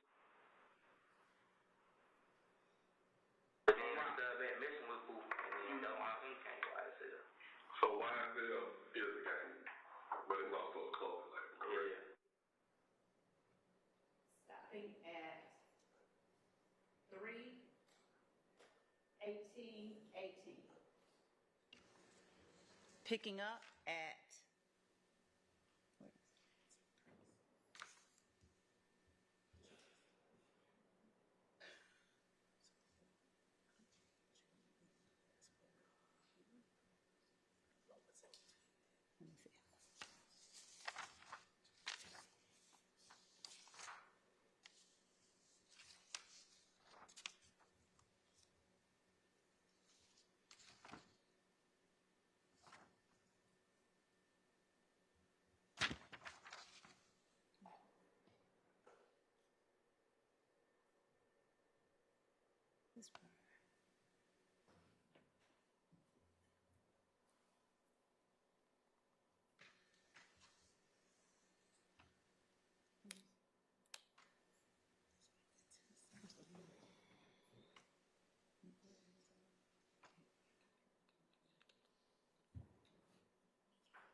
Sergeant Gaither. During your interview with Mr. Zachary, do you all confirm that he knows Detective Thorpe from Crawford Long? Do you remember asking, you know Investigator Thorpe, I'm certain you went to Crawford Long. Correct. Okay. And does Quindarius Zachary acknowledge that he does know Detective Thorpe? Yes, he acknowledges it, gives him a hug. Did what now? Gives him a hug. Okay. Dapped up.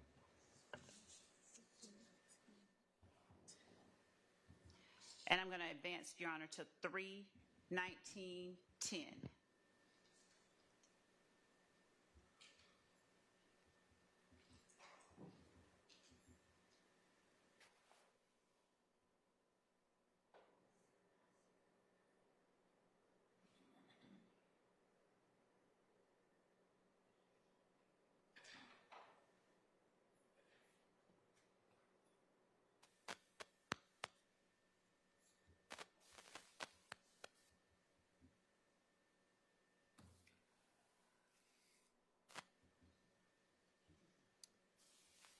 And picking back up at 3:19:11.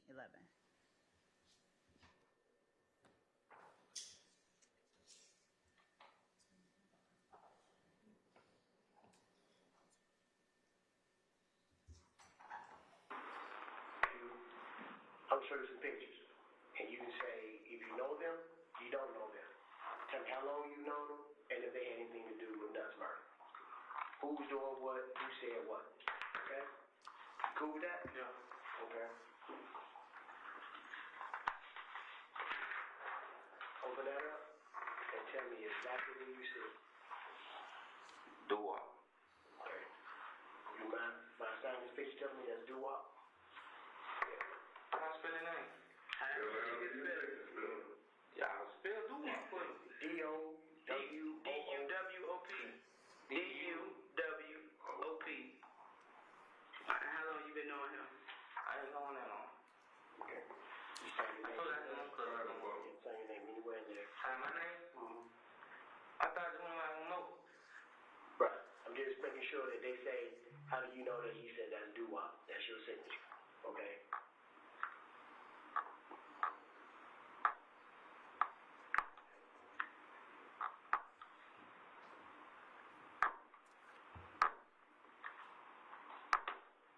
And you put today's date on there.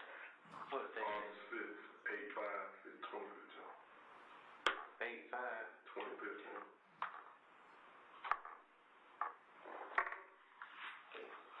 Doo-wop was one of the guys in the car? Yeah. Okay. All right. Who is that? No. Okay. Right here, where it's white, they can see it. It's right in the arm. How long you been on the arm? Since I was about 12. Say, who's his dad? You say you know his dad? No, I know he did. I mean, He knew your dad. he knew I your think dad. Moon know his, no, Quindarius dad. Same name right here too? Yeah, same thing. Is he still locked up as far as you know? Yeah, I think he got 2 years or something. What about Doo-Wop? You heard anything about him lately? No. You know if he out? When? They say he locked up.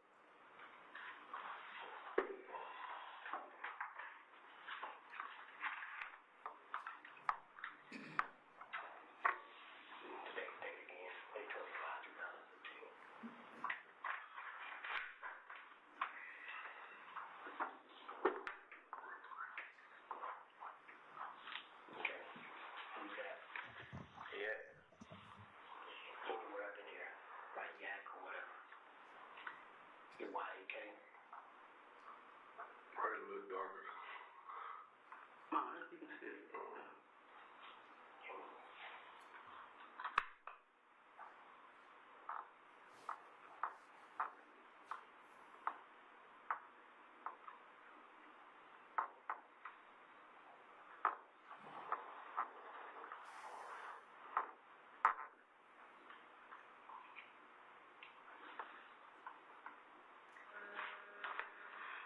Oh, he's killing it. That's the fit. I think it's in there. Brute tell you Yeah, that's that's 8/5/2015.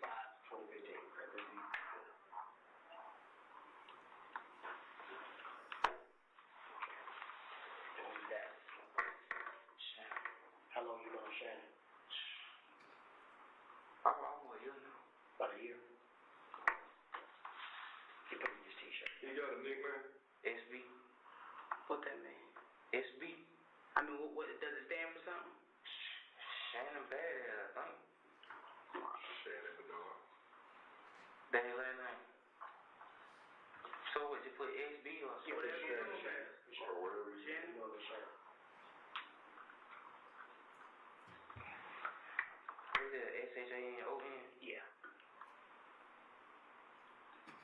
And sign your name if you want.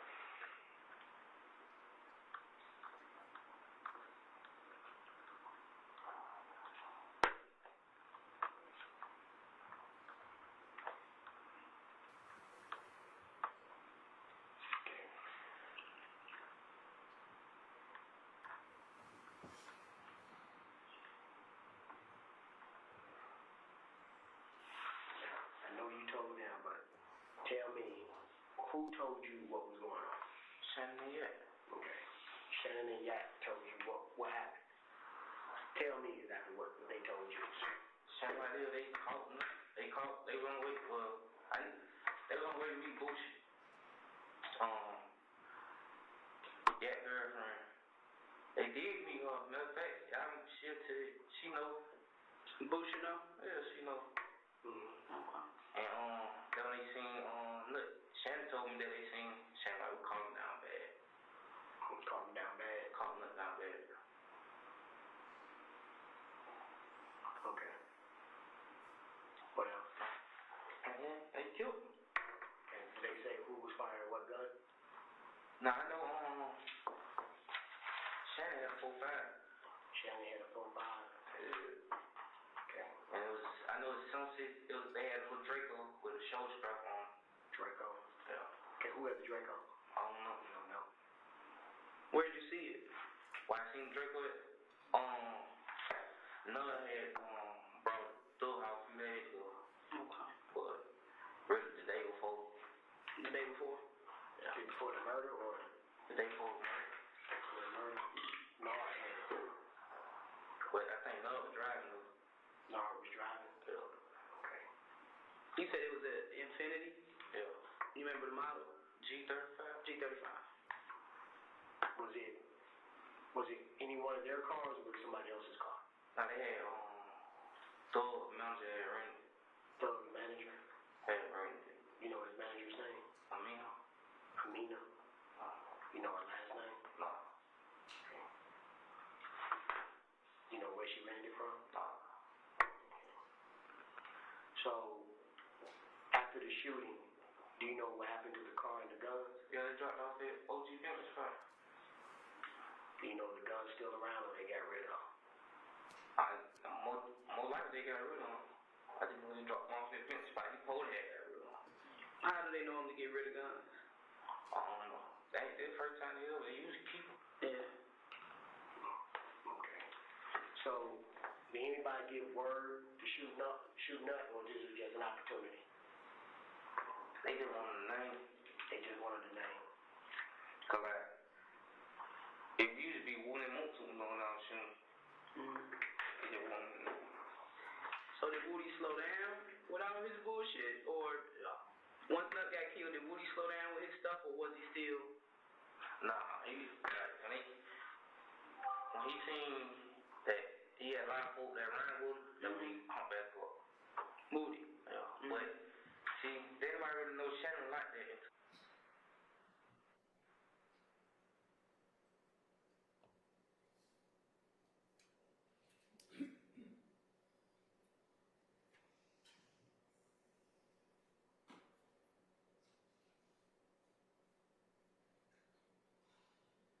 Man, you just, Right. like, Thug wasn't really messing with him. He was riding with Woody from him. Right. Stopping at 326.50.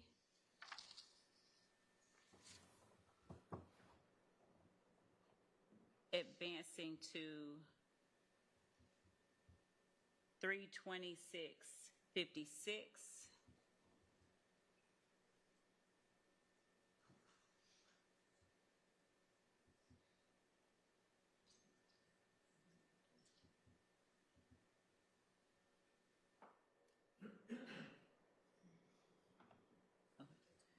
And starting back up at 326.57.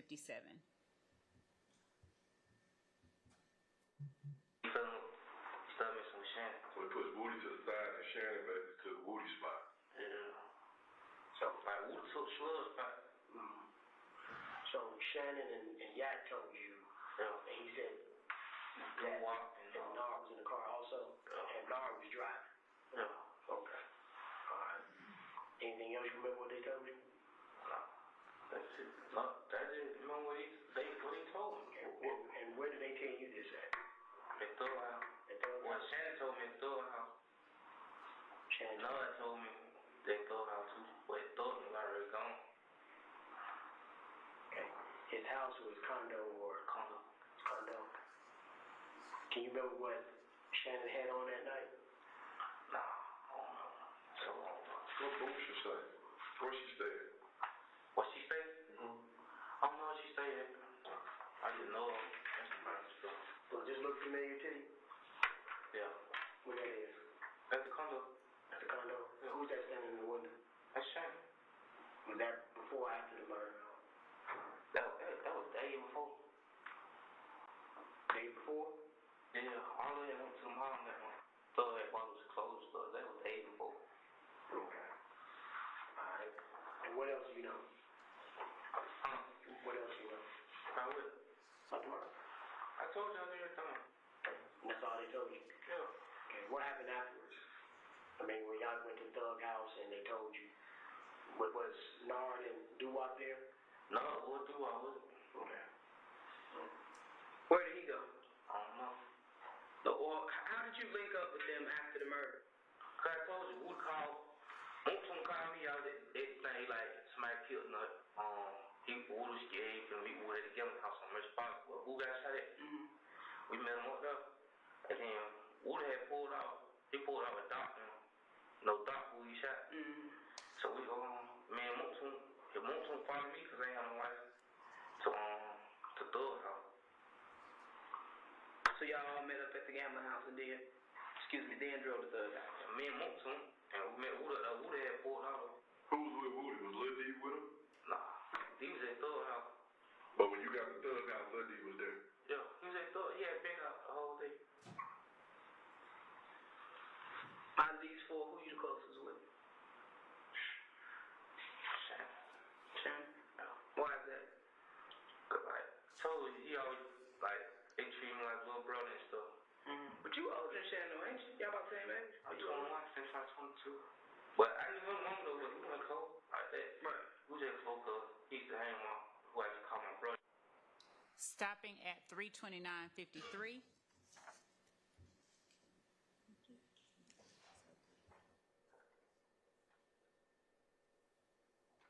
Advancing to 3:30:06.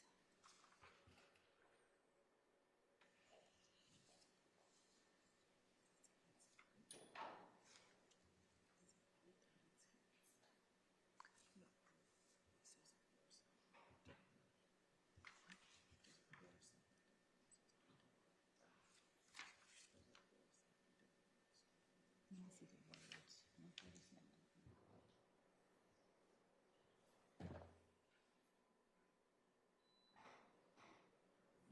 4499.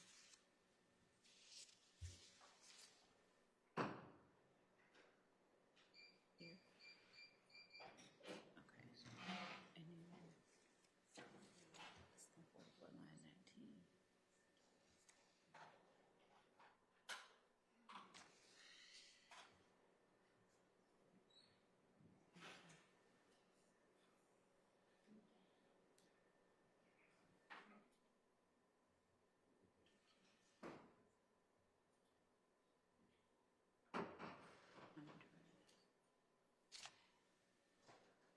Going from 3:30:06 to 3:30:10. 3:39. 3:30:09.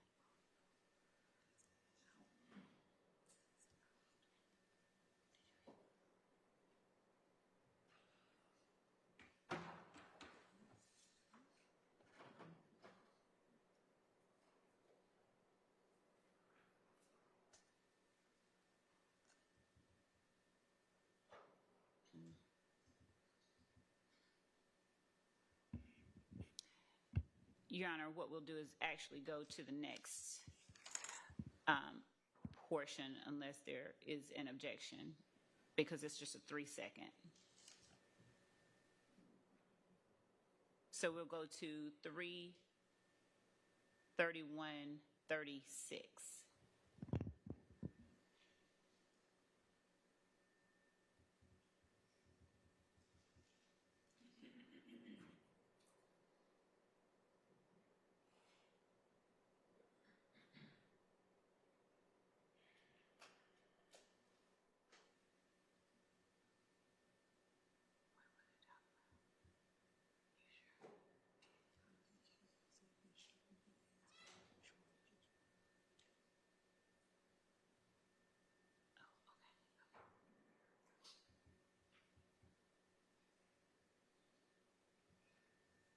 And as we're looking on the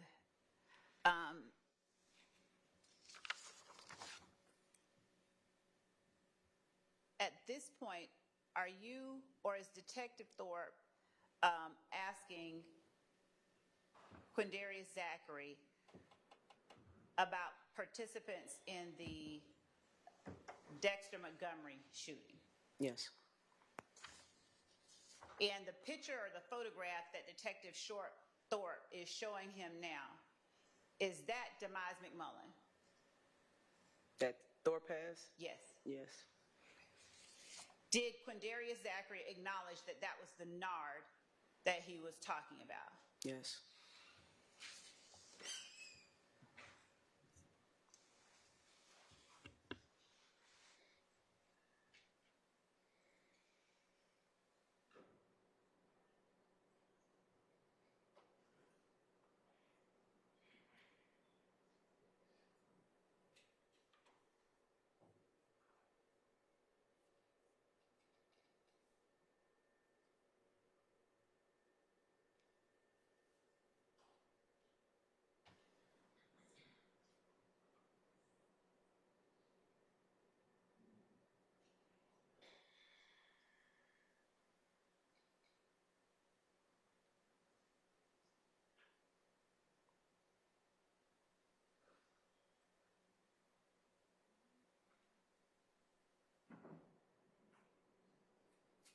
Starting at 3:31:06. 3:31:36.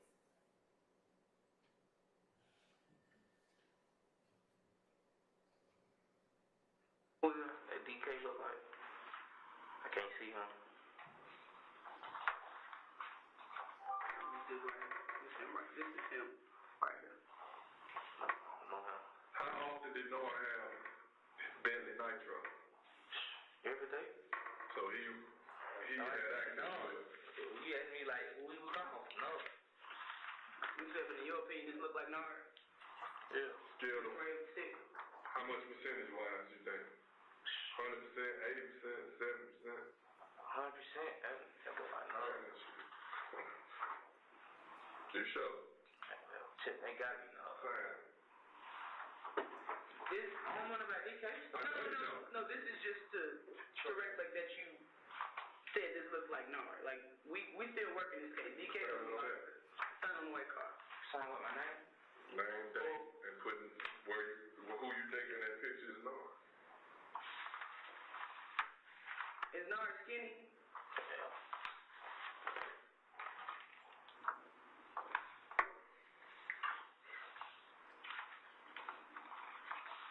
So they just got sticks on deck. No. Where they getting them from?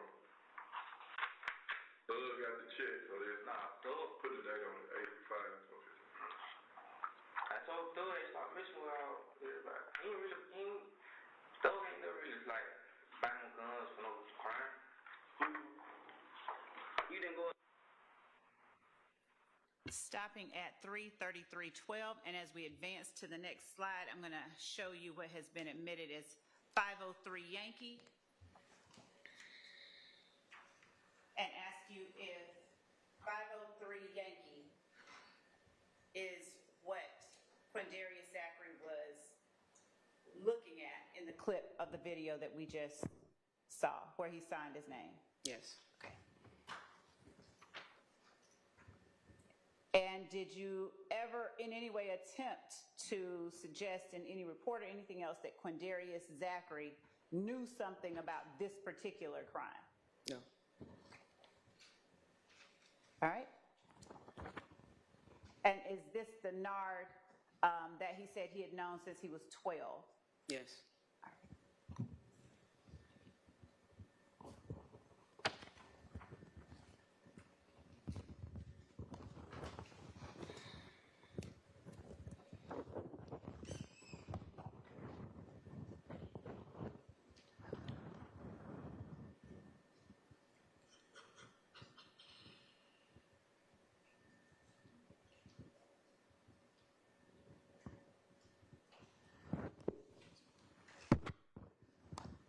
Starting back up at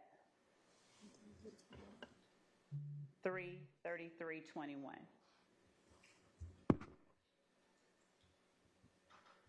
I'm asking. I mean, I ain't checked back up on you. You ain't had no thing pre-trial. I ain't gave you no violations or none of that. The pre-trial officer, he was mad I was getting locked up. Officer man. Yeah. Everybody says they like you. Because he know, like, he don't own me no trouble. But why you be around folks that be in trouble? They do. If your brother Tay trying to tell you stay out of trouble, stay away from these folks, why can't you just stay away from these folks? They just hang around stores and get a lot of girls. But you knew Thug before Woody and all them started hanging out with him. Like, Thug don't even be around them like that. I done Thug my whole life. Right, that's what I'm saying. He don't even be around them like that. I know, but like, that's just how it was going. He messing with it. It's like Thug cut you off one day and then back cool to the next day. So why people choose to come back around him? Like, if he got money, he be taking folks everywhere? Be taking care of folks and stuff. When's the last time you seen him? I ain't seen him, man. I mean, like, you ain't hung out with him or been to the club or nothing with him? I ain't been no club. I ain't seen him in a minute. Like, when I came back on tour, I went in the hospital. You know, I've been in the hospital. Like, right. In the hospital, I ain't really seen him. Right. What's something to think about all this? Shoot, she told me to come talk to y'all. She said if it can help me get out of this situation with me, come talk to y'all. Absolutely. She don't care. She hates.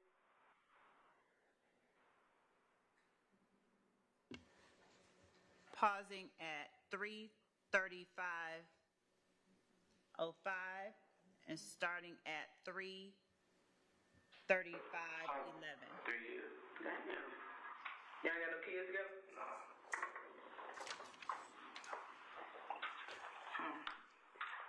You want to break or you want to keep going? Keep going about what? We still got the bus. Let go. Want to eat some chips or anything? Yeah, I'm hungry here. What kind of chips you want? I don't know. What can you eat? You said you're on a liquid diet. Get that. I don't want you to get sick now. Don't get sick on our watch. I'll be alright. It'll be alright. I'm gonna eat a lot. Can you give you some crackers? Oh, yeah, it's chill. Straight Doritos? Yeah, Doritos. Let's talk about the bus. Now, I'll be back. Y'all keep y'all chill, man. bro, we can't make you no promises, but you're doing a great job. Like, you don't even know. I can't even express to you. I'm saying, no, I don't want to be seen in no jail. You don't want to. When I say I can't even express to you what you're doing right now and just the magnitude of it, and like I said, we don't vouch for too many people. We just don't. Because people say one thing and then they get out and they start doing some more fuck shit. I promise God, I ain't gonna. This right here cost me so much. They find out I ain't gonna be able to. I'm in Cleveland now. I understand. You ain't gonna be able to. Listen, you don't want to hang on Cleveland. I don't want to hang on Cleveland. No, man, something to move. You don't want to be nowhere on Cleveland. If God has a plan for you to help you out this situation, man, some move in Clark County. I'm not going around. What I say to you, is these next couple of hours gonna determine the rest of your life, and that's just being real because. Hey, can y'all get my new probably with the court then? I don't know if it's gonna work that fast. Like I'm saying, can y'all just tell them release me a house arrest or something? All we can do is ask. What we're gonna do is, or what I'm gonna do, I can only speak for myself. When we drop you back off to jail, I'm hopping on the phone with the DA's office like ASAP. And you already know investigating Thor, he's stand up kind of, he's gonna do the same thing because we've been working this shit since January. We hopped on the phone ASAP. There's still some stuff we gotta verify what you said, but you, like, this shit is huge. I want to say, like, even if y'all don't, if y'all can just release me out of my house arrest so y'all move forward with the case. I can't release you, but I'm telling you, you're gonna have my word that I'm gonna tell these folks the great shit you done told us today. It feel like weights off your shoulders, though. I just want to get out of here. I know. I'm just saying, though, but just to hold all that in. All type of problems with my health. I want to spend time with my family. Too. I want to spend time with my family. I understand. But once again, what you have to understand, listen to me, what you have to understand, if you're let out and you're given a bond or house arrest, whatever the court decides to do with you, you gotta stay the fuck out. Listen to me. You have to stay the fuck out the way. I promise God. Everybody say I promise God. You didn't catch the case. Pausing at 3:38:41.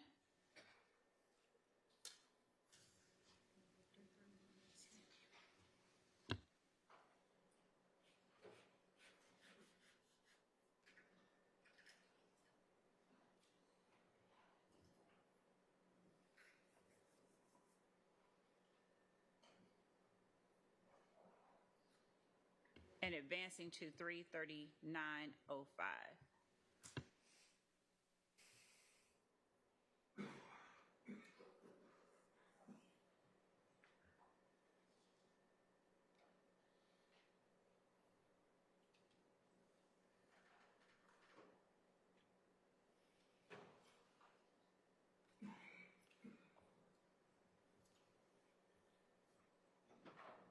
The Wayne concert, I mean, at the compound. Where you was at? Yeah, he pulled came out there. So, what happened that night? Y'all was at the studio or what? What happened? No, we did, like, we were, who I was with? I was Shrub, and Chill, but we two different cars. What kind of car you was in? For me, I was in, Benz. What color? White. Okay. Where we all at before? Huh? Where were y'all at before y'all went to Compton? LaCour. So y'all was at LaCour first? Those folks wanted to go to Compound because everybody was deep and all that. Right. She didn't want to go there and be seen. What kind of car she was in? car truck. What kind of truck? Explorer. 2-door? Yeah. Who was with her? DK on, they had pulled out the car. DK on, they had pulled out her car. DK who was in her car? DK, another young nigga named Book. Book? Yeah. You know the rapper Book? Nah, this little nigga be with DK on. Okay. And they little partner named Kel. Was in a little sister truck. And Shannon. And Shannon. Shannon was in that car. Huh? He wasn't in that car. He got in that car. I told him he put it out the car. So when they went to hit the bus, yeah, he got in that car, and then they put the little sister out. Where she stayed? I don't know where she stayed. I ain't know. Which sister is this? Max. Dolly Wire, yeah. Alexis.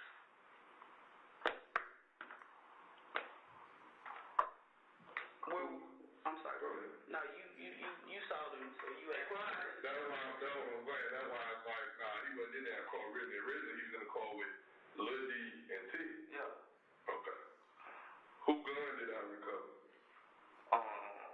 DK gun. You know, you snatched. I met the truck. Yeah. DK gun.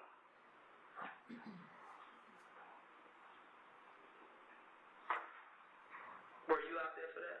Nah. For the actual bus shooting? They don't even know that.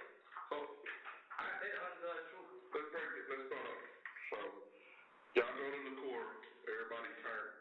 Did y'all go back to the studio at any time? Nah, we went to the studio late on that night.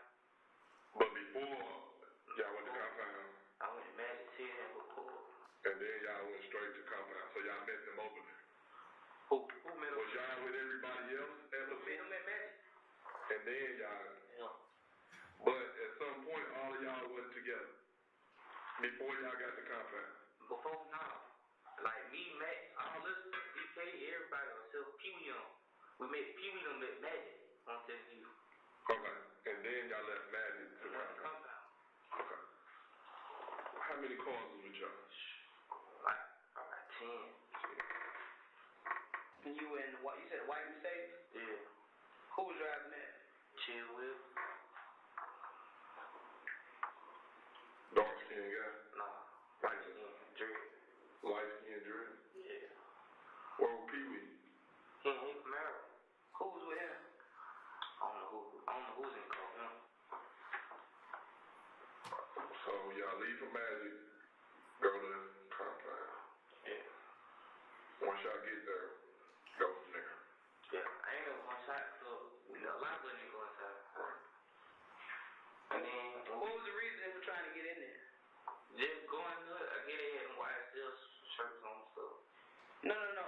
So y'all didn't have an issue with Wayne? Like, what's the issue with Wayne? Well, what was everybody else's issue with Wayne? Pee Wee, like I said, everybody want to make a name for themselves. Pee Wee don't want to go in there and just get into it with Wayne.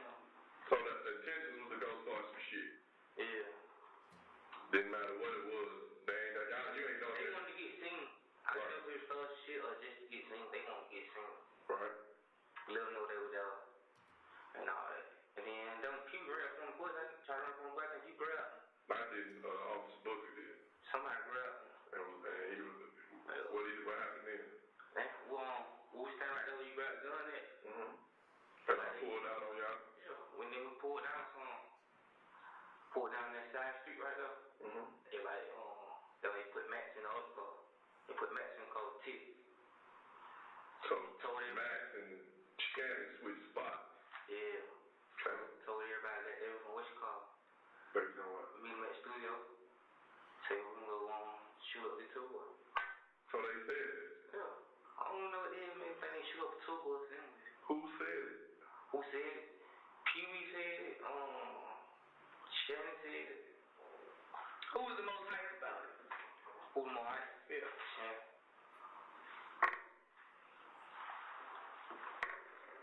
So where did you go? Once you left compound? I went to the house at first, and then they woke me up. Well, my partner Chill, we woke me up. Like, D said, hey, studio, I'm gonna pull up down now. Yeah, we pull up down now. And then they told me what happened from the last time I seen him. So everybody met back up at the studio, y'all was chilling there. How long was y'all at the studio? About an hour.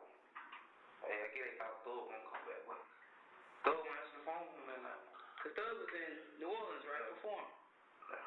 Like, with my intention, I don't think Thug knew about it until after the party. Right. Pee Wee was in the car by himself? Nah, he just called somebody, but I don't know. So somebody was in the car with him? Yeah.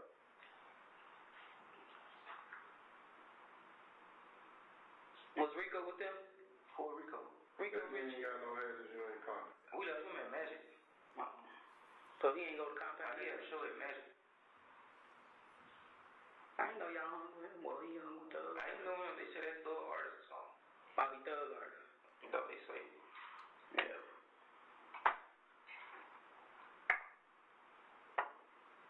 So after they shot up the bus, what happened? Huh? After they shot up the bus, what happened? We met up at the studio. So they came back to Metropolitan? Yeah.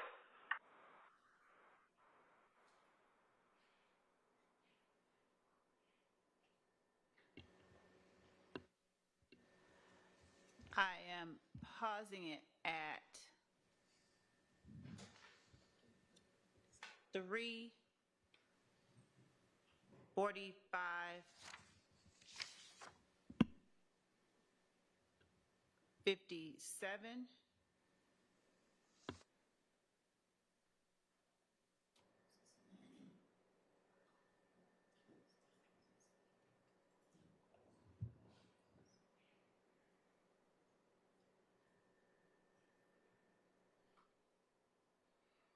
And advancing to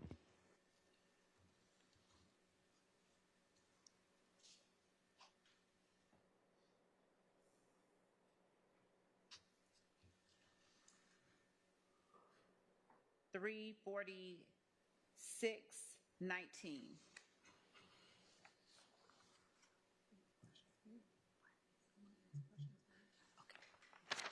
And as we advance,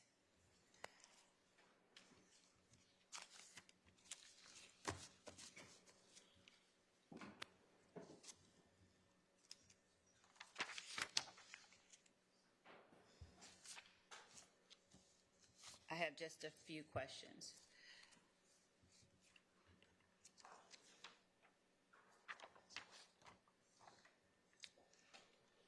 Sergeant Gaither, when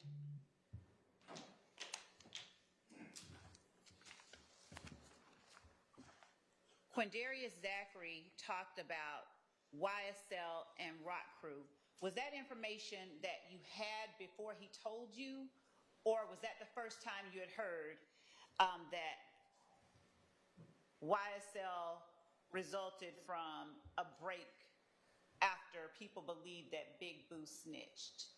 I had heard that before.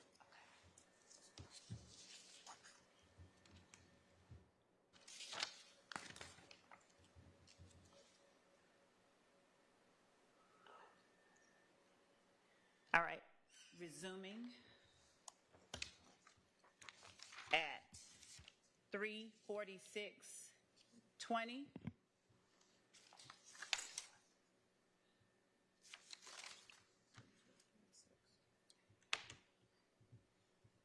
How does Pee Wee fit in all this?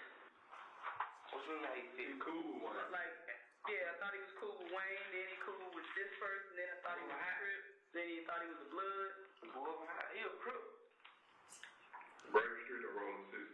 I don't know. Oh my bad. But since Thug got that Birdman and got that check for him, he whatever. Is he an actual rapper? Pee Wee, yeah, he rap. He don't do no shows and that, but he really hype man, like, for Thug. Kind of like a Flavor Flav. Yeah. So he gonna do basically whatever Thug say as far as, I need you to just.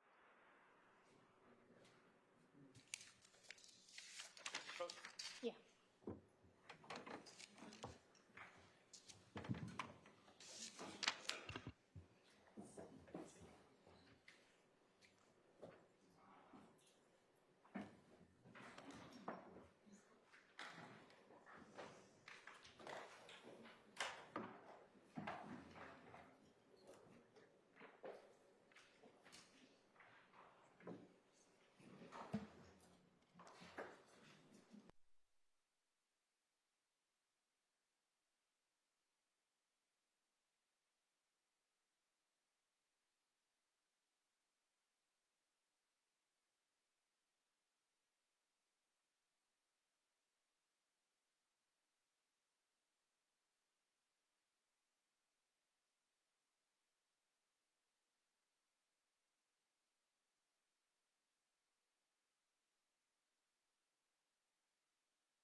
Continuing. Do you think that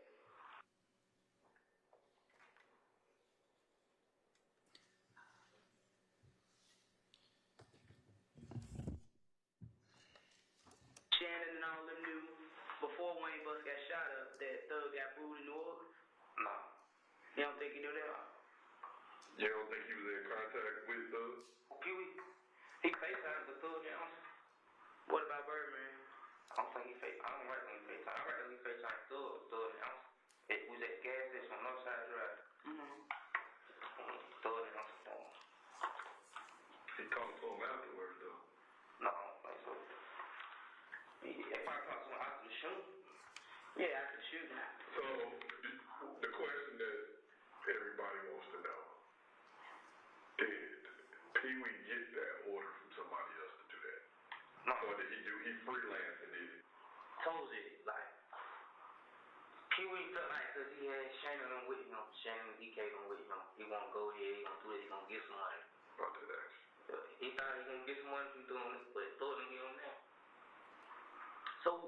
So why would Thug give him money? For doing it, he had order. Just to do it. You know, they just wanted the name. Nah, that don't make sense. Like, why wouldn't he, if anything, the dispute was between Birdman and Wayne, right? About the contract and all this millions of dollars. So why would Shannon and Pee Wee, or Pee Wee think that if I do this, Thug gonna give me some money? Because, you know, they say Thug and Wayne was beefing, but they were beefing, but like, about what? Thug really look up to Wayne. That's what I heard. He do. I know him, I trust him. Tell me he look up to Wayne. So what was the beef about between Thug and Wayne? Because they say something like Wayne be acting antisocial. Like when they have he don't care to kick it. Yeah. He don't acknowledge him and shit. Yeah, he don't acknowledge him and like, he ain't even on my level. Yeah. I guess Thug felt some type of way. Right. But for like I ain't never heard like Thug say shoot up the bus. I ain't heard that. On that I heard like they will get this bus, they give us some money. But Pee Wee, on y'all way from Magic City to Compound. They ain't say nothing about it. At what point did it get to y'all was there to start some shit or be making name for yourself? Shoot. Thug sister, she's like, we gonna go home and get like be seen. So if Thug's sister, so if she was with it, how she with it and Thug was with it? I'm telling you, I don't know if Thug was with it. But from what you know, he answered the phone for a few years when he was FaceTime at the gas station. So basically everybody got high and then turned like, let's go get it. They be high all day. You smoke, you drink? No, I don't do nothing. What's up with Duke?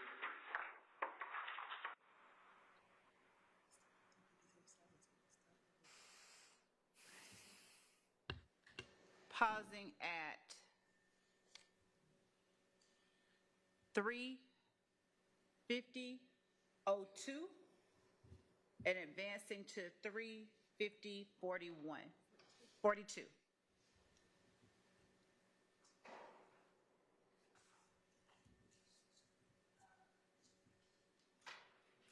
And that's number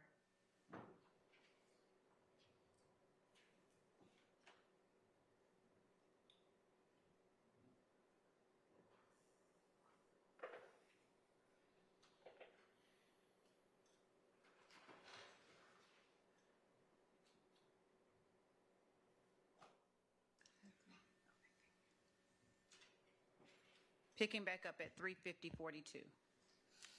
Oh, nah, see, he just started hanging with Thug. I'm too. Cause he rapped too though. Yeah. You ain't never heard that man people on shit? I don't know how he started hanging with Thug. I told Thug, like, he hang with people who know him home with him when he broke. That what? That never would home with him when he was broke, he hang with. Somebody else said that.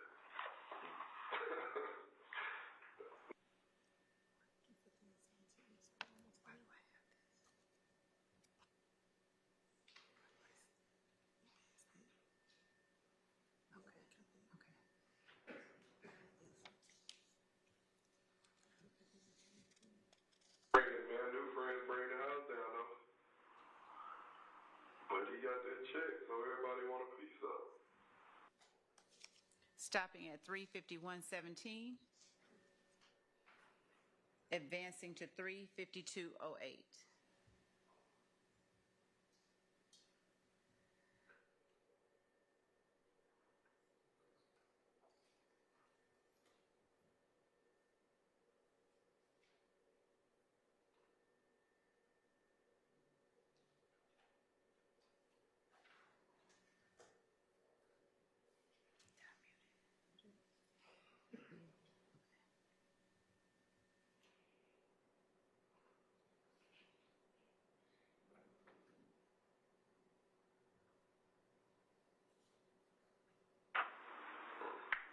What Dolly White say? I don't know. He ain't been around. So who else stay with us up Sandy Spring? I don't know. I ain't never been in that house here. You ain't never been in that house? Why you ain't never been? My house is here.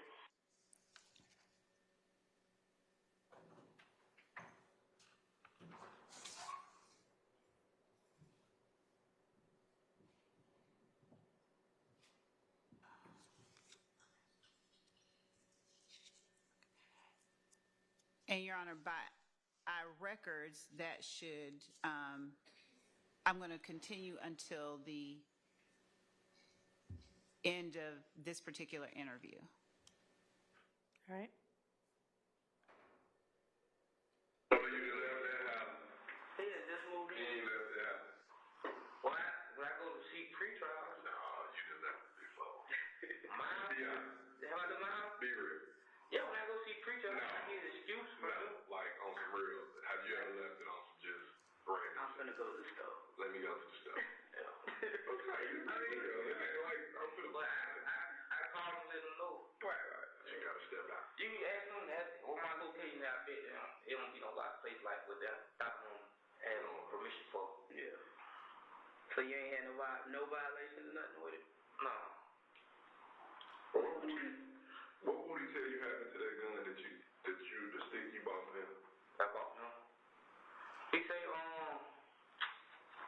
first he tell me that his brother had got it, his brother man, cause Montson been told him like, get that gun back, you should never did that. Right. And then I was trying to get back to him that his brother got his brother out of town and all that. His brother was saying, call him home. Mm-hmm. Yeah. So what did you get? Because the gun cost like $1,000, right? Yeah. Did he pay you anything to get it? No. You just did out the kindness of your heart? You knew all the shit he was wrapped up in. Nah, he tell me like, it's just for his house, like, he got kids in the house, they know he's dead and all that. Mm-hmm. Okay. Then don't want somebody, he tripping, get that gun back. And then, want somebody just be having gun, he gonna trick you out of. Well, where are your other guns? My other gun? I told you, like, I had ordered somebody. So you gave him guns and said? Nah, I told him, like, put it in funds. I'm gonna pay out when I get my gun back. Who is this person? Who is this person? Come on, be honest. I heard you kind of. Who? Your brother. Who brother? Who brother? The big dude? I guess. The one that said call home? Yeah. He fat? Yeah. I mean, I ain't seen him in a minute. Is this the gun? There you go.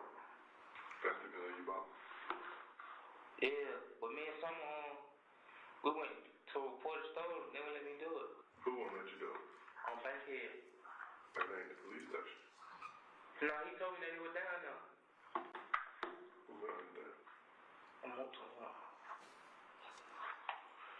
Say no more. How you get so fascinated with guns? Like, you ruining your own name. I bought a gun. I told him I bought the gun. They shot it at some car. That was your first time buying a gun? Yeah. Why are you always on the scene, though? Cause I been moved to.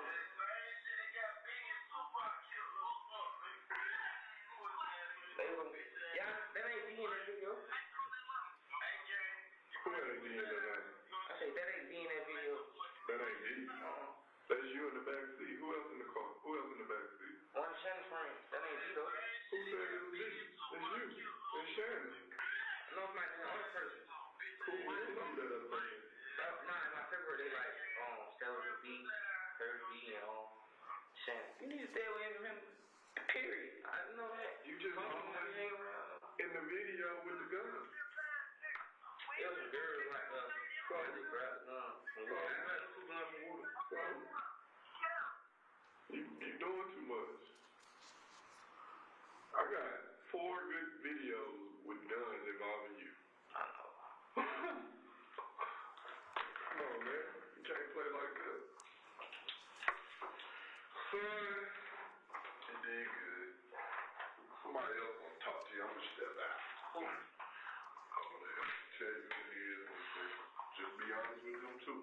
Well, all right. these are folks you really need to be. Whatever questions this man got, don't hold it. They're federal agents because of these guns. Like these, they don't have no sympathy. Like me, I got sympathy because I know you ain't about that life. But I'm sorry, Jay. oh, I'm sorry. Yeah, you back on that one? You ready for that? Yeah. Just be honest. They you start doing shit with guns and all that shit. That's when I'm getting like, no. That's what I'm saying. You don't want to, so be honest. It's basically the same questions we asked you about the gun with Woody and stuff like that. He got himself wrapped up in some other shit. So whatever questions this man have of you, please don't stop still. No BS. Because that's one system you don't want to get caught up in. On what I told you, I can go fit. No. Your criminal history is not bad. That's what's saving you. Because you ain't been in a lot of shit before. I think. Sir. Right here. Excuse me.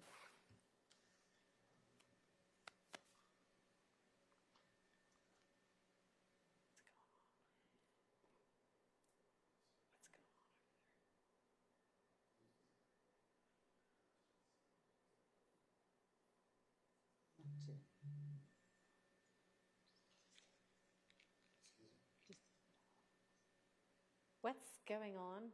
Your Honor, I was speaking to them about the. Now's not the time for that. Okay. Misdemeanor gun charge before. That's not bad. That gun I had caught with supposed to be misdemeanor. No, it wasn't. Oh, is it legal for that gun here? It's modified. I ain't know that. Yeah. Hey, come on. Hey, what's up, y'all? All right, you come out. This is good if you want to stay. Stay, but don't matter. I need a mental break. Yeah.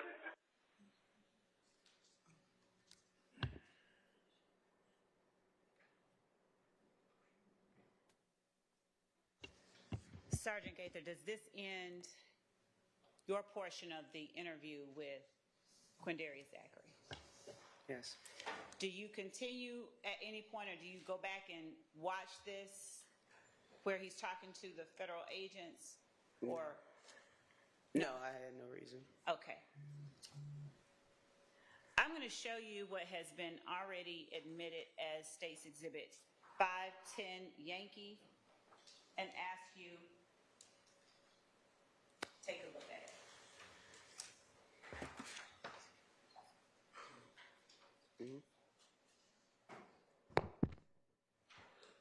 Have you seen 510 Yankee before that photograph? Yes. Was that the photograph? Was Quindarius Zachary ever asked about this particular photograph during the interview that we just saw? Yes, this is the picture that Investigator Thorpe showed him and asked him when did it occur. And asked him when it occurred? When was the photo taken? All right. Could we display 510 Yankee?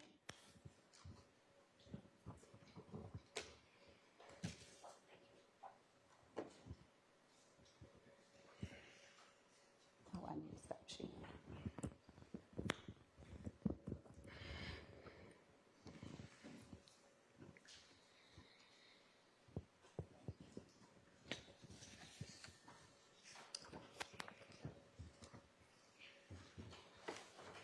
When you spoke with Quindarius Zachary about where he was the night of Donovan Thomas's murder. Is what I'm holding in 510 Yankee the place that he described as the thug's condo? Yes. Do you know the name of this apartment complex or condominium complex? Sky House. And who is displayed to your knowledge in 510 Yankee? Shannon Jackson. All right. And is that the photo that he said, or Mr. Zachary said he took either in December or January of 2015? Yes. I'm now showing you what has already been admitted as State's Exhibit 477 Yankee. Do you recognize the people who's shown in 477 Yankee? Yes. Could you please display 477 Yankee on the screen?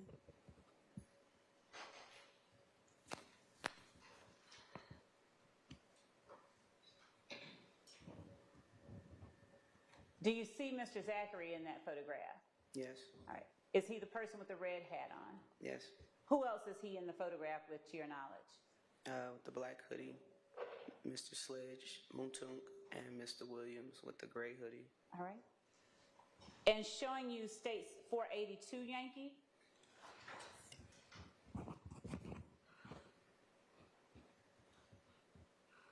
Do you recognize the persons shown in 482 Yankee? Yes. Who do you see in 482 Yankee? Mr. Zachary up front with the gray hoodie. Shannon Jackson with the black hoodie with white words. And Mr. Kendricks with the long black jacket with a white t-shirt underneath. Thank you.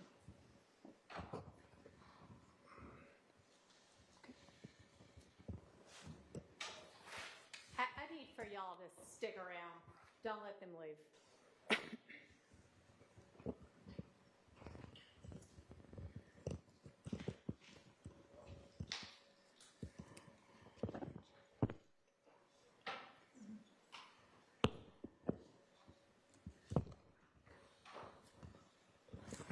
I'm now going to show you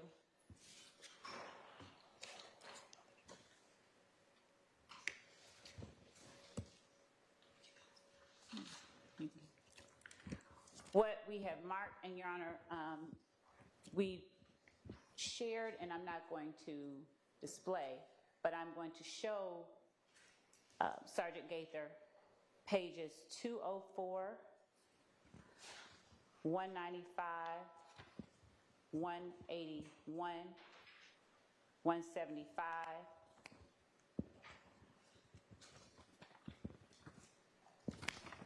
170, 153, 152, 143, 142, 131, 129, 128, 127, 126, 122, 119, 117, 81, 79, and 12 of State's 526 Yankee, which has not been admitted. Okay. But I'm showing Sergeant Gaither these exhibits, and I've labeled them as 526 Yankee Alpha through 526 Yankee. Okay. Showing you 526 Yankee Alpha. Do you recognize the people shown in 526 Yankee Alpha? Yes, a few of them. All right. Is Quindarius Zachary in that photograph? Yes. Did you ever get the opportunity to review Quindarius Zachary's IG, Twitter, social media, or anything like that? His Instagram page I have. Okay, his Instagram page? All right. And I'm going to show you, because this is a little bit bigger, State's Exhibit 526 Yankee Beta. and asked you if you recognize the people shown in 526 Yankee Beta. Yes. And do you recognize the location shown in 526 Yankee Beta? Yes. Is that an accurate reflection of the persons, images of the people shown in 526 Yankee Beta and the location shown in 526 Yankee Beta? Yes. Your Honor, the state tenders 526 Yankee Beta as evidence. Any objection? Sorry, I would object. All right, it's admitted. All right. Showing you 526 Yankee Charlie. Do you recognize the persons shown in? I'm sorry, Judge, I objected to the I'm last sorry, I thought you exhibit. said no objection. You gotta use your mic. Not admitted. Okay. We'll have to take that up. And yeah, I know we haven't gone over any of this yet, so it may be. That's correct.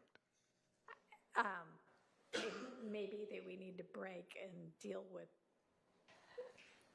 I don't have to tender it now, no, so that we can not break. All right, then just don't tender them yet. Okay. Without publishing and without admitting, is the court allowed, I mean, you can show her whatever you want. And Okay. If you're just saying what are you asking her? What are you planning to ask? The next question will be who's depicted in this and the location. We probably don't need to get into the substance of what's shown before we know whether they're going to be admissible. Okay. But then the next question will be, were the people and the location in 526 Yankee Beta discussed in the interview with Quindarius Zachary? Okay, that's fine. Were the people and the location in 526 Yankee Beta discussed during your interview with Mr. Zachary? Objection for the same reasons. All right, let's just deal with it outside the presence of the jury. So why don't we break for the day? Y'all get to go home a few minutes early. Remind y'all, don't talk about the case. Don't let anybody talk about the case with you. Don't look at any kind of accounts, no matter where they might show up about this trial or anybody involved in it. And we'll see you at 9 in the morning. Thank you. All right, so jury.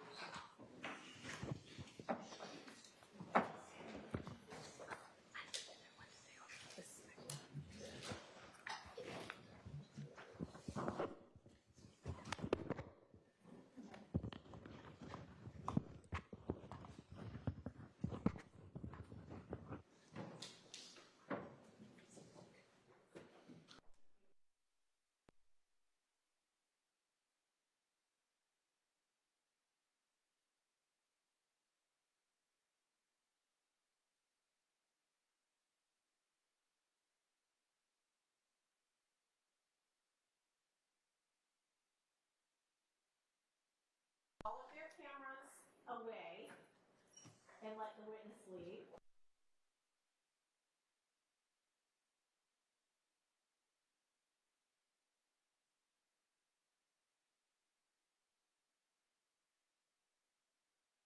Okay, sit.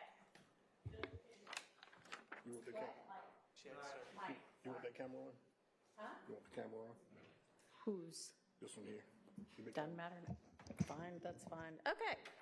We have a problem, and I don't know if it was any of you, but we need to get to the bottom of it, or I'm going to have to excuse everybody from utilizing cameras anymore, because there is an instruction that this witness not be in any way filmed or documented, no visual images of this witness, and some person who I have no idea who is from Adam has just emailed that they and shown a picture that is now documented all over the internet of this witness today, clearly, sitting in the witness box being examined by Miss Love, and it is a full-on image of the witness. And so we need to get to the bottom of who took it and sent it to somebody else. And it was posted by somebody named Empress Fox, Protect the Flag, America, I guess, 2028. With the disclaimer, this was sent to me. I didn't take the photo or own it. So, one by one. I don't take stills.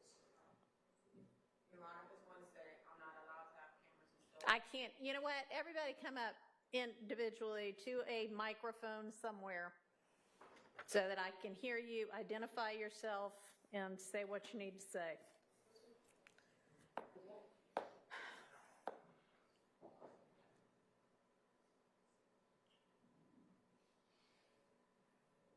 Does that mic work? Good afternoon. So I'm not the leader. I just wanted to be the first one to say that I'm not allowed cell phones or cameras. It's on no order. I definitely did not take the picture. The picture did come to my attention. I got here a little bit late today, but there was a camera and device. Someone was definitely taking pictures today, and I know one of the people who was taking pictures was Miss L.J. Hall, Ph.D. Not for sure if she took the picture, but she definitely had a camera. Okay. All right. And remind me your name, I'm sorry. Yes, my name is Nicole Borden. Okay. All right, thank you. I think that's what you gave that lady we talked about the rule 22 same time you gave her hers. And she was. Miss Sylvia. Yeah, you gave her permission to do still photos, but not on these. You weren't supposed to do that. Hey, I only Hello. Hi, I was live streaming. That's it. I didn't take any pictures. Ma'am?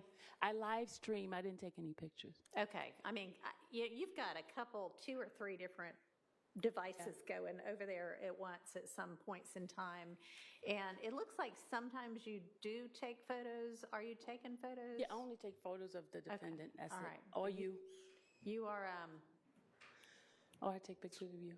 representing to the court that you did not take any pictures, any images of this witness. All right. Thank you. You're welcome. Do you know anything at all about anyone who did and or how this got out there?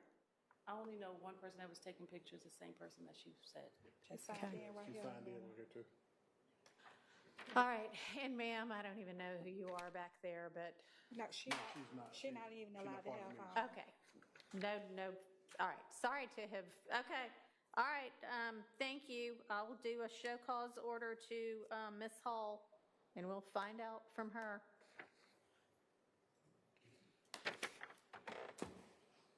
Okay. That's it for this part of the proceedings. All right. So if Ms. Love, you're going to want to deal with the rest of. Hang on. Can you put the show cause order together? Okay, and tell her to bring all of her equipment. If you are going to want to introduce all of those exhibits, we're going to have to hash out the admissibility of them. So I had thought you were going to introduce them with Mr. Sprinkle, but. I was, and I took out ones that specifically were pertinent to the interview that Sergeant Gaither had, because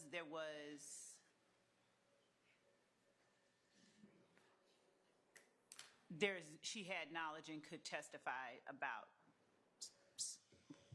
people that were pertinent to what she and Mr. Zachary discussed in the interview. In other words, for instance, during the interview, you hear them talking about the dugout. There are pictures in the exhibits that I showed her of Mr. Zachary and Quentin Porter at the dugout. You hear Mr. Zachary talking about a person named Gucci Red. There, 526 Yankee Charlie is a picture of Mr. Zachary and Gucci Red. Okay. You hear. I guess what I need to know is, do you want/need to have these admitted with this witness? Yes, the ones that I selected, not the whole 526 Yankee. So So I guess that means we're going to need to sort out the admissibility of them now, which is what we're going to have to do. So can you tell me in number, not reverse number order, what they are? Yes. Or just hand them to me and I'll write them down? Yes, That might either be way. faster. Sure. And we can also email the PowerPoint to the court. Oh, I think y'all already, I didn't, PowerPoint, just the exhibit list. Yeah, you already did. I just need to know which ones we need to litigate right now. So where are the page numbers? Miss Love, where are the page numbers? Your Honor, I have the page numbers and I can show the court the actual images. Let me just. You know what, let's just go, let's just start in numerical order and not reverse numerical order, just because it'll make my brain less crazed. Understood. And go see if there's objection to them. So if everybody wants to pull up their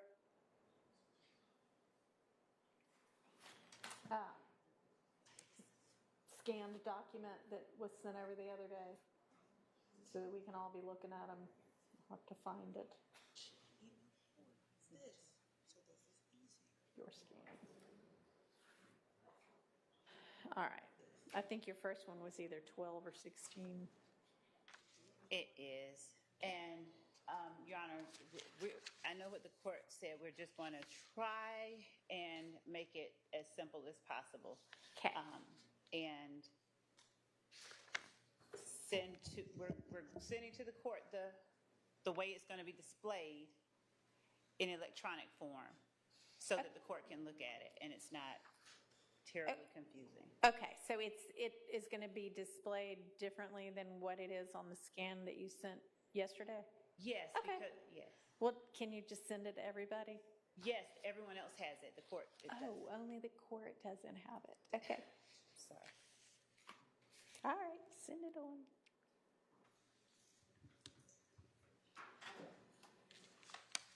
So this is different than what you sent Ms. Persifield yesterday? It's select ones from what I sent Ms. Percival yesterday. Okay, but do they look the same as what you sent? Because I don't mind just looking on there. I think it just arrived, so that's cool. I am opening it up now. Okay, got it. Okay, so. And if A is whatever the last one is, so the first one, that's fine. As long as we're all looking at the same thing. All right. So is everybody on the 526Y, A through whatever it's going to be?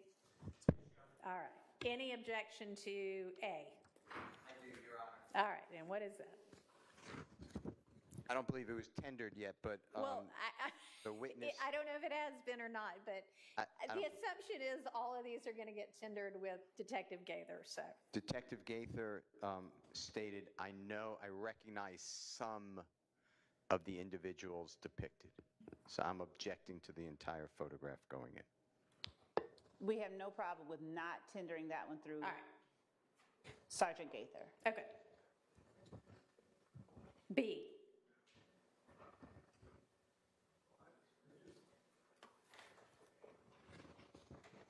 I just don't know the purpose of. Well, that's not a good objection. I mean, it might ultimately be a relevance objection. Okay. Relevance and its admission against Mr. Nichols. It's not an inconsistent statement in any way. It doesn't involve Mr. Nichols in any way. It's not a co-conspirator's statement. Why is it coming in? So, relevance objection. Your Honor, the photographs, so backing up, one of the, I believe the defense is going to make every effort to, one, discredit what was said during the interview of Mr. Zachary. Okay.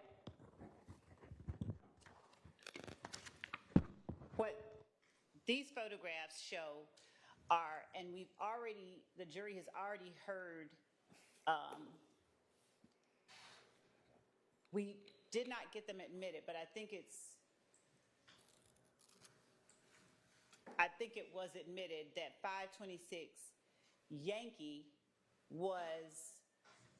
it's the Twitter record pulled by DDA Sprinkle. Right. That belonged to Quindarius Zachary. Yes. So, as much as that is before the jury, and these photographs that Sergeant Gaither recognizes as depicting pertinent portions of her conversation with Mr. Zachary, pertinent portions of Mr. Zachary's interactions with defendants in this case, I would ask that, or I'd submit that the relevance threshold has been greatly exceeded. For instance, Mr. Zachary is talking about at some point during the interview how Rock Crew started, why he has an association with someone from MDC. He's from Capitol Homes, me and Mook Toot from Capitol Homes. He knows Big Boo. 526 Yankee Alpha is Big Boo. It is not only Big Boo, it is Big Boo and Mr. Zachary in the dugout. Okay, all right, overruled. I'm sorry, I didn't understand that the entire group was admitted yesterday. I thought. Oh, it wasn't. None of it was. It was just with Mr. Sprinkle, he identified the whole group as that's right. the That's Twitter correct. feed. None of it has been admitted, and we said we'll have to take this up. So now some of it she wants admitted, specifically these things that are in this exhibit. Composite exhibit, so we're litigating their admissibility. Right, but maybe I missed it. I still don't see how this comes in against Mr. Nichols. Judge. Well, it's a RICO case, and it may or may not have anything to do. I mean, I doubt I don't know how the jury is going to interpret this. It's neither a prior consistent or a prior inconsistent statement. It's just evidence. It is nothing. It's nothing. That's It's what I mean. a picture showing that the two of these people were related, and they are at least at some point in their lives at the, what is it called? Dugout. Oh, all right, I'm going to have the same objection to every single one of these photographs insofar as it is being admitted against Mr. Nichols. It is not anything that's relevant to a prior inconsistent statement or a prior consistent statement. It may be admitted insofar as it's admitted against the witness, but not against Mr. Nichols. You can't just keep saying, oh, this is a RICO case, so everything comes in. So I'm objecting. Thank you for a continuing objection. I'll not whine with regard to each photograph. How's that? Okay, that's fine. I mean, not every bit of evidence in a trial is a prior consistent or inconsistent statement. There's, and relevance is a very low threshold. I know. Okay. Your Honor, could I whine just briefly? Sure. Yes. So this photo, and I think it's going to be for a lot of these, I could see if Mr. Zachary said, oh, I don't know who Big Boo is. I've never met a Big Boo. He's testified to all. Okay.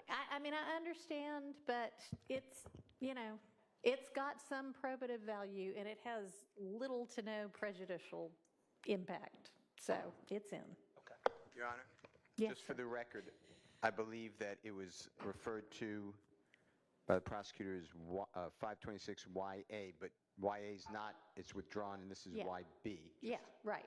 Thank you. Yes. Okay. Moving on to C. Well, Your Honor, allow And you me can to just, keep my seat. Mr. Harvey, have a continuing objection to all of these, and my ruling will probably be the same. May I stay seated? I suppose. I'll stay. I don't care. Okay. It's fine. I can probably hear you better if you're seated anyway. All right. So C. Hang on. Any objection to C other than the general relevance one that we already discussed. I don't know if a foundation can be laid, so I don't want to waive that, Your Honor. So what I asked the witness is whether she recognizes the persons in the photograph that Mr. Zachary posted on October 20th, 2014 on his Twitter feed. She will be able to say yes, she's seen them. The female in the picture is the person Mr. Zachary refers to as Gucci Red, and Mr. Zachary is in the photograph. This witness knows who Gucci Red is. The jury has now heard Mr. Zachary's comments about a Gucci Red. So I believe, given that the jury knows that this came from Mr. Zachary's Twitter account, that this witness can identify the people in it, that a foundation can be laid or has been laid. Okay, and your purpose for showing this would just be to show that the two of them do in fact know each other and hang out, I guess, not or hang out, whatever. I don't know what. Not hang out. Well, okay. I mean that they Associate with one yes, another. Yes. Okay. And foundationally speaking, do you have a further objection or? I'll object to where it's written at the very top, Your Honor. Gucci Red begging. I don't really understand why that's coming in. Okay. Can you? So it was. I don't. Mr. Zachary's posts, given that he is an unindicted co-conspirator in this case, his posts and the words he makes, unless there are other people, generally when we have social media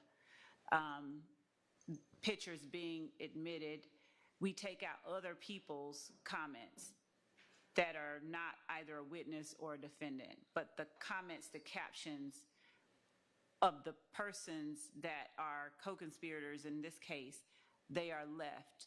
This is one where he says, this is Gucci Red begging. So we're not, I don't think she's begging. I don't know what she's doing. All I know is that he posted a photo of himself and the person he calls Gucci Red, who he has a protracted conversation with detectives Gaither and Dennis about during this interview.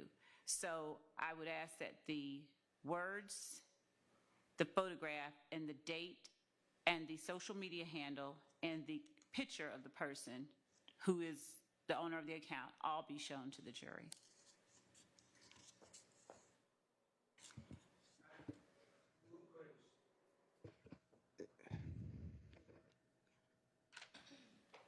The rule is that it has to further the conspiracy or further the interests of the gang, and I don't see any purpose. And to say that it's an admission by a unindicted co-conspirator, I don't know what that's admitting. An admission means it's admitting some sort of guilt. That's the definition of it. Your Honor, I cite to Alexander, Alexander versus State, 371 Georgia Appeal, 532, it's in Division 2. It's 2024 case. And it just gives, it's a gang case, Your Honor. And all they say, it's well written actually, but what the Court of Appeals says is that you need to show, not you, the state needs to show, it's not just evidence of a gang member. You have to show that somehow it furthered some interest. Right. So I just don't understand. You know, I'm objecting. You know, you're going to ask me what's the prejudice, so I'm going to tell you I don't know if there is prejudice. We'll take it out, Your Honor, the words. They'll take it out. Yep.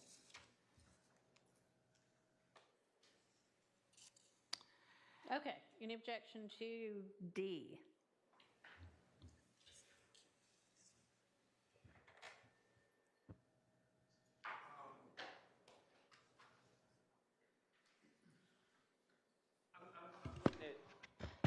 printout, I'm looking at the printout, so if I'm wrong, it's not intentional, because it's kind of small. I don't see people that I recognize in this photo, so I don't know what the relevance would be. Ms. Love?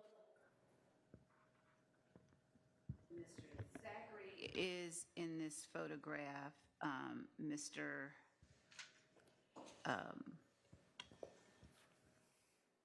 Stevens is in this photograph, and Sergeant Gaither can tell the rest of the people who are in this photograph if,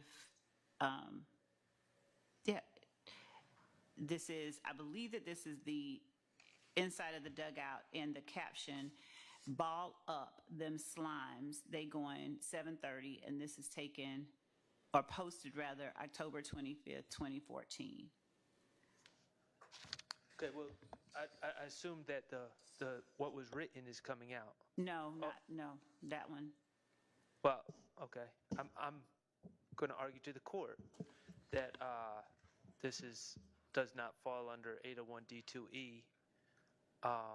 So the words would be redacted. So they're not statements by a co-conspirator that are furthering anything, and quite frankly, I don't know what the relevance of a picture of, I don't know, a dozen young men. One of them, I'm being told, is Trontavious Stevens, and one being Quindarius Zachary. I don't know what the relevance really is, but The relevance, Your Honor, is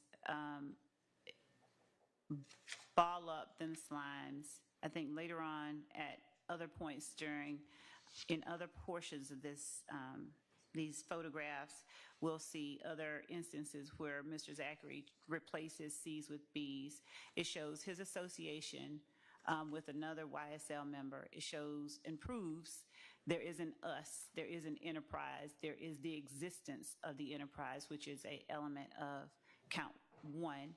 And it goes, this is a post made October 25th, 2014. So I believe that the relevance threshold has been met, and the assertion, the caption to the photo is Mr. Zachary promoting the enterprise through his words. All right, I'm going to overrule the objection. E?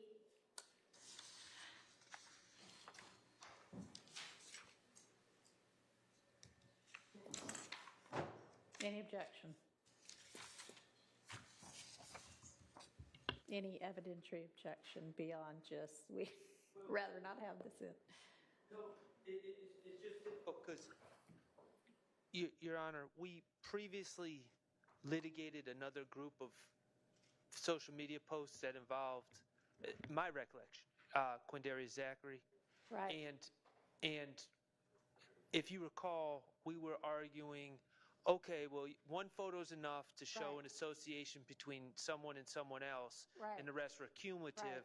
And I just don't have in front of me right now those other ones. So to the extent that this is cumulative of showing Mr. Zachary and Mr. Garlington shooting the bird, then I would object that it's cumulative. All right. Any response? Yes, this is not 12 photos shown on the same day. This is another instance of Mr. Zachary on this particular date in this photograph with Demekion Garlington using B's instead of C's, calling Mr. Garlington his slime at 30D. We can...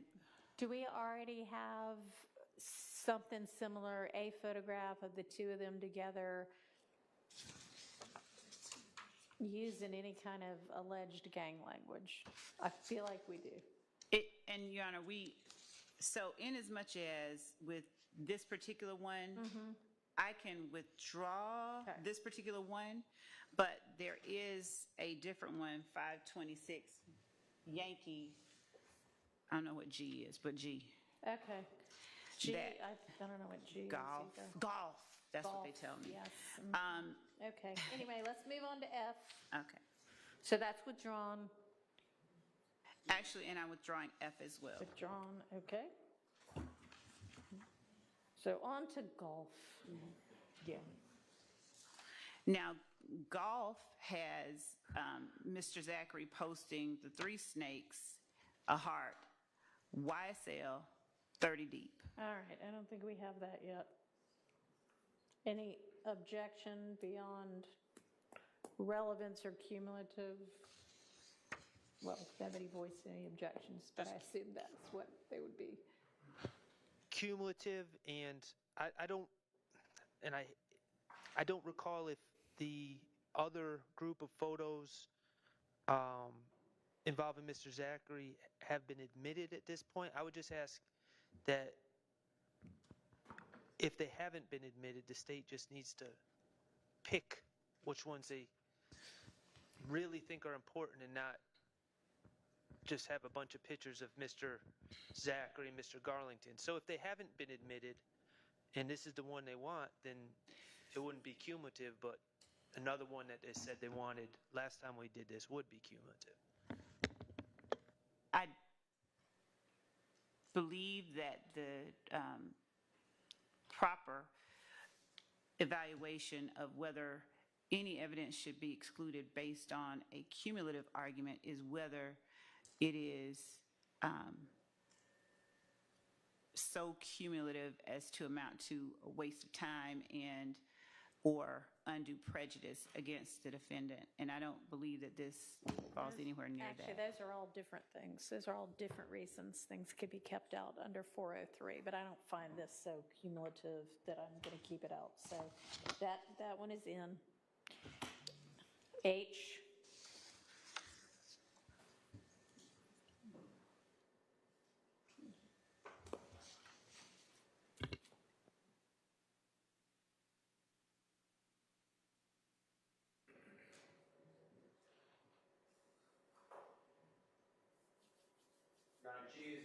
Yes, yes.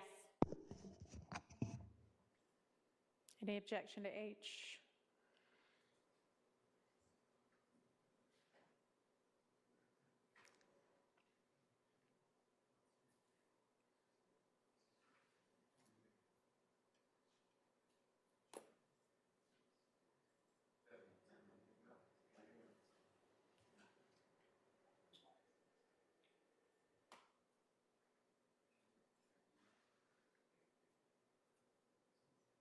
Okay.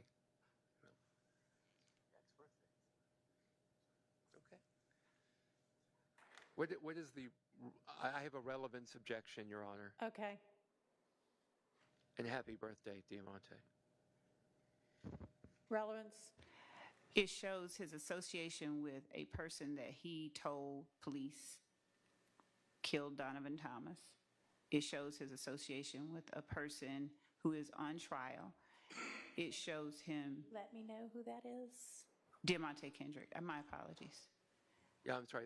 That appears to be Mr. Kendrick, Your Honor. Monty, yes.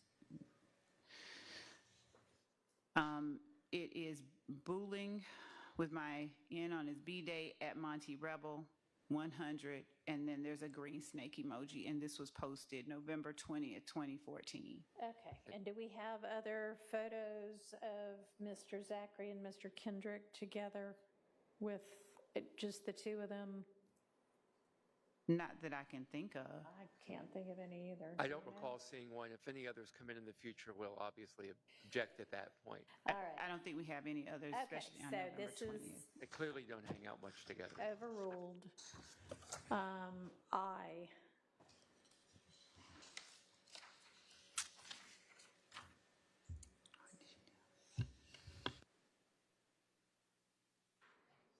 Any objection to I?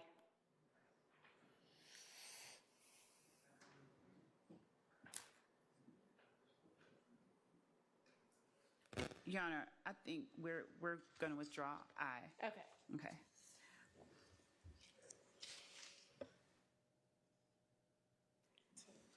J?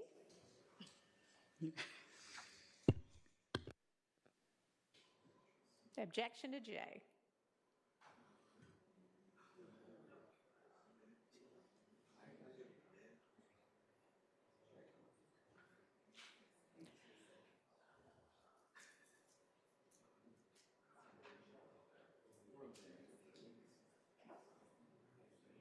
And just for the record, this is, Okay, so no objection from anybody to J. All right. okay. I can't hear you. Objection to J on behalf of Mr. Okay. Stillwell, All but I right. don't speak for Doesn't everyone sound else. like there's one from anybody else, so that would, we'll move on to JK.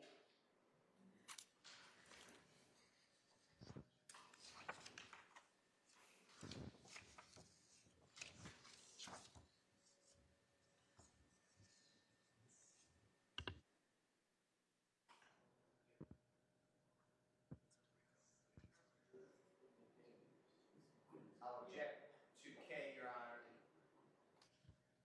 All right, I don't- basis.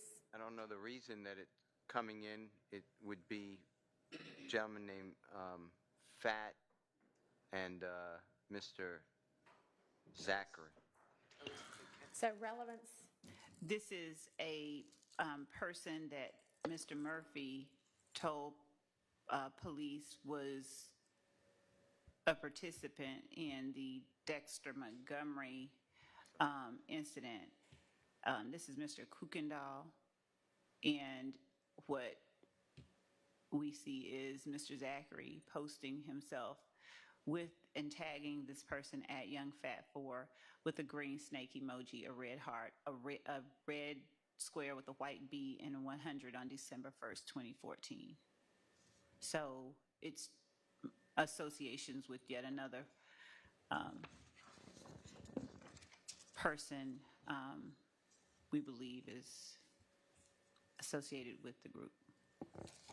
My memory is that none of the people on trial confronted Mr. Murphy about Fat, and I believe the state's witness said that they did not believe that Fat was involved. And even if some of that's wrong, which I'm not saying any of it's wrong, I don't know what this picture does. So I'm objecting to we have a tremendous record. I mean, I don't know how many photographs, but this has to be 1,000 plus. Okay. So I'm objecting. all right, I don't think that there's a photo of these two people together, and it would be probative of his ability to know what it is he at least said in the interview, considering they associate. So I'm going to admit that over objection. Your Honor, the next You one is a say duplicate. that they speak about in the interview, it's two different people. The interview was Mr. Walter Murphy you didn't see. This is Mr. Zachary, who we just testified last week. So it's not the same people associated. Okay, who's the other person in this picture besides Mr. Zachary? Mr. Kuykendall. And you're saying what about him? That I believe he's another associate. This is the person that Mr. Murphy, Mr. Steele is correct, it was during our presentation of the evidence of the Dexter Montgomery shooting, told police that Mr. Kuykendall was a part of the shooting itself. He was never charged. He is just an associate. It shows his association with yet another associate of YSL. It just shows more of the association of persons within the enterprise. And I won't fight hard over it. I can not have that one I did in. misunderstand that one. think so, yeah, we'll, Yeah. you can either withdraw that or I'll. Yes, we'll withdraw it. Okay. And the next one is the same as 526 Yankee L. Actually, so Oh, so that's a duplicate. it's So a you'll- different date, but it's a duplicate photo, so we'll, Okay, withdrawn. yes. M as in Mike. Isn't that the same thing we saw before, just with a different? Person, yeah. We can Withdrawn. take this one out, yes. Okay. N. Bless you.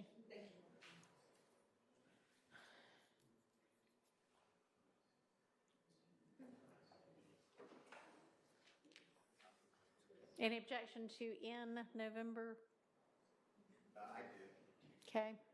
Your Honor, that's Mr. Copeland, if you remember, in the hat. That's Mr. Williams, I recognize.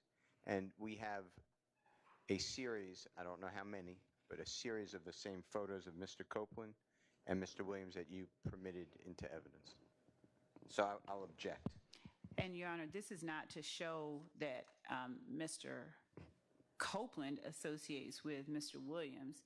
This is Mr. Zachary, also an associate, but an unindicted co-conspirator, posting 9 days before one of the acts and counts in this indictment, a picture of 2 YSL associates, as the state alleges, and the caption, "Ain't going back and forth," with Mr. Copeland and Mr. Williams.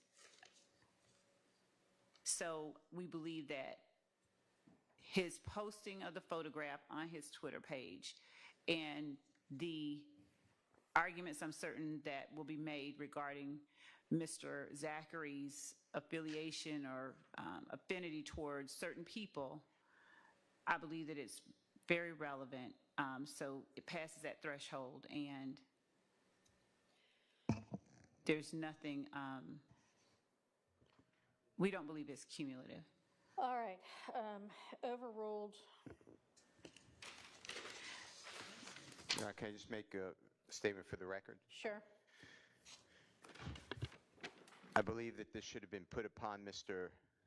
Zachary then. It's his out-of-court statement. I have no idea why this is some sort of 9 days before, like there was a plan of killing. That there's no evidence that this was a planned killing that we've heard yet. And there's other exhibits that have been admitted over objection from Mr. Garlington's, who's not a witness, his social media post saying we ain't going back and forth on a table with Mr. Williams and Mr. Garlington, and there's money on the table. So that's my objection. I understand your ruling. That's my objection. Okay. All right, and I actually don't understand the state's position to be that it was a planned killing. I think this is, as I understood her to be saying, just very close in time. They are associated closely enough that he's able to have this picture and post it. Okay. Oscar.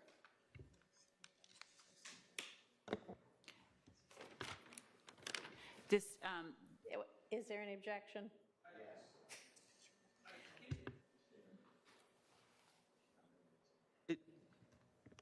This has been litigated before in a different group of photos, so I believe it's in evidence. Okay. Yeah, so he's correct. This picture is in evidence. The January 2nd and posting by Quindarius Zachary is not. And I don't think that the date is in. It might be, but the posting by Mr. Zachary is not. And if I'm wrong, I withdraw it. I don't believe that this is in. I will check. You mean the date? Yes, yes.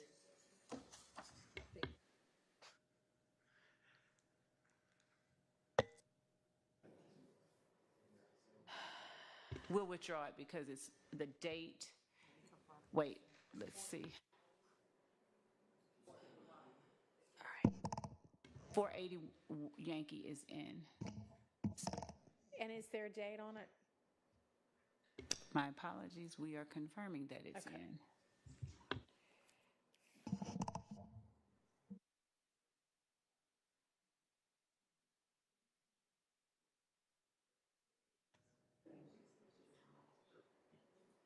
Is the... Oh, I'm sorry.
So it wasn't admitted.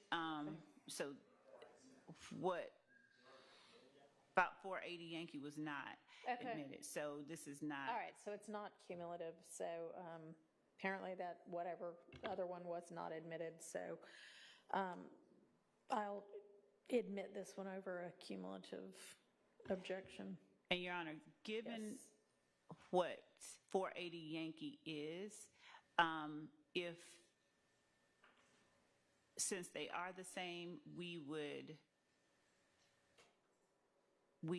ask to introduce 480 Yankee instead of 524 Yankee Oscar. 526 Yankee Oscar. And what's the difference between the two? The 480 Yankee is posted on Mr. Zachary's Instagram page, and it's the same date, but he tags the people who are in the photo.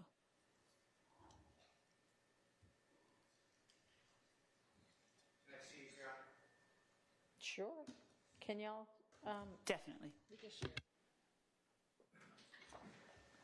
You sent it already. Did you send it to him? We're sharing now on the screen.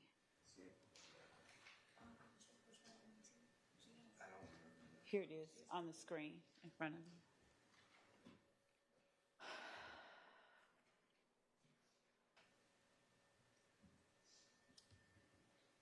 What do you think, my brother? They wanted it because it's. Yeah.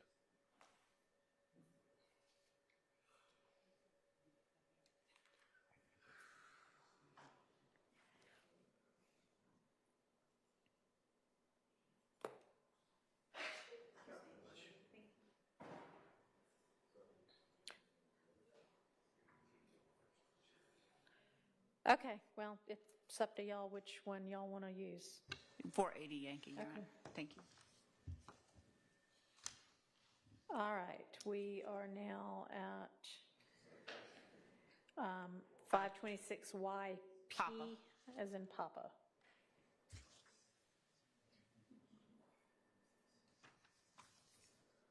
Any objection?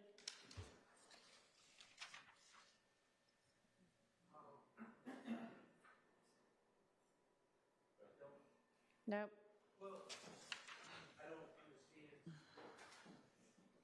We have a picture of these four gentlemen in elevator, it appears, or some sort of structure in 526 Yankee O, whatever O is.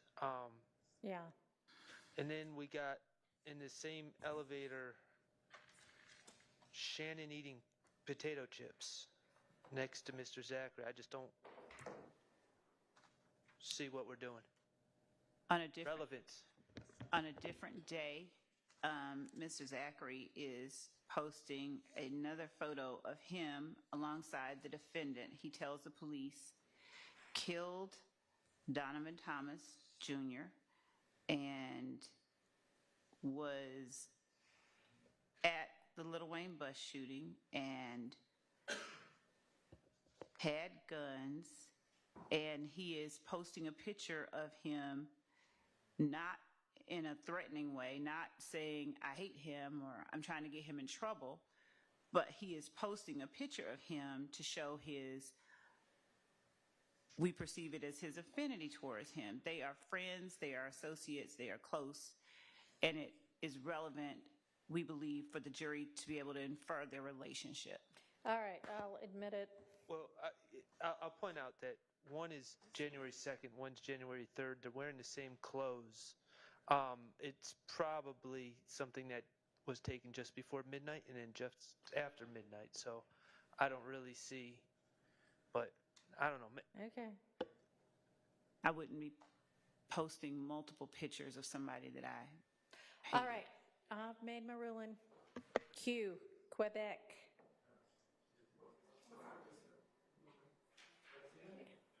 It's in. Your objection is overruled.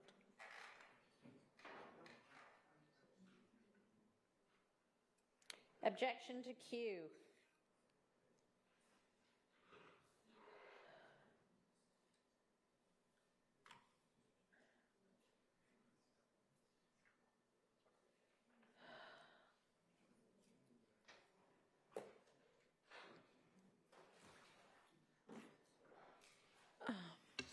Judge, this one is. Hang on, can I interrupt for a minute? And so I'm getting a question from a judge in another court about our need for Special Agent Bernie tomorrow because that person's supposed to be testifying in a case that they have ongoing right now. Can you take Bernie sometime other than, were you planning to take Bernie tomorrow? Yes, we were planning to take him today if we got through Sergeant Gaither today, or yesterday if we got through. Okay, do you know what time? Like, we still have to get through Detective Gaither. How much longer do we have with Detective Gaither? I just probably have another hour maybe. Okay, all right. Okay, then they plan to, it would work then for them to take Bernie in Cobb County at 9. They think he should be out of there by 10, which would put him here at 10:30. Under great circumstances, No, not. Yeah, I mean, I would think that'll be on me if we don't have, if we have to waste some time, okay? All right. Thank you, Your Honor. All right.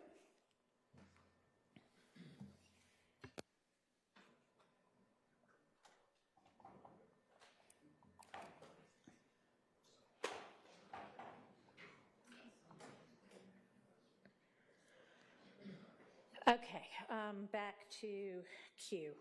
Is there objection to Q? I think we're withdrawing Q. Oh, okay. Are we going to Y or YY? Yeah. Wait. Okay, good. Then we're almost done. Any objection to R?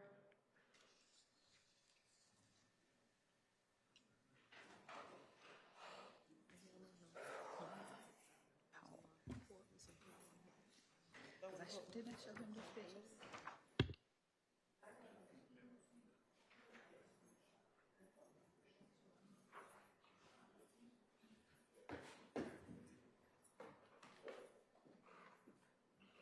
I object. Your Honor, there's already a picture of that gentleman that was just put in by Detective Gaither. Okay. And what's the response on the relevance? That is twofold. One, the picture put in of Demise McMullen by Detective Gaither is surveillance footage that doesn't show his face. This is Demise McMullen in a photograph posted on Mr. Zachary's Twitter page 2 days after the murder of Donovan Thomas, during the time that Mr. Zachary said they all went down to Miami. It appears Mr. McMullen is on a bus of some sort, probably a Sprinter bus, and he has tagged or labeled it Hard Nard. All right, I'm going to permit that one over objection. Give me just a second.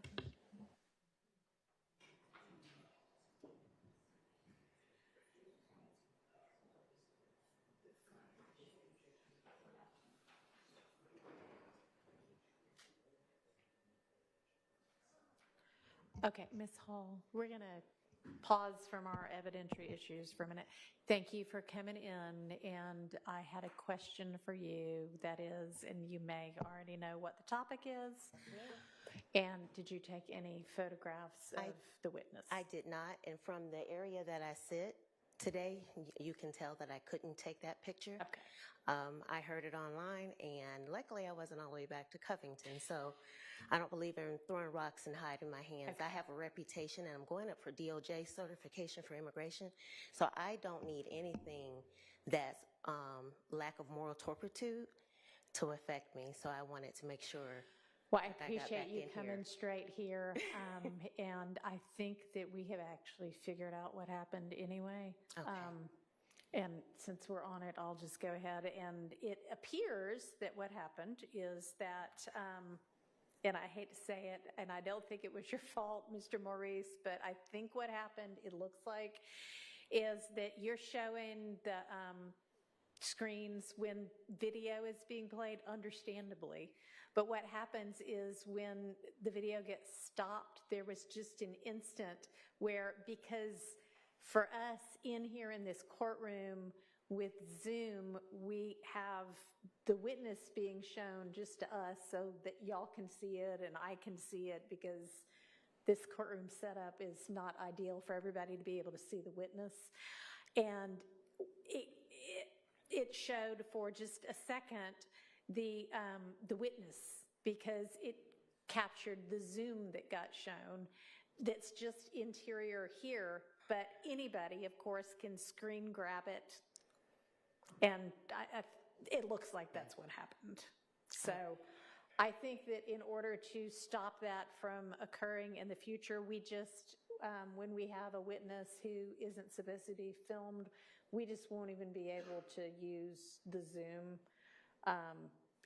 so that we don't have that accidentally happen in the future. And there aren't that many witnesses that aren't going to get shown anyway.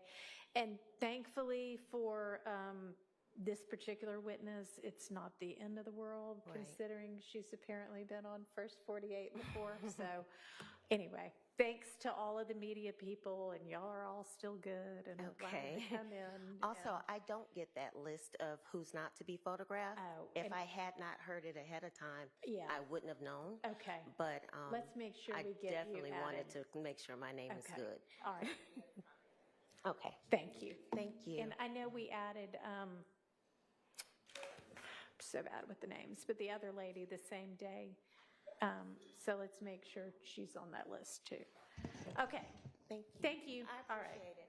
Back to, so R is in, R, S, Sierra. Any objection? Sierra, we withdraw. It's in on a different Okay. account. Tango, I know that one. Yes.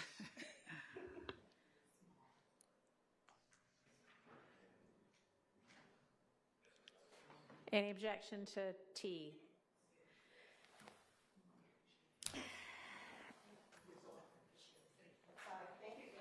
Thank you. Anybody? I'll object, Your Honor. All right, basis. Nobody's disputing that these two people know each other. I'm assuming the court knows who they are. If not, I could tell you. And then the writing, I'm being told, is just quoting a lyric from a song. So I'm objecting to the writing as well. I don't see how that furthers anything. I don't know if the lyric from the song takes the C and change it to some other letter, but this is Kelvin Treadwell, whom the witness discussed during the interview. This is January 18th, 2015. We believe it's relevant. There's nothing unduly prejudicial, and we'd ask that the court allow it to be shown. And where's there a substituted No. B? Oh, B-I-T-X. Oh, H. I thought you, okay, E-S. X, okay.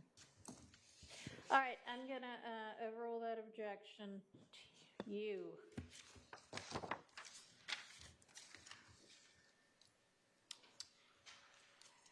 This is a different time.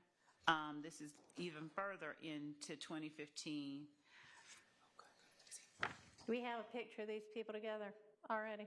We have various pictures of them together, but in this particular picture, Mr. Sledge, who has testified, is throwing up the B for blood.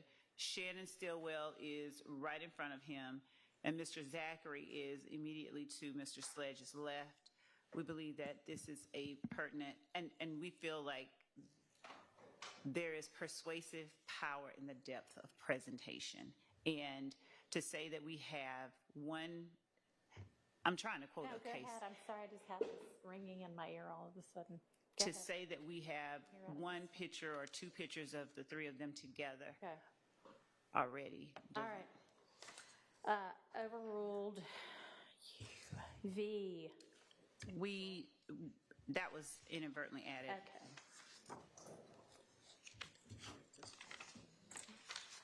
Okay. V. W.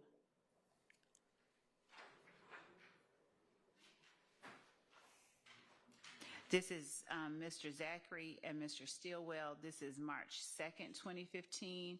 He tags Mr. Stillwell and he makes a proclamation. Our argument is that given count one and the language and description of the conspiracy, it is evidence of Mr. Zachary promoting YSL and promoting Shannon Stillwell in attempting to assert their dominance. He's a gangster. He's not scared of you. This is him tagging him and him posting him. Your Honor, I'm going to absolutely object to a piece of evidence coming in written by someone not my client, that's not my client apparently, about my client, calling him a gangster. That is prejudicial. It's not in furtherance of any conspiracy. It's not my client's words. It's any probative value is outweighed by the, I mean, we're charged essentially with being part of a gang. Mm-hmm. And a gentleman who did testify, but who also was off the stand by the time the state announced specific intention to use this photo. Calling my client a gangster? No, I'm objecting. He would have lied if we asked him about it in any event. He said that everything he said about anybody was false. Well, anybody in this courtroom. I'm not interested in what he would have done. I don't think any of us know what he would have done. But the bottom line is he was on the stand and off the stand by the time the state announced their intention of using this. And Your Honor, I think that... Go ahead. I was just going to say that this was captured in 2016. Mr. Stillwell was tagged. And I think that it's relevant and admissible and not unduly prejudicial. All right, I'll let you admit it without the I don't know what you call it, tagline or commentary or whatever.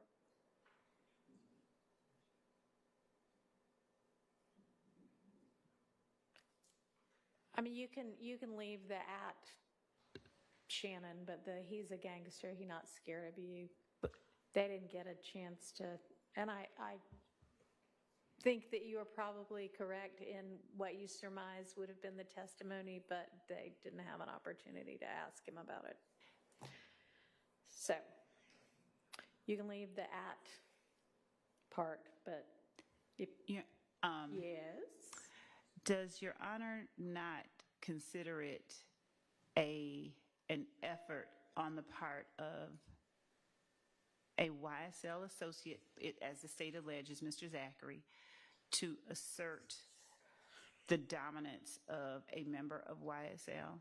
Even if it's not taken as true, he's asserting something. I understand the argument. All right. Do you understand the ruling? Absolutely. Okay. X. Any objection?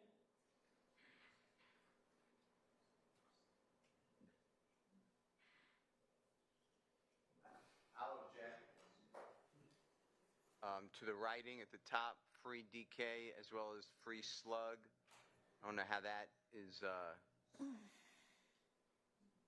I just don't understand how that's relevant. If it's showing association, they stick together. There's hundreds of photographs that show that, and the jurors have heard from these witnesses, so I'm objecting to the entirety. But if this honorable court admits any of it, I would object to the writing.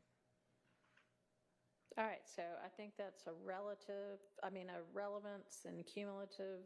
And 403, yes, prejudicial also. And prejudicial. So this is posted July 23rd, 2015. It is Mr. Zachary putting a green snake emoji. I think he called it a bird on the stand when I asked him about a snake earlier. Free DK and free Slug. DK being Walter Murphy, Slug being Trontavia Stevens, both of which the jury has heard from and in various forms, well, they've heard from. So we have not shown this photograph, this date, and the assertion to free DK and free Slug. This is something that will be seen throughout social media on various sites like Free Roscoe, Free This, Free That, members of YSL. So we don't believe that it should be excluded. All right, overruled. Why?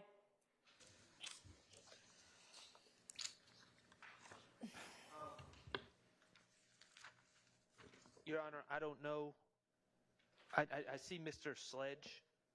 I don't know who the other individual is. It's not my client, but to the extent that It's character. it's character, and it says, I keep a bunch of killers around me when I move. I object to So character as well. it's bad character evidence. It's prejudicial. Bro, what the fuck? They and still it's in court? Also, again, an Holy out-of-court shit. statement This is wild. by Hell, Mr. at 6 o'clock? Zachary, I'm guessing, as he's the owner of this Instagram account, and we're not going to have an opportunity to cross-examine him about his words here. Your Honor, it's an assertion. Whether he actually keeps a bunch of killers around him when he moves, nobody knows. But the fact that he wants people to think he keeps a bunch of killers around him when he moves corroborates information that he gave to the police when he gave this interview. And who is in this picture? I believe that may be Mr. Sledge, but I believe that may be Mr. Sledge. Yep. And he said that he says in the interview, Mr. Sledge was a shooter, Monkton was a shooter, and prior to, and Copeland took his place, Woody took his place. So him asserting this, we believe, furthers the interests of YSL, asserting dominance, instilling fear in social media postings, as count 1 in the indictment alleges. We believe that this is an overt act on the part of an unindicted co-conspirator that should be admitted as evidence. It would be uncharged. It would be barred by statute of limitations. It's not an overt act in the sense of, the jury can rely on this to further the conspiracy. And I just look at it like, without without giving context from the witness saying, oh yeah, that is the killer who confessed to me and that's why I wrote this. This is like out of order. It should have come in my opinion, with the witness there, and if they're interested in his words. So I will object to that as well. All right, well, it's not a defendant on trial here. So in terms of bad character, that's not, bad character of somebody else, if it even is that. It is a person on trial. Mr. Sledge? Mr. Sledge. That's not Mrs. Sledge. I don't believe that's Mr. Were you told that's Mr. Sledge? I thought, isn't that what you said? What I said was I believe that it is. I did not say that I had been told. I think someone earlier said it as well. The person in the white shirt is not Mr. Sledge. That person, to my belief, is a person in your courtroom. So. The only face that's shown is the one that we're talking about next to the television. Okay.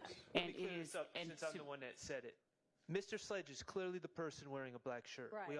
We're all on the same page with that. There's also a gentleman wearing a white shirt with his back to the camera. Uh-huh. I believe what Mr. Steele is saying, and I agree that it is one of the people that's sitting here in this courtroom, and it does affect. It is prejudicial towards them, and they won't have the opportunity to cross-examine. It's not Mr. Stillwell. Let me be clear. Okay, I guess it's going to be a mystery as to who it actually is. only face. I'm not sure who that is, Your Honor. Also, Mr. But White. on the off chance Uh-huh. that would be my client, and I can't, honestly, I cannot tell that that's my client. But people may think it's my client. And on that off chance, then the bad character evidence is an issue. Okay. On top of, Mm-hmm.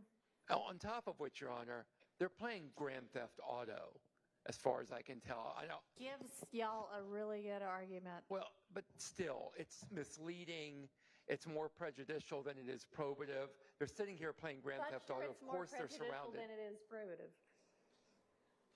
I'm sorry, I didn't hear that, Your Honor. I said I'm not sure that's actually true.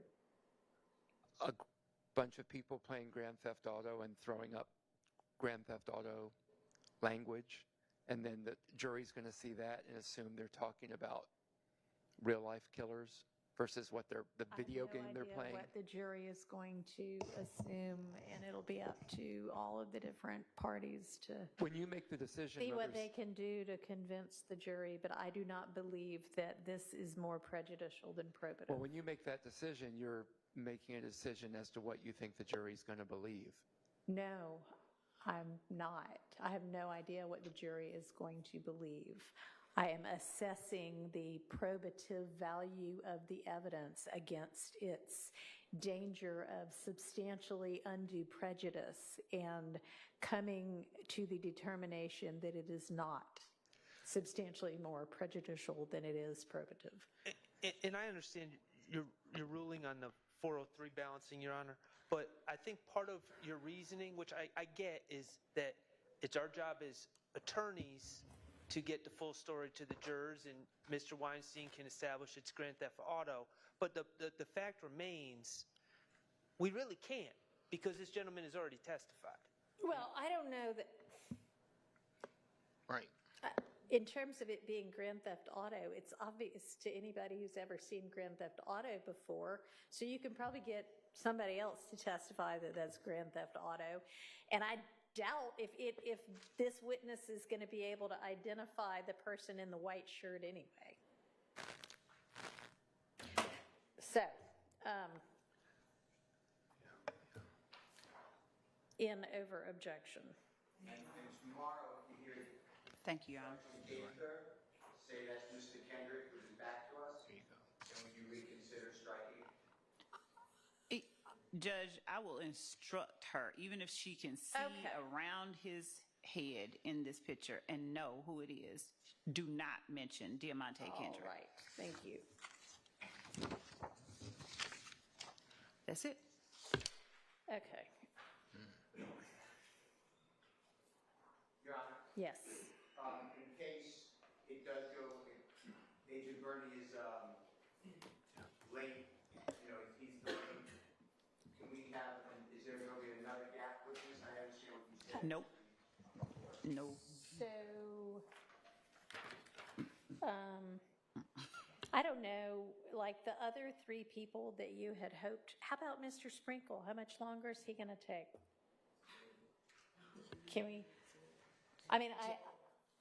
in order for, we ask the court not to require us to put him up a third and a fourth time because there is information that's going to come in that we need from these two people that are ahead of him.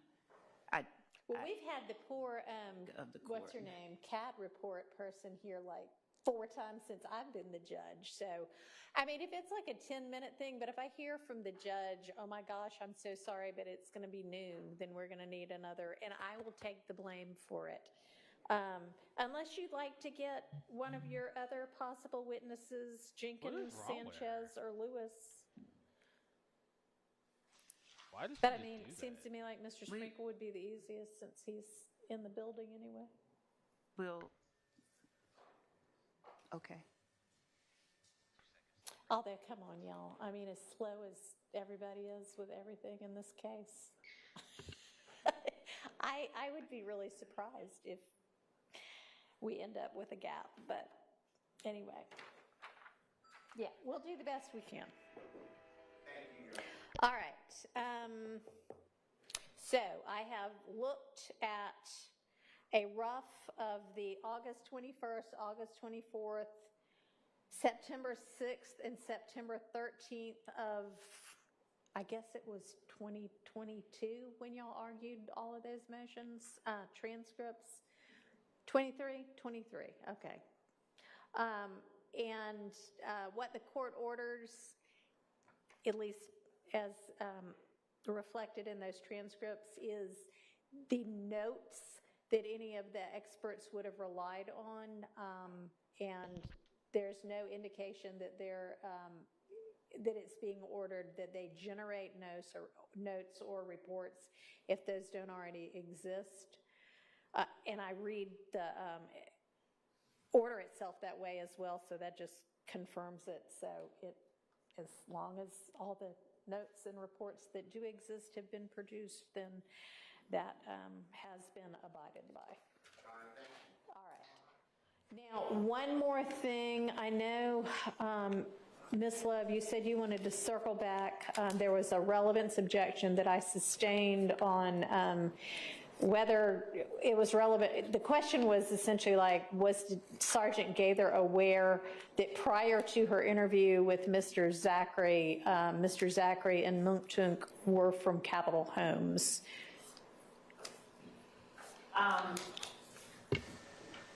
And so what would be the relevance of whether she knew that before or after the interview?